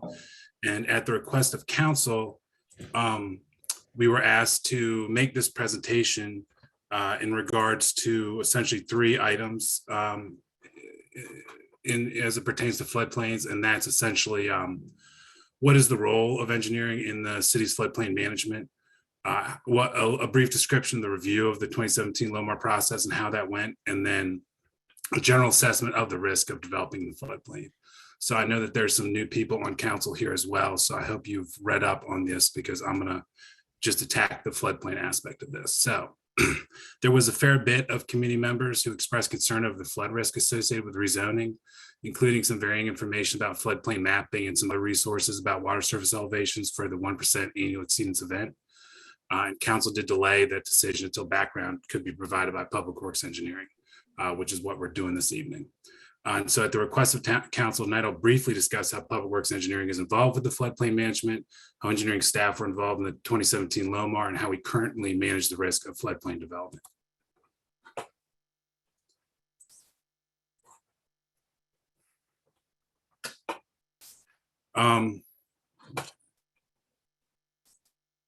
There we go. I'm gonna move my notes here real quick so you guys don't have to keep watching me do this. There we go. So the city agreed to partner with FEMA as floodplain managers when we signed with the National Flood Insurance Program. City property owners get access to flood insurance through the NFIP exchange. And in return, we agreed to create a floodplain development ordinance with a series of minimum standards. Slide.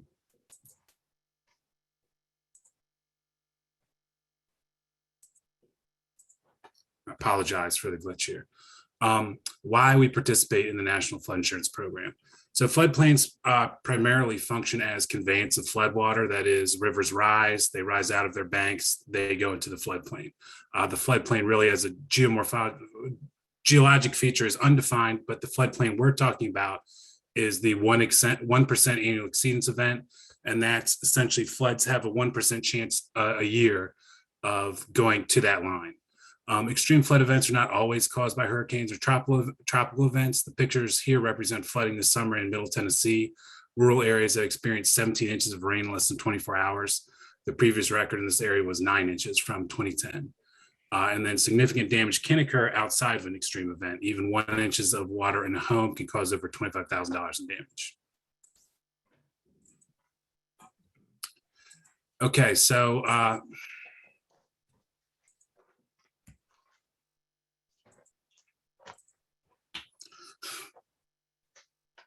so the LOMAR process, what is a LOMAR? A LOMAR is a letter of map revision. Very generally, FEMA every couple of decades or so does large flood insurance studies where they do a process evaluating where that 1% line is.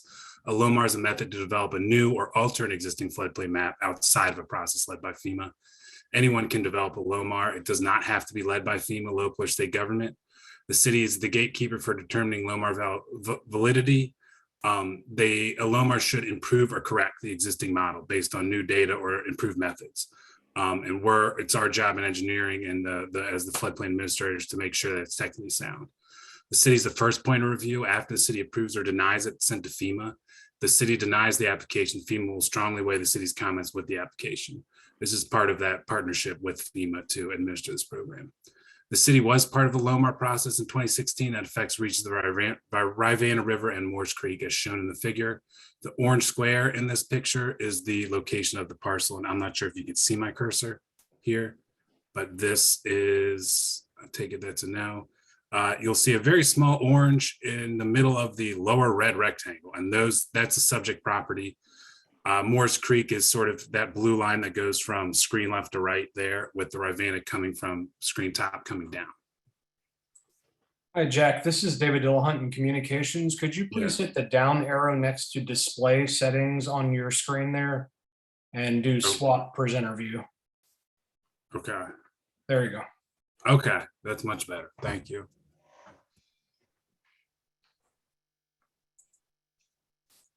Okay, and I can see my things up here. All right, now we're in business.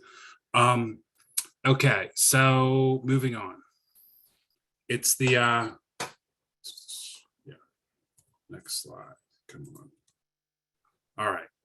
So during the 2017 process, this was not really a good example of how this partnership is supposed to work. The LOMAR was submitted directly to FEMA, and the review process was initiated without city participation.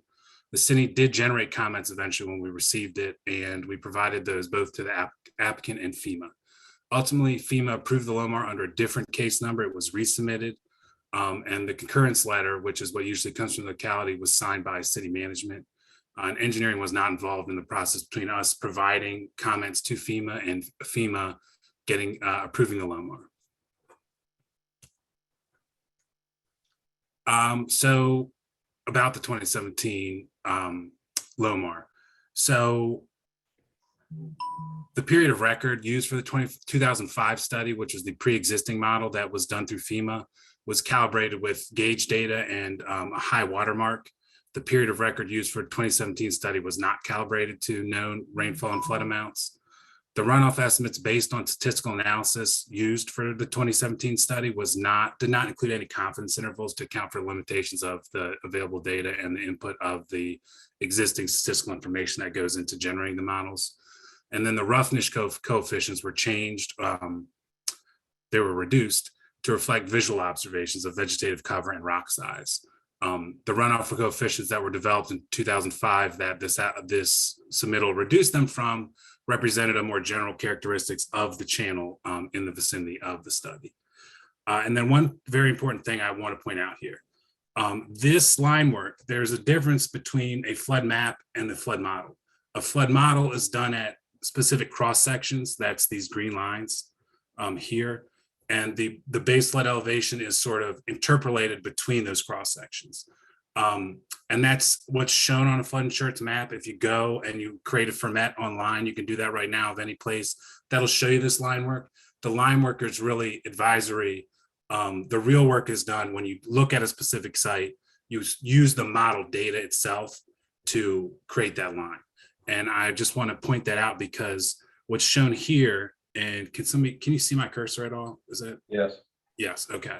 So this light line is what was shown as the 100 or the 100-year floodplain in the 2017 LOMAR. In actuality, that was just an oversight or a mistake or something. If you look at that model provided in 2017, the real line is this green line, and that's what city staff prepared sort of to reflect this.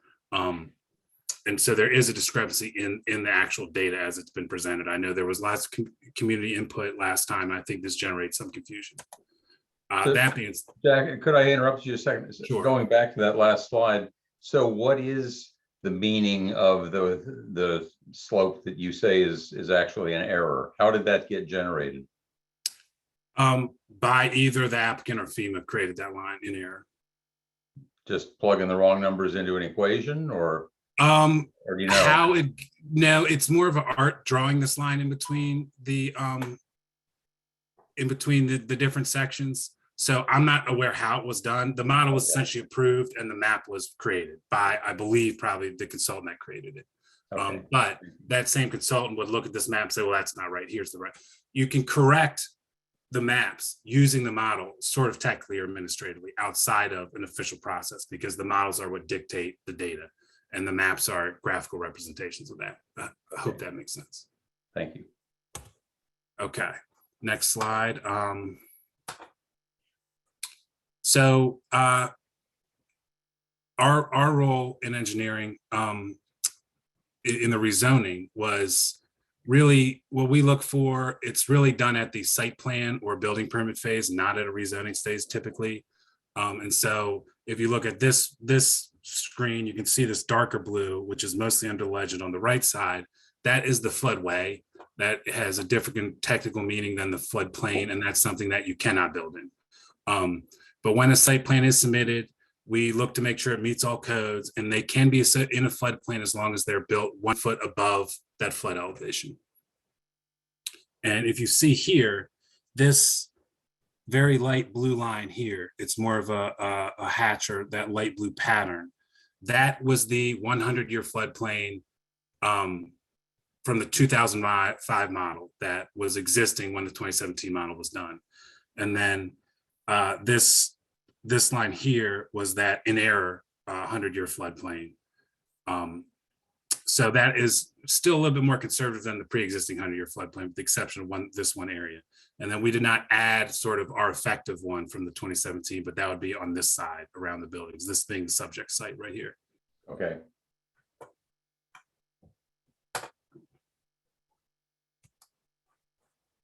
Okay, so risk. There is inherent risk in placing buildings in the floodplain. As a city, we've taken the collective risk shown in this pie chart. And so this is all the parcels within the floodplain. 285 of those are developed parcels. That's this orange chunk. Now those are developed in that they have a building, but that building is not necessarily in the floodplain.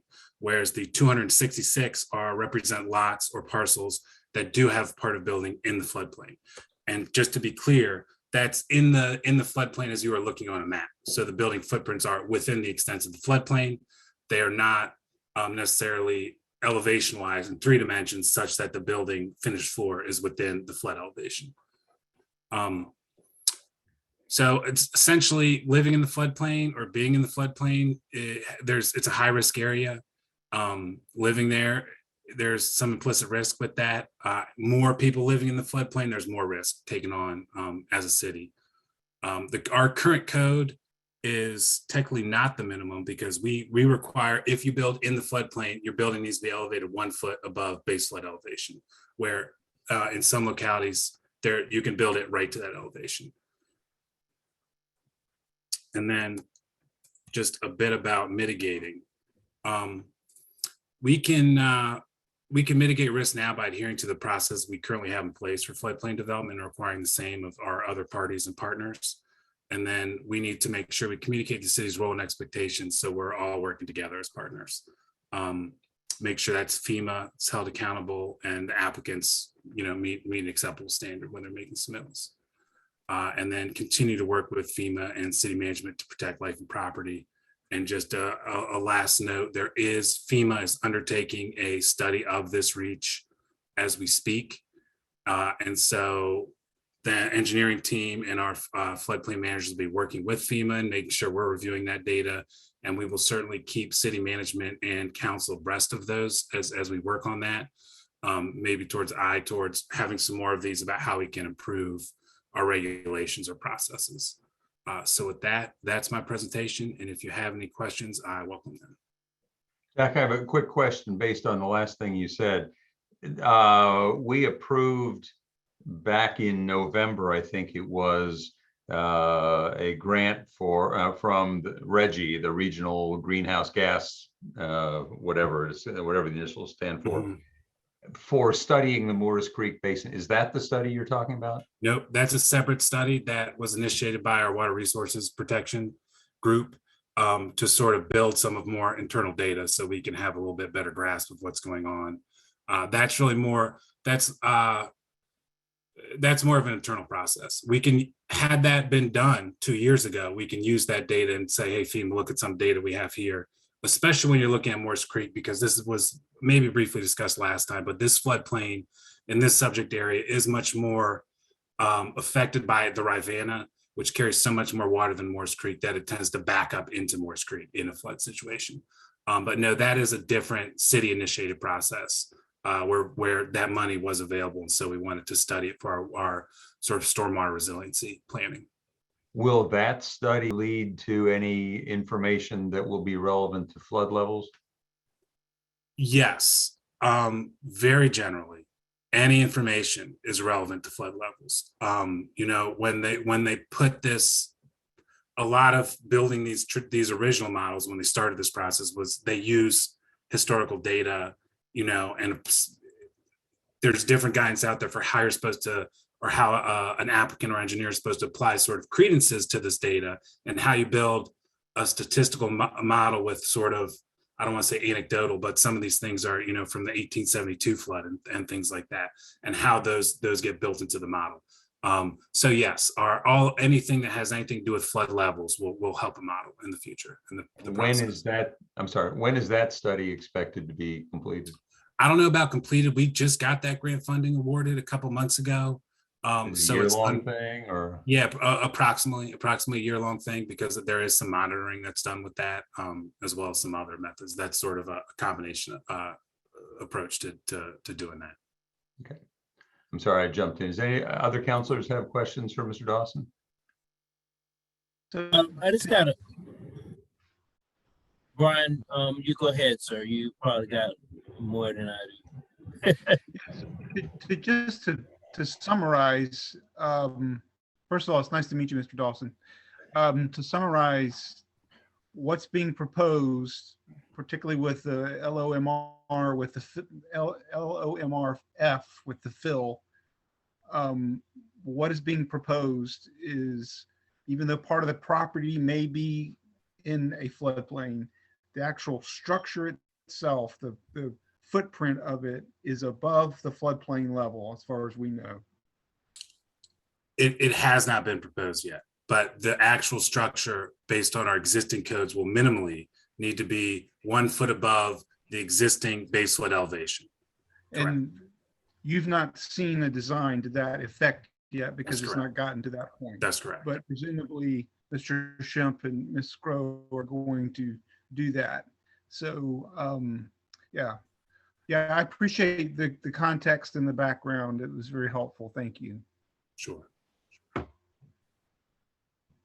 Wade? Yes, just a couple of comments. So, good job, Jack. I've been giving a presentation before when I couldn't look at my notes the way I had practiced. So good job, man. You did really good. So, when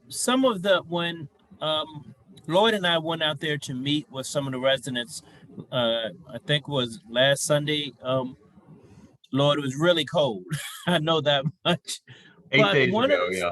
Yeah, one of the questions that we got, and this is like, you know, if it's going to be fill, what type of fill would it be? That it's possible for moisture and things to come up from the ground. We wanted to look at that, and I think I saw one of the emails address this, but would there be an issue getting insurance? I'm not necessarily said that this is your skill set that you have to answer, but I know that is some questions that we received. Would they be able to get insurance based on whether the maps are a mistake or what?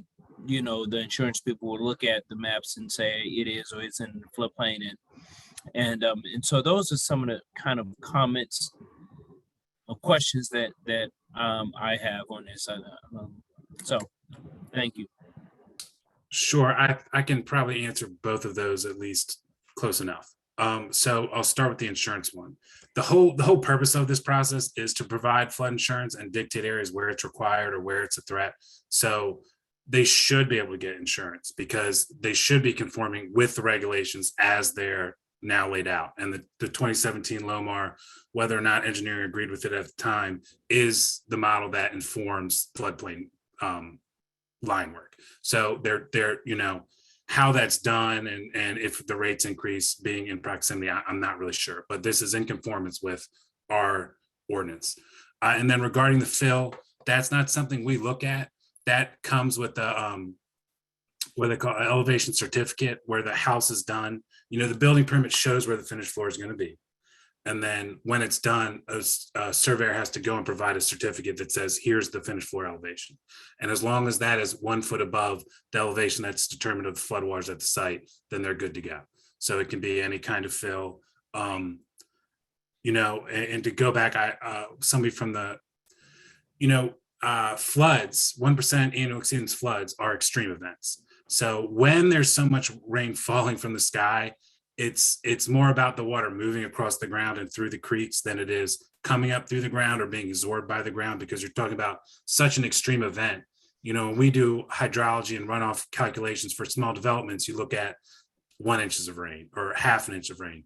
And at those levels, some of that sinks to the ground before it even runs off. But in a flood, you're well outside the realms of, you know, the wetlands soaking up water or water coming up out of the ground. So there is no requirement for what that fill looks like. It's just in standard conformance with the building practices. You add fill, put your slab on top of it, or your foundation rises up to the level where your finished floor is 1 foot above. Other questions from? For just quick follow. So in floodplain areas, there's no like extra to make sure that the fill is good, you know, good dirt, if you will, you know, and it sounds like this is not something that you approve, but who you say gives that final approval? What agency?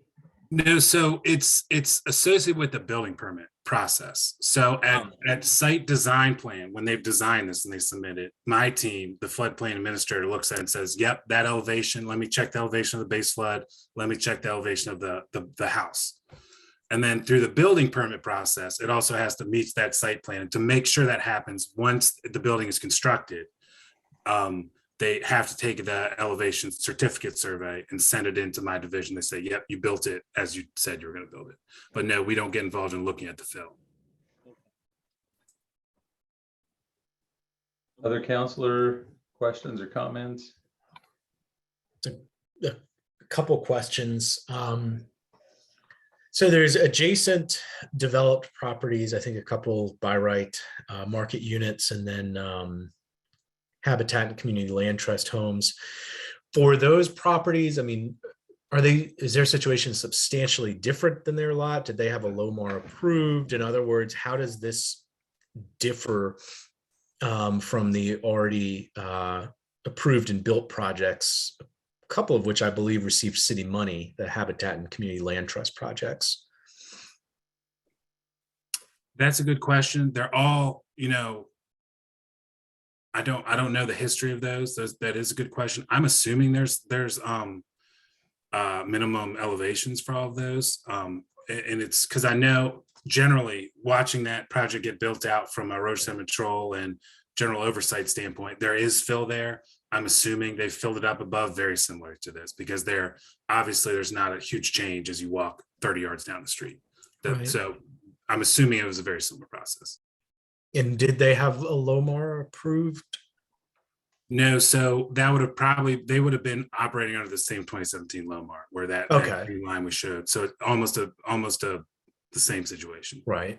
And does Engineering and Public Works concur with FEMA's approval of the LOMAR? Because you weren't involved in the process, do you feel you don't have enough information to concur or dissent from it? Is it just pointing out that is not the ideal process to not have the city involved the whole time?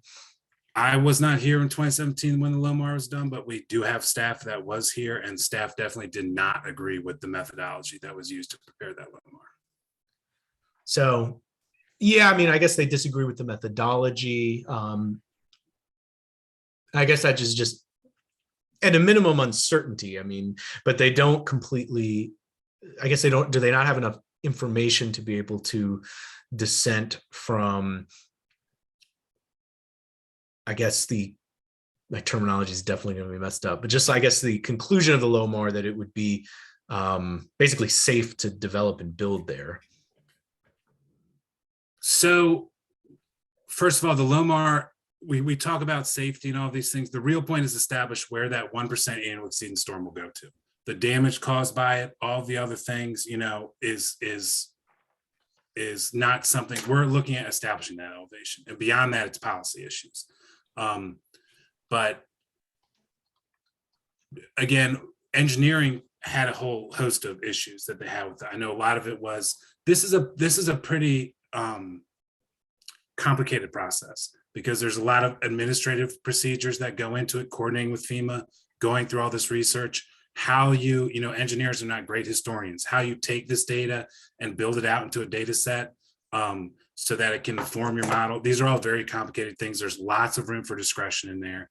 And I know that one of the bigger problems was the lack of calibrated data that went into the set, and then some problems with the statistics. And I don't know, you know, if you know anything about statistics, it's kind of a flexible. So there's lots of room for disagreement in that area. So again, we're at staff are looking forward to going back through those notes and making sure that this upcoming round that FEMA's doing is very good and that we don't have any disagreements with that. But again, the 100-year floodplain is a regulatory imaginary line. You know, there's no saying that you get a storm that goes above it, goes 5 feet inside of it. So it's just, there is unknowns associated with that. Yeah, and I guess, you know, what I'm trying to get at, which I know is hard to answer, but it's just, you know, the bottom line of what is the actual risk and is it safe to develop and build in that area?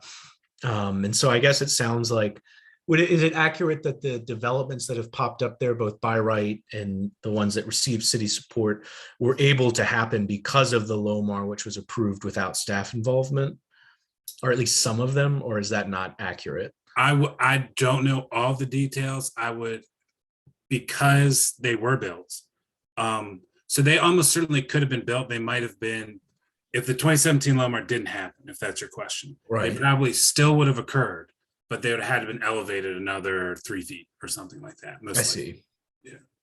And so it sounds, so if there was an issue with both the LOMAR requiring a foot of fill as opposed to like 2 or 3, whatever it would be, and if it turned out that there was an issue with that in terms of a major flooding event, I know it's not this, I'm just curious about that systemic issue of process wise, what went on to create this issue across that entire street, because even if there's not risk and 1 foot was enough, that's a systemic issue that staff was not involved, and we wouldn't have enough confidence, as much confidence as we would if staff had been involved from the beginning.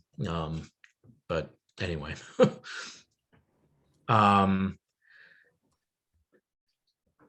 yeah, I don't know. I mean, I can't think of other questions. I mean, it's just sort of, it's difficult for me as a not an engineer to try to figure out and get to the bottom line of just Mr.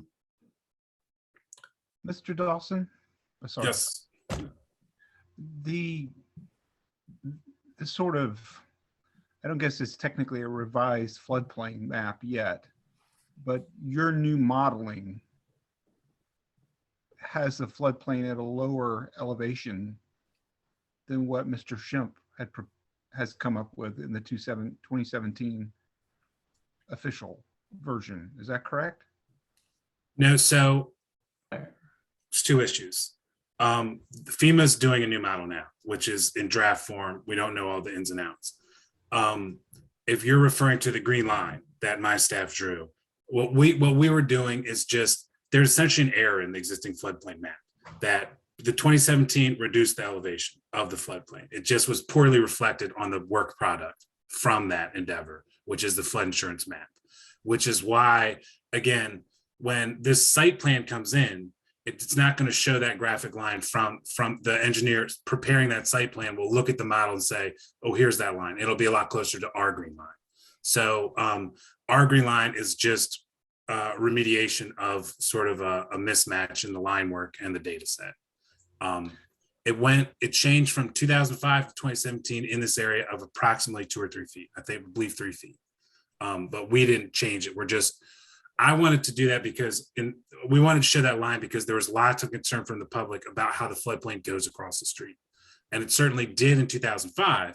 And it appears that way if you go on and find that map right now. It looks that way, but that is not the way that it actually works. So I know that is a little confusing. So in other words, to the best of your group's technical sort of understanding of the data that you've seen, the putative floodplain level is actually lower than what concerned folks in the community have represented. Only if they're looking at that floodplain map. There's lots of other data out there now with climate change and resiliency. A lot of people talk about flood factor and those things. So there's lots of other data. That's not regulatory. That's not binding. And Yeah, that's I'm not talking about that. I'm talking about the good stuff. So yes, if you were to look at the map that was accompanying this project, you would see that erroneous line.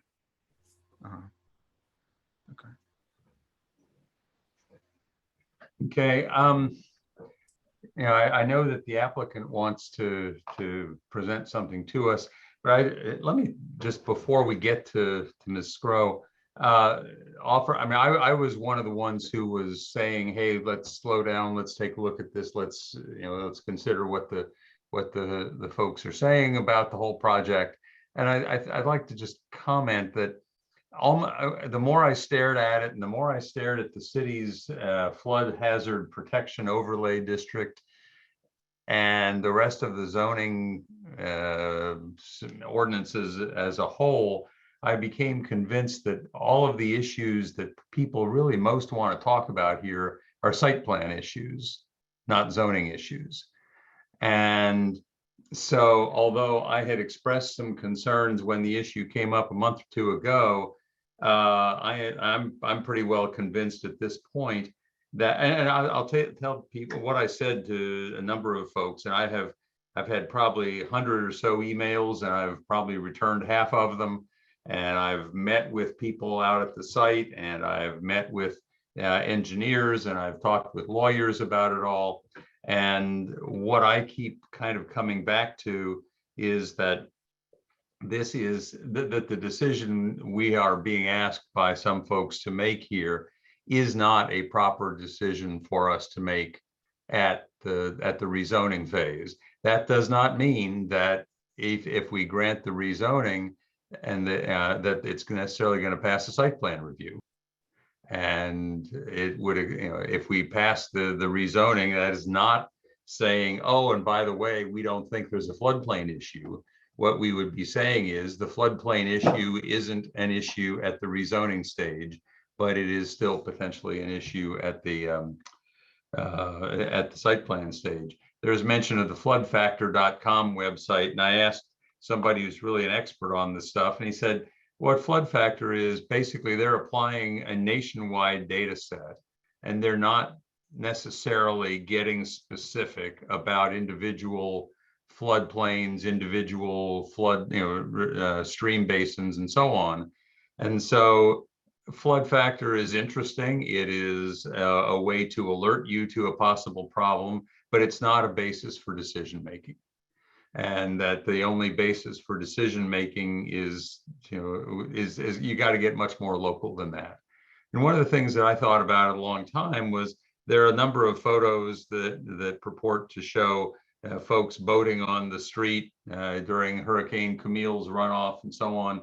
And while there's some doubt about whether those pictures were taken on Franklin, which is about 8 feet lower down, or on Nassau Street, the important thing that I'm looking at is that you've got now 50 years of no further issues. And the question is why? One of the reasons is that, as it's been explained to me, that a lot of the development that has taken place upstream, rather than speeding the flows, may well have slowed down the flows. For example, if you've got less channelization going on in streams because those streams are not being eroded away because cows are wading in them.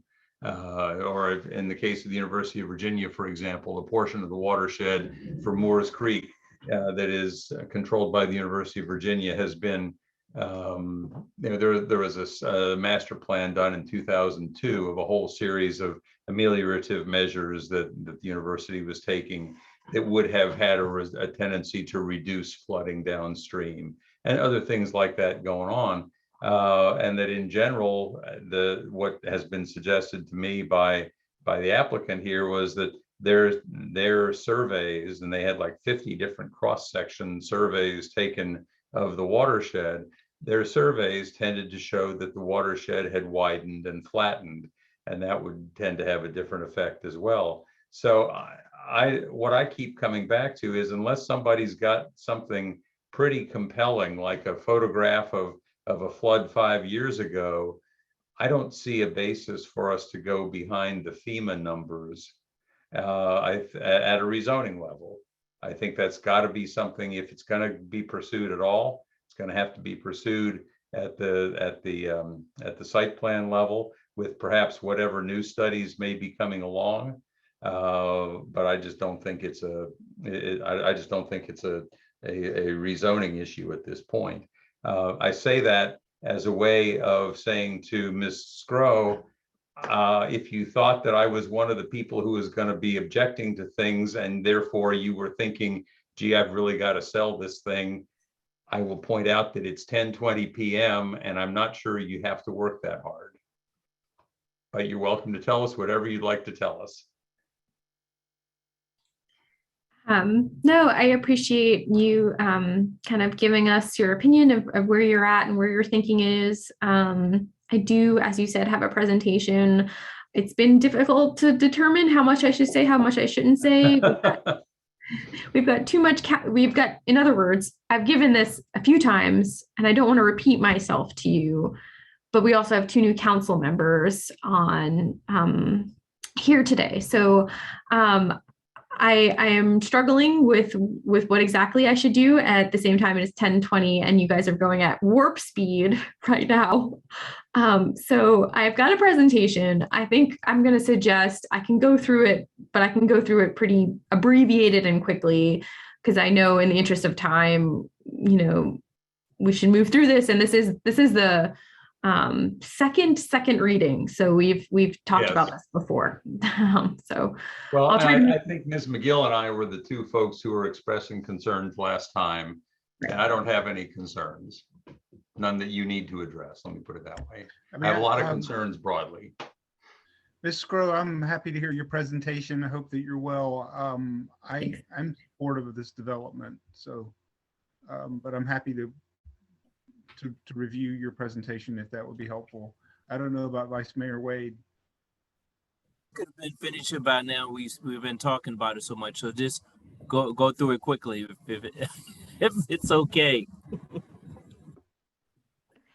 Okay.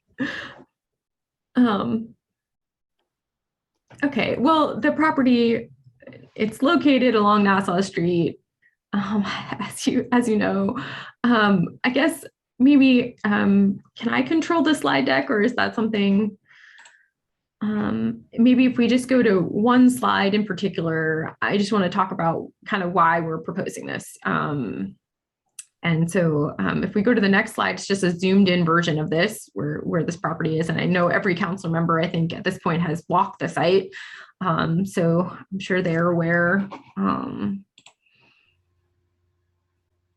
And so I'm going to move through this. The existing zonings are 2. This is a rendering of showing the massing. I don't think the massing is an issue here. Okay, so briefly what I wanted to talk about, and the reason why we're bringing this forward, by right, you can build 3 units here, or 3 buildings here.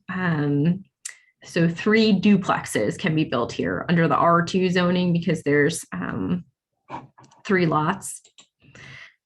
So instead of 3 duplexes, which are larger, more 3-4 bedroom units, we're proposing 2 buildings that are 5 plexes that are 1 2-bedroom units. So the composition of the buildings is smaller units, and we're doing that to save on construction costs so we can hit lower rents. So that's the purpose of this rezoning.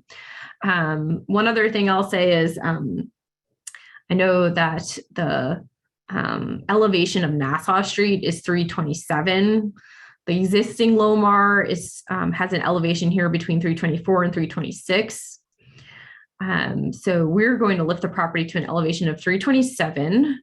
And then we're going to have 3 feet of crawl space and another foot of subflooring. So the finished floor elevation will be at 331 approximately. So that's above the previous, that's a foot above the previous floodplain. So I feel very comfortable about and confident about the flood risk here, in that we are above both the 2017 Lomar, the 2005 elevation levels. The most severe storm here was Camille in 1969. The high water mark for Camille was at 323. So we were well above that mark. I feel very confident about our flood risk here, both in relation to the 2017 Lomar and to the 2005 elevation marks, and to the, in the future, what that elevation could be in relation to climate change. And I think that is a totally legitimate issue and concern to raise. As far as like fill dirt, that will be, I don't think that's a department that, or an issue that won't be looked at. It will be an issue that will be looked at by a different department than Jack Dawson. So we do have to, with any building, you have to have soil certification. So for another property, we had to dig down like 4 or 5 feet before we hit solid earth. So there's a soil certification that happens regardless of whether you have fill or not. And you could have bad soil on other properties regardless of whether you have fill or not. And you have to make sure you have stable ground to build underneath. So that will be certainly looked at and certified by the building department. I remember, mold being an issue with any kind of moist environment. You're going to have the growth of mold, but new construction will mitigate and prohibit a lot of that by having concrete foundations. In Linden, there was a wood foundation underground that's going to cause mold, and that's terrible. You should not have that built. So anyway, I just want to say, I know there's a lot of issues and a lot of things that are thrown out here, and your building is safe. And I feel very confident about it being safe and about it being a healthy environment for people to live in. And we want to build something that not only is safe and healthy, but is also reaches lower price points than what we see and what we could do by right. We could just build more duplexes here and hit higher rents than we want to. So anyway, that's what I've got. I don't know where exactly to land, but that's kind of why we're doing this. So if any further questions come up, I'm here. Thank you. Planner Matt informs me reminded me that he's here to answer any questions as well. So, councilors, any other questions, discussion, comments? This will be one final question on the staff end. And I would agree with what you said, Mayor Snook. The one last thing I'm curious about is on the city staff end, sort of what are the processes and checks within the site review plan process to ensure that there's minimal or no flooding risk. I know we've heard from community members who have, offered suggestions of like proffers to condition rezoning on verification of avoiding the floodplain during site plan review, or informing a flood risk of any renter or buyer. But are those things completely redundant, unnecessary? Just get a better sense of what that site review process would entail and the protections it offers.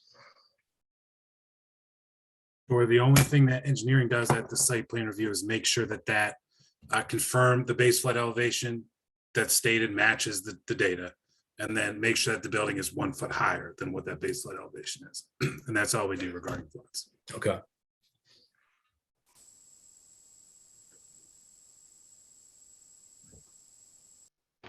Any other questions or comments? No, sir. I feel like this is one we've talked about a lot with lots of different pieces of input, and I'm pretty much ready to vote.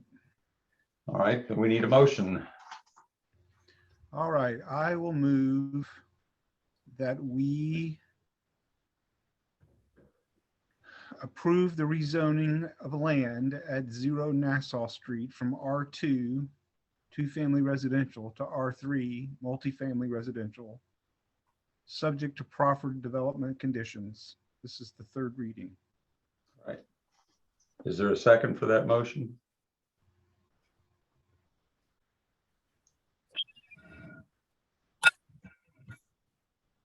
Second.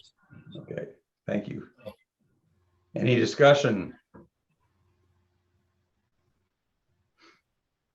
Ms. Thomas?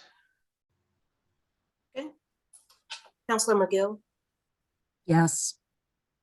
Counselor Payne, Yes. Counselor Pinkston, Yes. Mayor Snook, Yes. Vice Mayor Wade. Vice Mayor Couldn't hear Wade. you on. Yes. Thank you.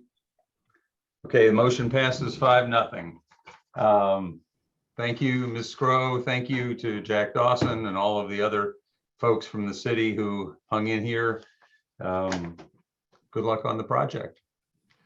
So last item on our action items is a resolution to amend the CDBG substantial action plan to reprogram some funds. Is that Ms. Attack? Is that your presentation? Yes. Fire away. Okay, so on January 14, 2021, Charlottesville was found to be non-compliant for the second consecutive year with CDBG spending requirements. HUD noted that Charlottesville's lack of spending performance was an issue. So as part of the grant requirements, the city is subject to HUD's timeliness sanctions. HUD will conduct its final timeliness test this year on May 2nd. So just some background information on CDBG. CDBG stands for Community Development Block Grant. These are federal funds that the city receives each year from HUD. The goal for CDBG, so HUD has 3 national objectives: the prevention of slum blight neighborhoods, to benefit low to moderate income beneficiaries, and to address an urgent need like the coronavirus. And you can do this through various different activities like supporting public infrastructure activities, economic development activities, housing rehab, public services, and the list goes on. This past year, or actually each year, Charlottesville City Council votes on a set of priorities for CDBG and home funding. So on September 20th, 2021, Charlottesville City Council voted on a list of priorities for CDBG. These priorities were to provide access to affordable housing, workforce development, microenterprise assistance, homeowner rehab, support down payment assistance, setting aside funding for Belmont and Ridge Street Priority Neighborhood, and funding administrative and planning. Each year, Charlottesville receives about $400,000 in federal funding and is expected by HUD to determine the city's next grant allocation. Failure to meet this deadline results in a penalty for the city's grant award. By May, the city is required to spend approximately $227,973, and that's the most recent number that we're expected to spend. City staff examined all of CDBG's programs and found that the recently stalled Belmont Franklin Street sidewalk was the delaying factor in the city's CDBG timeliness spending. Because of COVID, HUD has authorized all of the CDBG entitlements across the nation, so not just Charlottesville, but CDBG entitlement communities to expedite all procurement methods, including requests for proposals. Staff looked at all the unfunded RFPs that came in this past year that could meet a 2 to 3 month spending window to meet the timeliness crunch that the city is currently facing. Staff also reached out to all the city departments to see if anyone had any viable CDBG projects that could meet the spending window. The fire department listed several housing maintenance activities, which included smoke alarms, carbon monoxide alarms, stovetop fire stop installations, and CPR assist devices, all of which were HUD eligible, could meet city council priorities to provide homeowner rehab and entitlement funding to priority neighborhoods listed in the Ridge Street and Belmont priority neighborhoods, and address the timeliness deadline within the 2 to 3 month period. If approved tonight, the action plan amendment would be submitted tomorrow and for a HUD review, which takes about 15 to 30 days. Tonight, myself, members of the fire department, Office of Community Solutions staff, and members of the city manager's department are here to answer any questions about the activity itself and CDBG, should members of city council have any questions. That is it from me. That is a full-blown overview of CDBG, but I will turn it over to you guys. Thank you. Can I ask, I know that last Thursday, we got an email from Dan Rosenzweig at Habitat suggesting some ways that they could put that money to use. I was wondering whether you had had a chance to look at that suggestion and to figure out how that might plug into what other recommendations you might be making. Yes, so their activity, the biggest timeliness challenge with them is their housing activity would require a large environmental review, which takes about 2 to 3 months to complete. So that's the first step. Review by whom for what? I mean, all of these have been through site plan and so on. What has to be reviewed here? So hang on, repeat your question again. Okay, I mean, all of these proposals, they've listed a total of 4 different things that are basically just finishing up work at developments that have already been built, basically. And so presumably it shouldn't take additional environmental reviews and so on just to finish that which has already been approved.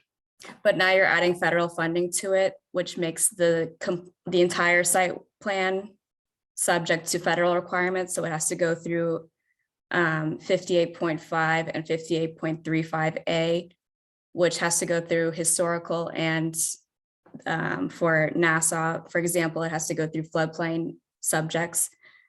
So that's not through the city, it has to go through the state DHR, which all take about a month. So if we are supposed to get all of this solved and all the money allocated by May 2nd? Yes.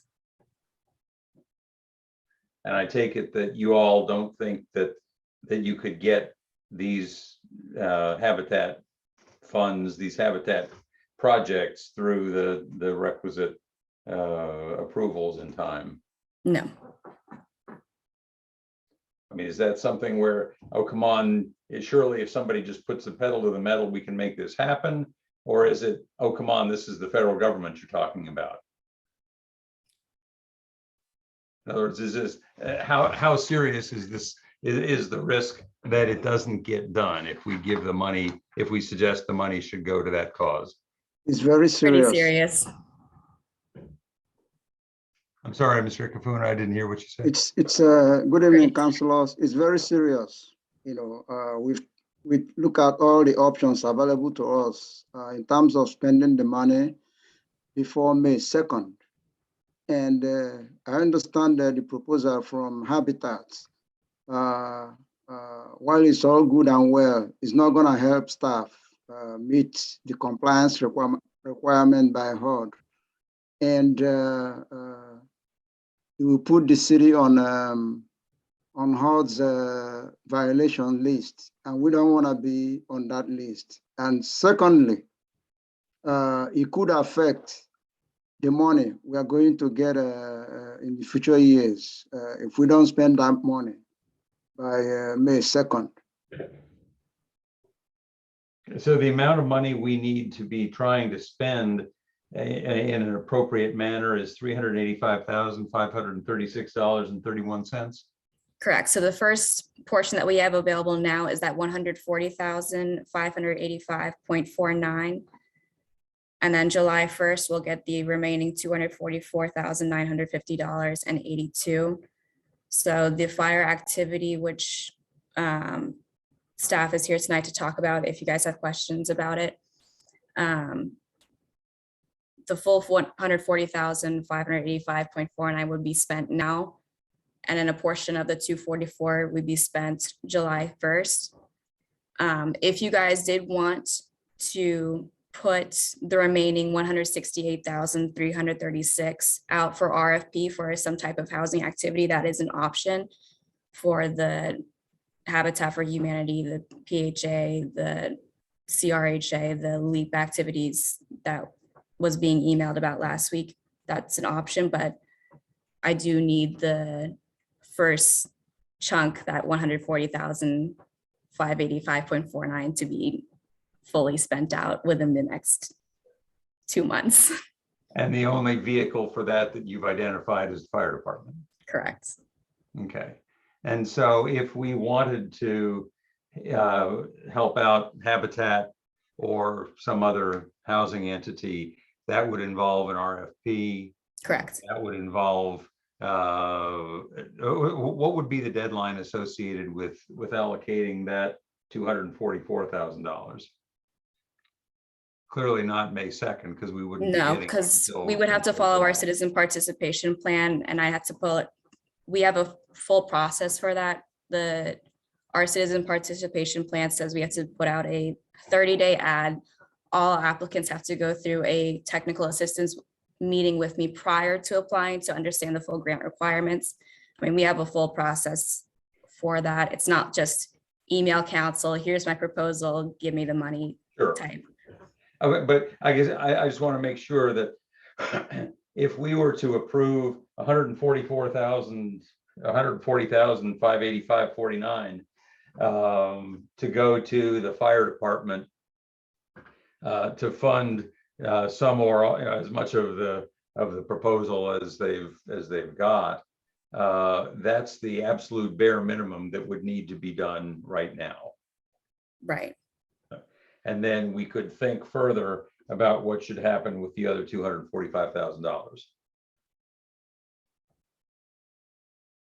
In other words, we don't have to approve that so that it can be spent before May 2nd. Right? Technically, you would need to, you were basically supporting some portion of the 240 because of the request that was received from the fire department.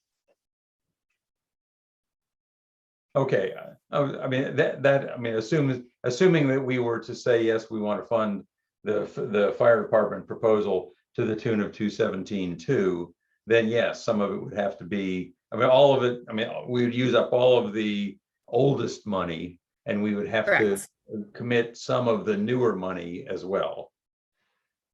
But then the remainder of it, the roughly 168,336.31, that would be remaining. Okay, and that could be allocated in a more orderly fashion. Correct. Okay, those are my questions. Sorry to have jumped in on top of things. Other No, you're councilors good. have questions? It's Yes, my I- understanding, oh, Go ahead. it's my understanding that this is not going to take all of the money. Yes. There will be some, and that hopefully we'll be able to take a little bit longer to look at some other requests. Both possibly from Habitat and PHA and some other places as well. But that we've also got that the smoke alarms, the stovetop fire, the carbon monoxide. The carbon monoxide, I know the fire department's never been able to bring in. I've actually, when I lived in 10th and Page, the fire department came and replaced my smoke detectors, which I was very grateful. They didn't have carbon monoxide detectors at that time, and I don't even know what a stovetop fire stop is, but I'm assuming it's another part of this fire prevention program that's been very successful, but also has continuously not been funded. It's one of those things that keeps getting kicked off down the road. And whenever the fire department's got a little bit of extra somewhere, they try to put it into this. And keeping houses from burning down is a way to keep them affordable too. That's all I gotta say. And generally a good thing. I have a few questions. So the narrative makes reference to the following housing energy retrofit and fire activities have been identified, but there's no housing energy retrofit items listed.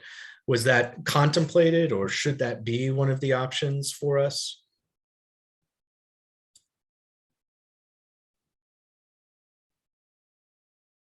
Say your question again.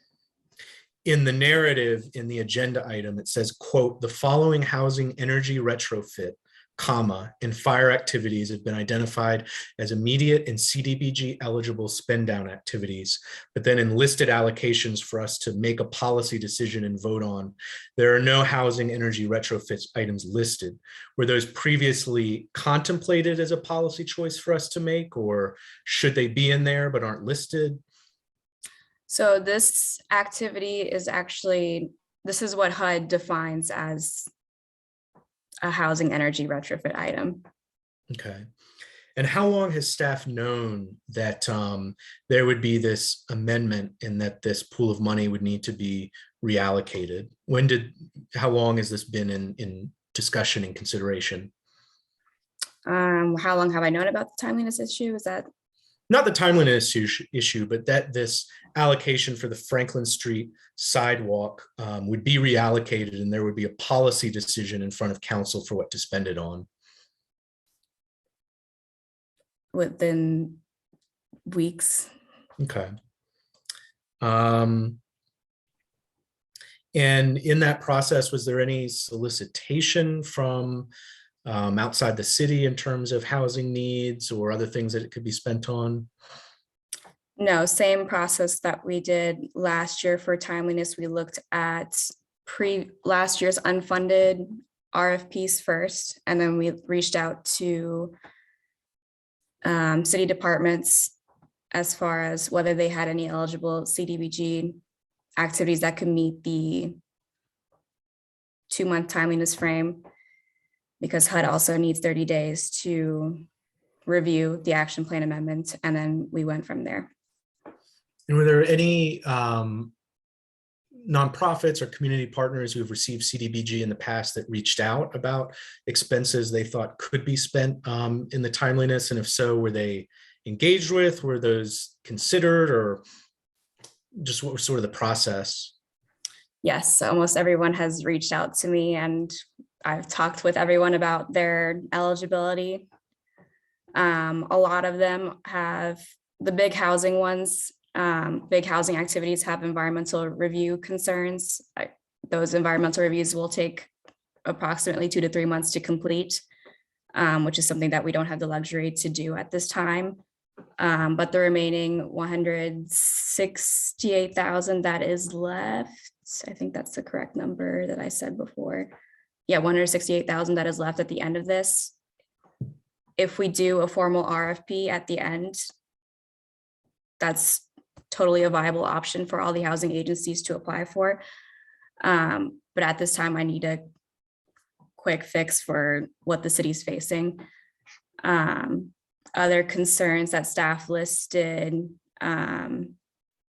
Harmony Ridge needs city council approval for development road approval. What was other ones? Some of them have Section 3 procurement issues. Yeah, I mean, there was various concerns that wouldn't fit the timeline. And so there's nothing currently underway now in terms of preparing for an RFP or solicitation for that second round of money. No, right now my current priority is fixing the timeliness issue. Okay. Well, I'll just say my final comment, my memory could be definitely be wrong, but I feel like in previous city manager, several months ago that this was discussed and brought up. And I will just say, I feel as if I don't think the process was adequate enough to feel like I was presented with options to choose from. I feel a little boxed in terms of being presented only one option, and given this point in the process, that boxing us into needing to make one decision. I do feel like this was a wasted opportunity to at least evaluate and look as a policy option for council at possible expenditures on vitally needed affordable housing needs. And perhaps we would look at those options and still go with this expenditure, but I think it's vital as our policy decision as council to have those options. And for that reason, for me feeling like this process was inadequate and not full enough, I will not be voting in support of it for that reason. My understanding that we're at this point, because this money was allocated to the Franklin Street sidewalks, just as a summary, and because of various reasons and holdups, it couldn't be used for that project, and we got kind of caught in the bind, and we had to use the money by a certain deadline, and staff looked at the projects that had been submitted in the past, and this one was one of the projects, was the project that could be used by May the 2nd. Correct. And the delays for the sidewalk included, I mean, there were multitude. There were stormwater delays, engineering, design delays by the consultant, COVID. It was a lot more So- on the construction side. So the 168 now that's left over, what's going to happen to the sidewalks? Will 168? I understand this may be going back out to be RFP for other projects, but will that sidewalk project eventually take place? But it's just a little bit too much right now. Yeah, so a future CDBG allocation will be used for the sidewalk once staff is ready to come back to it. The issue with the sidewalk currently is achieving right of way. That's where we were stuck at it. Yeah. I mean, I'm supportive of this. I think that somehow my email got left off, and I just heard about other options, I think, this weekend. So, and it was probably too late, particularly I understand that the environmental review has to get done. And so hopefully these, Habitat and Piedmont and, the entire community that's eligible will, if we put out an RFP, they will submit, and they all sound like great projects. So, but thank you.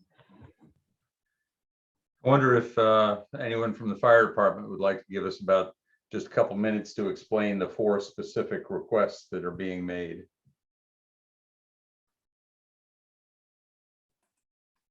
Either Dr. Smith or Captain Power, or whatever your title is, Mr. Powers. If Chief's not jumping on, I'll hit on 3 of the 4. The smoke alarms are smoke alarms. They're actually the dual sensing smoke alarms. Smoke alarms in homes will, in apartments and single family homes, reduce the risk of fire death by over half. The carbon monoxide alarms that Councilor McGill was talking about, it's something that we've never been able to fund before. It's kind of like smoke alarms. We've had the funding because of some reimbursement from various things, and we always try to figure out the most creative way to buy smoke alarms, because that's what we can put in. And we do a great program with those, but we've never been able to do carbon monoxide alarms. And carbon monoxide is that colorless, odorless, tasteless gas that will get you, especially if you have gas-fired appliances in your home. So this is a great opportunity for us to really impact our community from a carbon monoxide standpoint. The stovetop fire stops that Ms. McGill didn't know what they were. The leading cause of house fires or home fires in the United States is because of cooking. So these virtually eliminate or greatly reduce cooking fires by being placed right above the stove. So if you have an unattended cooking fire or unattended cooking and it catches on fire, it immediately extinguishes the fire. So smoke alarms for early alerting. Stovetop fire stops to stop the cooking when folks like me can't cook and they burn their food, and carbon monoxide alarms to alert you to those areas where they have that tasteless, odorless gas. Chief Smith, did you want to talk about the auto pulse, the CPR assist devices? Absolutely. Am I good? Yeah. So essentially, when we talk about saving lives, there's a multifaceted approach that's involved in that. And essentially what the compression device provides for us is an extra set of hands, ultimately, to deliver chest compressions in an attempt to resuscitate someone from a cardiac arrest incident. And subsequently, if they're transported to the hospital and they're rearrested, firefighters don't have to stand in the back of an ambulance or try to do CPR while being restrained. The devices can actually work autonomously, basically, to deliver chest compressions in an attempt to save a life. So ultimately, that provides a more efficient process for us, and it addresses the safety concerns, certainly moving patients and also doing transports if that was to occur in a cardiac arrest situation and the persons were to rearrest. So that's kind of what the CPR devices are about and how they're going to bring value to our service delivery model. So would those be kept by you on the fire trucks, on the ambulances? Yes, sir. And actually our partners, Cars actually has some as well. So it makes for a more comprehensive approach to our service delivery. And then the other three, I'm just curious, how many smoke alarms for $20,000? Smoke alarms for $20,000. The dual sensor smoke alarms will get us 580 smoke alarms. We can go with a cheaper alarm, but 20,000 will get us about 580. Okay. How many of the fire stops for 40,000? 1,100, 1,100. And And it's 1,100 pairs. So 2 come in a pack, 2 go on top of somebody's stove. How many CO alarms for 15,000? 522.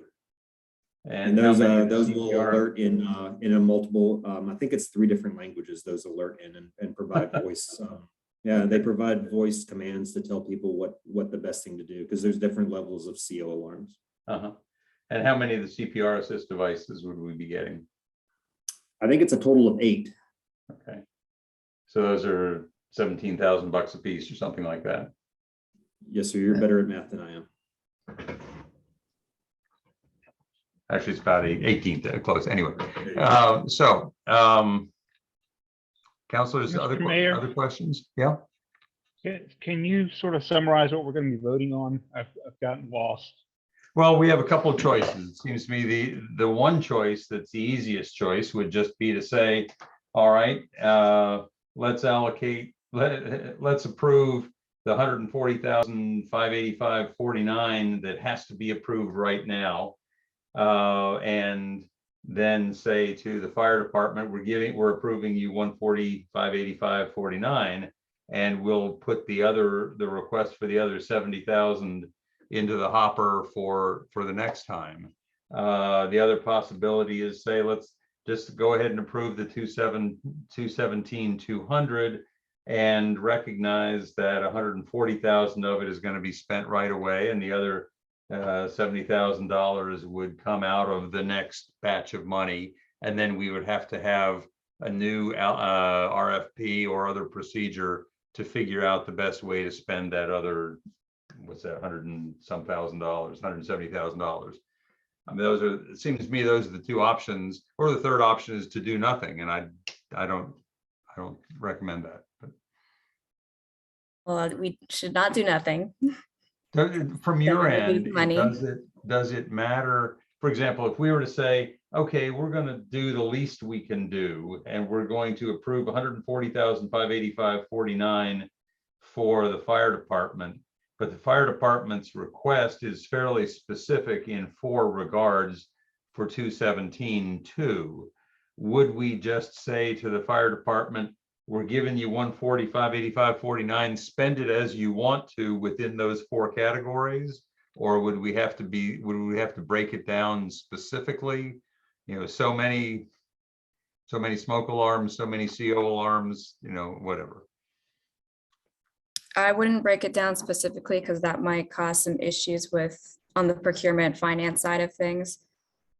So would it be okay just to say, yes, 140,000 goes to the fire department, and then their request for the other $77,000 would be one of the requests to be considered in the next tranche?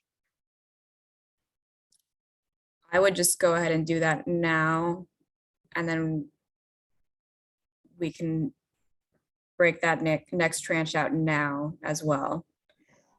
I don't know whether other counselors have a concern about sort of preemptively taking out about, I don't know, 30-40% of the money from the next tranche without it having been subjected to any sort of competitive process.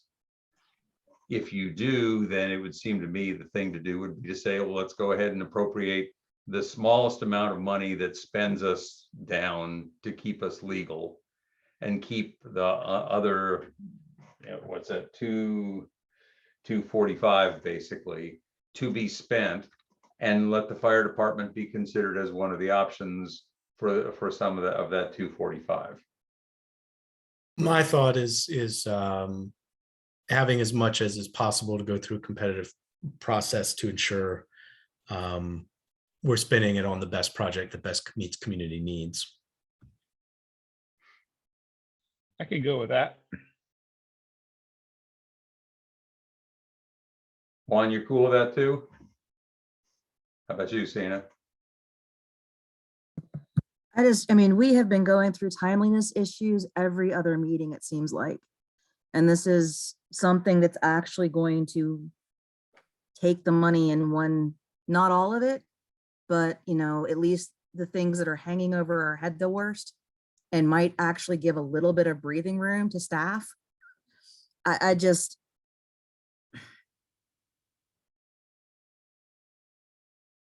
I think this is a good use of the money. I think it suits the CDBG purposes.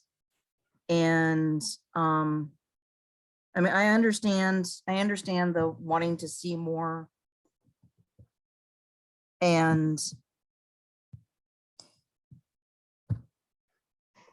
so anyways, yeah, I would just go with it the way it is, but it sounds like the majority of council wants to amend it. And if so, fine.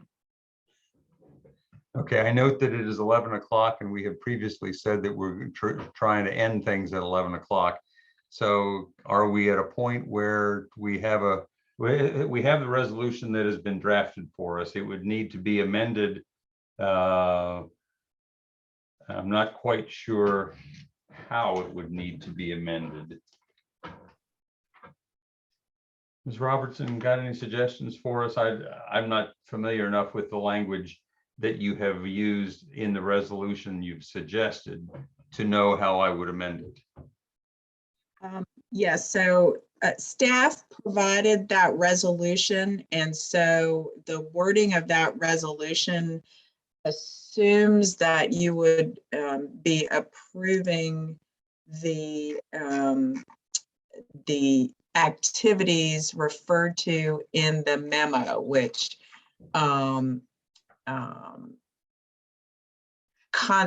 would constitute an amendment of the 2018 to 2022 consolidated plan. So if to get this done, you would need to, I think, first make a motion, and Aaron, you may have to help me out, but first you would need to make a motion to amend the proposed fiscal year 2018 to 2019 substantial action plan to say what you want it to say in terms of what gets funded and what doesn't. And then you would move to approve the resolution for approval of the fiscal year 2018-19 substantial action plan amendment with the changes that you noted by your motion. I'm sorry it's so complicated.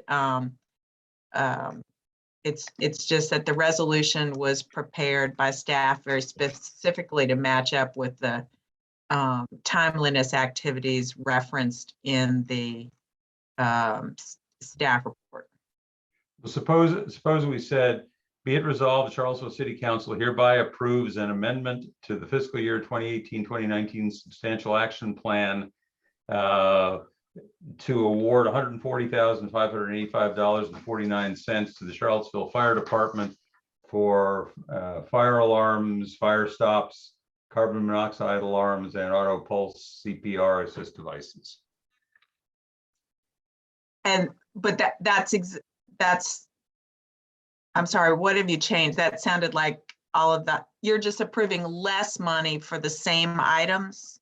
Well, the resolution that we've frankly, as I look at the resolution we've been given, I'm not 100% sure. I mean, I'm not 100% sure that I understand what it's approving.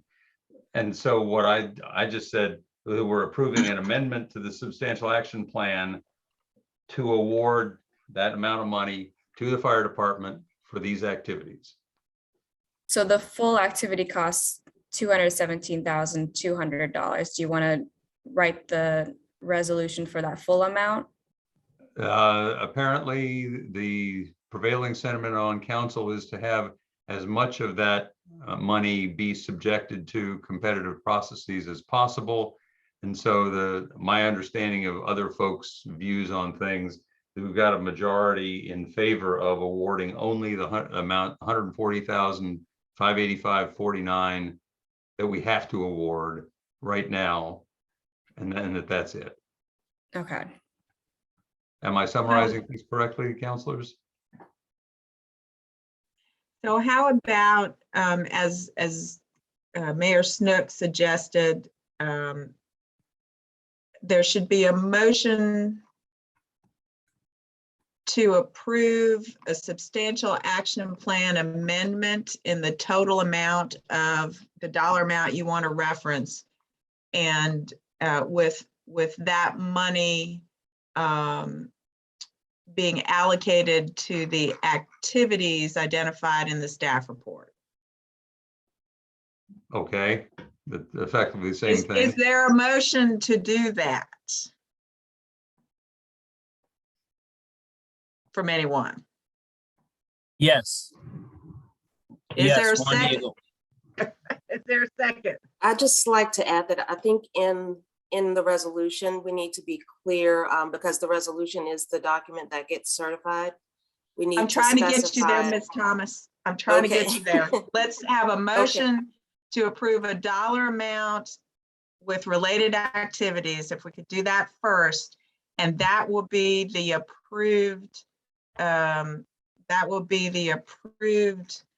substantial action plan amendment. That will be the action plan amendment to be approved by the resolution. So if we could have a motion to modify the proposed substantial action plan amendment to be the dollar amount 100, what did you say, 142? $140,585.49. Okay, that dollar amount to be allocated to the activities identified in the staff report. That's the motion. There's a second? Is that a good formulation for you, Juan? You were the mover. Okay, they've got to move a motion from Vice Mayor Wade. Is there a second? Brian seconds. Other discussion? Does this get public discussion at all? It did last meeting. Yeah, this is a second reading. Yes. I would just note that Joy Johnson has their hand raised and has to speak on the item, but that's up to you as Chair Lloyd. Well, I think we are where we are. If Ms. Johnson wants to put in for some portion of the other $240,000, that's fine. But I think we are where we are. I think we got to go ahead. So we've got a motion. We have a second. Ms. Thomas? Councilor McGill, Yes. Councilor Payne, Dissatisfaction of the overall process? No. Councilor Pinkston, Yes. Mayor Snook, Yes. Vice Mayor Wade. All right, passes 4-1. That. All right, now we're I going didn't to hear need a Vice- motion. I'm sorry. Now we need your motion to approve the resolution adopting the substantial action plan amendment as you just modified it. Sorry. We've got to get this resolution approved. We could argue at some other time whether it was necessary for us to move to amend something that wasn't ours in the first place. But in any event, can we have a motion to do what Ms. Robertson just said? Motion to approve the resolution for approval of the fiscal year 2018-2019 substantial action plan amendment as City Council just to find it. I so move. Okay. Ryan moves. Juan, were you raising your hand? Second. Okay. Ms. Thomas? Counselor McGill, Yes. Counselor Payne, Same process reasons, no. Counselor Pinkston, Yes. Mayor Snook, Yes, Vice Mayor Wade, Yes. that passes 4-1. All right, so go solve the problem, Ms. Attack, and we'll deal with the other $244,000 in the fullness of time. Thank you, Councilors. So let's see, as we have no other items of general business. Are there any other business items for consideration? Any No. questions for the city manager for follow-up? Just a very quick follow-up. It was mentioned about the central pipeline in the public comment. I feel most of my questions have been answered, but I do believe it would be beneficial for the public for that to be at least in a report or something to people be informed of the change. I would agree with that. I don't have problems with the way that the Rivanna water and sewer people have been going about the process, but I would like to know more, and certainly the public would like to know more. So if we could put that down for some form of public consideration at some point, that would be great. We can talk about the details later. So the last item on the agenda would be public comment. We had talked at a prior meeting about the notion of not having public comment if we didn't get to that point until after 11 o'clock. And I frankly don't remember what we decided on that. Does anybody have any thoughts? We never changed it. Well, and I would note our agenda has the second matters by the public. So Yeah. I think we should stick with the published agenda. Okay, well, we had said that after 11 o'clock, we weren't going to start new things. I just didn't remember whether that included public comment. So let's move on to the public comment at that point. Final opportunity for members from the public who were not able to speak during community matters is the way it's worded here. Speakers will be given up to 3 minutes. You may join the speaker queue by selecting the raise hand option in the Zoom webinar or by pressing *9 if you have joined by phone. Are there any speakers, Mr. Dillahunt? We have 3. Joy Johnson, if she would still like to speak from the previous item. Joy, you have 3 minutes. Okay, Joy? Yeah, good evening. Mr. Snook, I just want you to know, I did not have a proposal. I just wanted to comment on the process of CBDG. Number next, Aaron is a problem because Aaron knew about this way before 2 weeks. This is not the first time something like this has come up. I do have some students who are researching CBDG and will be asking to present it both to council and to the public about what CBDG money is supposed to be used for. It is for poor people. It is supposed to revitalize neighborhood, and this process has not been working. Number next, Michael, do not apologize for advocating for what you feel. Never apologize. Thank you tonight for standing up for the voiceless. Number next, I don't like it when we're pitted against the school system. When I say we, I am talking about affordable housing. I'm talking about people who makes less than 30% of the AMI. I don't like it. Something needs to change. And we do need to have a serious conversation about affordable housing and the definition of what affordability is. You have to be serious about this. And basically what I'm seeing here on council is that, Mr. Snook, taking away the public comment period at the end is very unfair because some people stay up all night just to be able to say or exercise their freedom of speech of what they see. So I would ask the council not to take that away, because sometimes we don't get to speak at the beginning. Once again, CBDG money, y'all need to look at that. Number next is that affordable housing, you have to have a serious conversation. And most of the time, you all are talking about PHA and Habitat, but CRHA is doing work that nobody is talking about. Thank you and good night. Thank you, Ms. Johnson. Mayor Snook, Tanisha Hudson has her hand raised once again. Would you like to permit her to speak a second time? What did we decide about that last time, people, when we were talking about it at the retreat? I thought we had said that we would not, but I don't really remember clearly.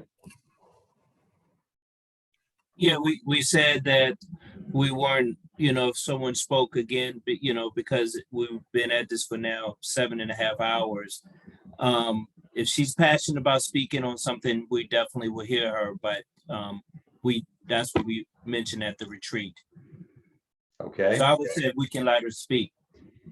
That's fine. Tanisha, go for it. First and foremost, it's a citizen's constitutional right to speak. You all cover things after the first public comment, and then you don't want public participation. So legally, Lisa Robertson needs to take a look at that, because I thought you had to allow people the opportunity to speak when you've discussed new items.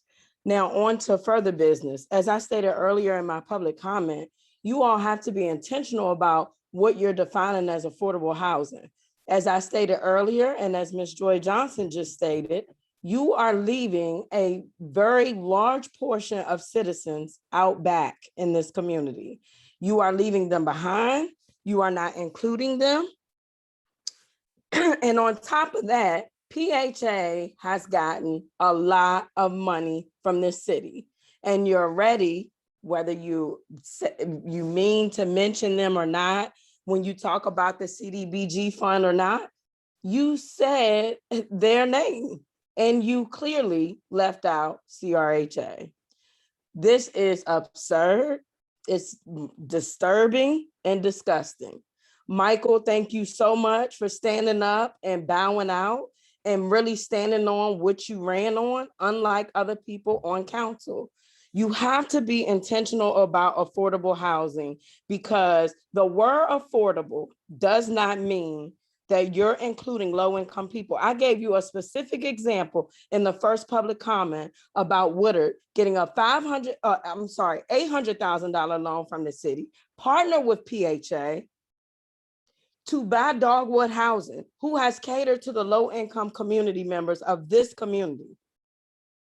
And they have now turned those apartments into, you have to make $42,000 a year to live in them. And we're talking about the Page Street neighborhood, a neighborhood that houses most of the low-income people in this community. It's ridiculous. And the nerve of you all to sit up there and act like this is not a problem. Your low-wage workers for the city of Charlottesville, whether it's the city of Charlottesville or the University of Virginia, cannot afford to live in your city. And you are absolutely okay with that. It's disturbing. And as far as the second public comment, you can bet that I will definitely be seeking legal advice on making sure that you all cannot do that, or that you modify, so that when you do discuss things at the end of the meeting, that the public can still have input, because each and every last one of you were adamant about being transparent and inclusive to this community and cutting out the last part of public comment. I don't like to stay up. I work just like y'all work. I have a family to take care of just like you. And I wait on these meetings so that I can speak for the people who don't have the time to speak, because they're out there working 2 jobs, bagging your groceries, wiping your family members' tails in nursing homes and so forth. So trust me when I say this is not what I want to do. Thank you, Ms. Hudson. Next up is Mark Cavett. Mark, you have 3 minutes with council. Good evening. First, I want to make a comment concerning Fifth Street extended. Question is, how do you change bad behavior? And I'm referring to speeding, drunk driving, going through stoplights. My wife, actually, her car got hit one day a few years back when someone went through a stoplight at front of the food line over there. And I think that's really the big issue on that strip of road. I'm going to read something that I was hoping to be able to say earlier tonight, but it still pertains to some of the concerns with Nassau. It may well be that the council decides tonight that it's worth taking the risk of flooding losses to get more housing units built. But ultimately, it's not the council that will bear the losses, but rather the people who live in the units constructed by the applicant. The residents are going to bear the risk, and they will need to be able to make an informed choice. That residents should be informed that flood risk is a policy of law in Virginia now. Just a few weeks ago, section 55.1-708.2 of the Virginia Code came into effect. Give me a second. Basically that mandates real estate sellers disclose the risk of flood to new buyers. Definition of flood risk relates to actual claims, so this property might escape the mandated disclosure under law by a loophole. The disclosure of the flood risk situation of the property, to wit, that under recent FEMA flood maps, the property was in a floodplain. There's only out of the floodplain based on a letter of the map revision solicited by the owner of the land, and concerns as to the accuracy. That there's historical evidence of flooding in the vicinity during extreme weather events such as Hurricane Camille, Hurricane in 42, and others. If the council is going to permit building here, it should make sure the residents get make sure the residents get informed of the choice that they are in a floodplain. Be aware of that. Thank you. Thank you, Mr. Cabot. Our next speaker is Dee Gathers. You have 3 minutes. You're on with council. Hi, can you hear me? Yes. Thank you.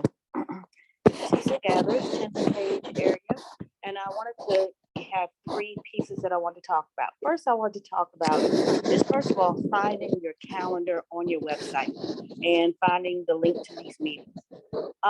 If you really want to connect with the community well, it would be ideal to make sure that's on the front page versus all of our city council members, or making sure that that is clear and easy to get to, because you want to create and show that you really are concerned about the community. Second, feedback. I've been listening tonight, and there's very few people that you even give any feedback to or even acknowledge their statements. I think if you're going to kill off the moment at the end of the night, I think you need to fill it with just telling us the feedback that you got from the public community, so you can show that you heard us and that you heard our concerns, because I never hear the feedback from that time period. Last, 22% increase in the 10th and Page neighborhood. I'm a little concerned about that. Ms. Gathers, I'm sorry, we can't hear you. I think you might have put something over the microphone on your computer. I'm sorry, can you hear me now? Yes, thank you. Okay, so you did hear me speaking about feedback, correct? Yes. Thank you. Okay, so now I'm just talking about the 22% increase for the 10th and Page area. I'm a little concerned about that, because you're talking about the Black community, you're talking about low income, and you're talking about people who's also been in this neighborhood forever. And if you're basing this off of sales of the new property, it's probably because you pushed out the ones that could not afford their homes, or they couldn't be there in the first place. So therefore, what are you doing to the people that you're increasing? And if you want to tax someone, tax the people moving in, and they're the ones who can afford it versus the people that's been there for a long time. Thank you for your time, but please consider it, and I hope to have feedback. Thank you. Thank you, Ms. Gathers. And Next let me just say, to give a little feedback right on her last proposal, there is a proposal to have a constitutional amendment in Virginia that would allow us to treat longtime residents of a neighborhood differently from folks who had just moved in. We don't presently have the authority to treat them differently. There is a proposal that would allow us to treat them differently. That's got to pass the General Assembly and then the voters before we would be able to do that. So that we can't do that today, this year, certainly. Next up is Gloria Beard. Gloria, you have 3 minutes with council. Thank you. Can y'all hear me? Yes, we can. Okay, well, I want to give props to the young man, where the young people from Augusta, Albemarle County that's cleaning up snow for the seniors. Yes. And I'm still not certain who's supposed to help us in Charlottesville, but I have a neighbor that came to help me, and he must heard me speak about it. Because I'm disabled. I can't shovel my own snow when it's deep. And I wanted to talk about taxes. I noticed my taxes went up this time. I got a letter and they went up, and it's because of that dairy they put up there. I mean, taxes, I'm Tenton Page, and my taxes went up. And I want to know, is that because of the dairy they build, all those apartments that's overpriced?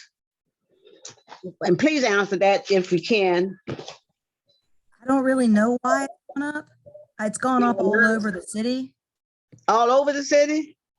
Yes, ma'am, but 10th and Page has been a little bit higher than average. Yeah, I know. So I don't understand. I'm on a set income. I hope they ain't trying to tax me out of my home. I worked hard for my house. It'll be horrible. I'm concerned about that. And I want to bring up an issue that I brought up before and other people have too. And I know that city council said they can't do much of anything. Those elevators down at Midway Manor went down again this week. And now this is going to be a dangerous situation. If a fire would break out and those people can't get downstairs, most of them are crippled on walkers, wheelchairs, and crutches. So what is y'all, if y'all can't do nothing, y'all can at least call these new people that took over. I got numbers, addresses, and everything, emails. I called the fire department and talked to one of the people there, and they was very concerned too. Somebody better do something about Midway Manor and those people that own the place. It's going to be a disaster if something happened with them elderly people. I love people. I love all people, but elderly, definitely. I took care of elderly people when I was young. Now I'm an elderly lady, and I got a house right now and family. Some of those people don't even have families. Somebody better care. You don't have to do nothing. Make some phone calls like I do. I even called the newspaper, but I mean the TV station, but I didn't hear nothing on television. Nobody announced it on the news because I kept up with it after I, made the call. But I care about those people. Please, you all, use your power. You have the power, use it. If I had the power, I would use it. I have a mouth though, so please care about people because we all getting old. Like I tell my children, keep on living. Keep on living. Good night. Thank y'all. Thank you, Ms. Beard. Mayor Snook, that was the final raised hand. Okay, well, I guess we're. Could I ask a question? Sure. Does anyone know what's going on with Midway Manor and the elevators? Or is that our building or someone else's building? Yes, just very briefly, it's not ours. It's a privately owned building. It's an ongoing issue. We can raise awareness about it. I think the one big decision we could prepare for, it's a low-income housing tax credit property that affordability will be ending. How do we begin to save money to prepare for preserving its affordability? Do you know when it ends? I can get that to you. I can't remember the exact year. Okay, thank you. It looks like there is one additional hand, Ange Khan. You have 3 minutes with council. Hi, I am just following up on the issue I brought up at ACRJ that was not addressed. I'm wondering if you all had the opportunity to go and take a tour of ACRJ's facility. The response from Coomer is, if that's what you're accepting, that's not acceptable.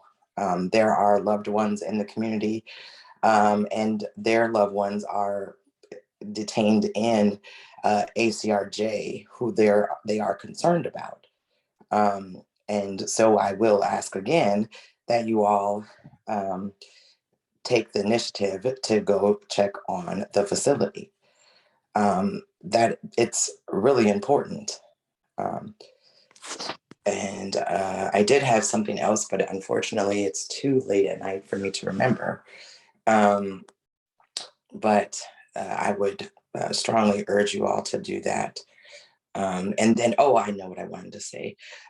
Regarding Woodward Properties, I don't know if you all are aware, but they typically do not use private landlords as references.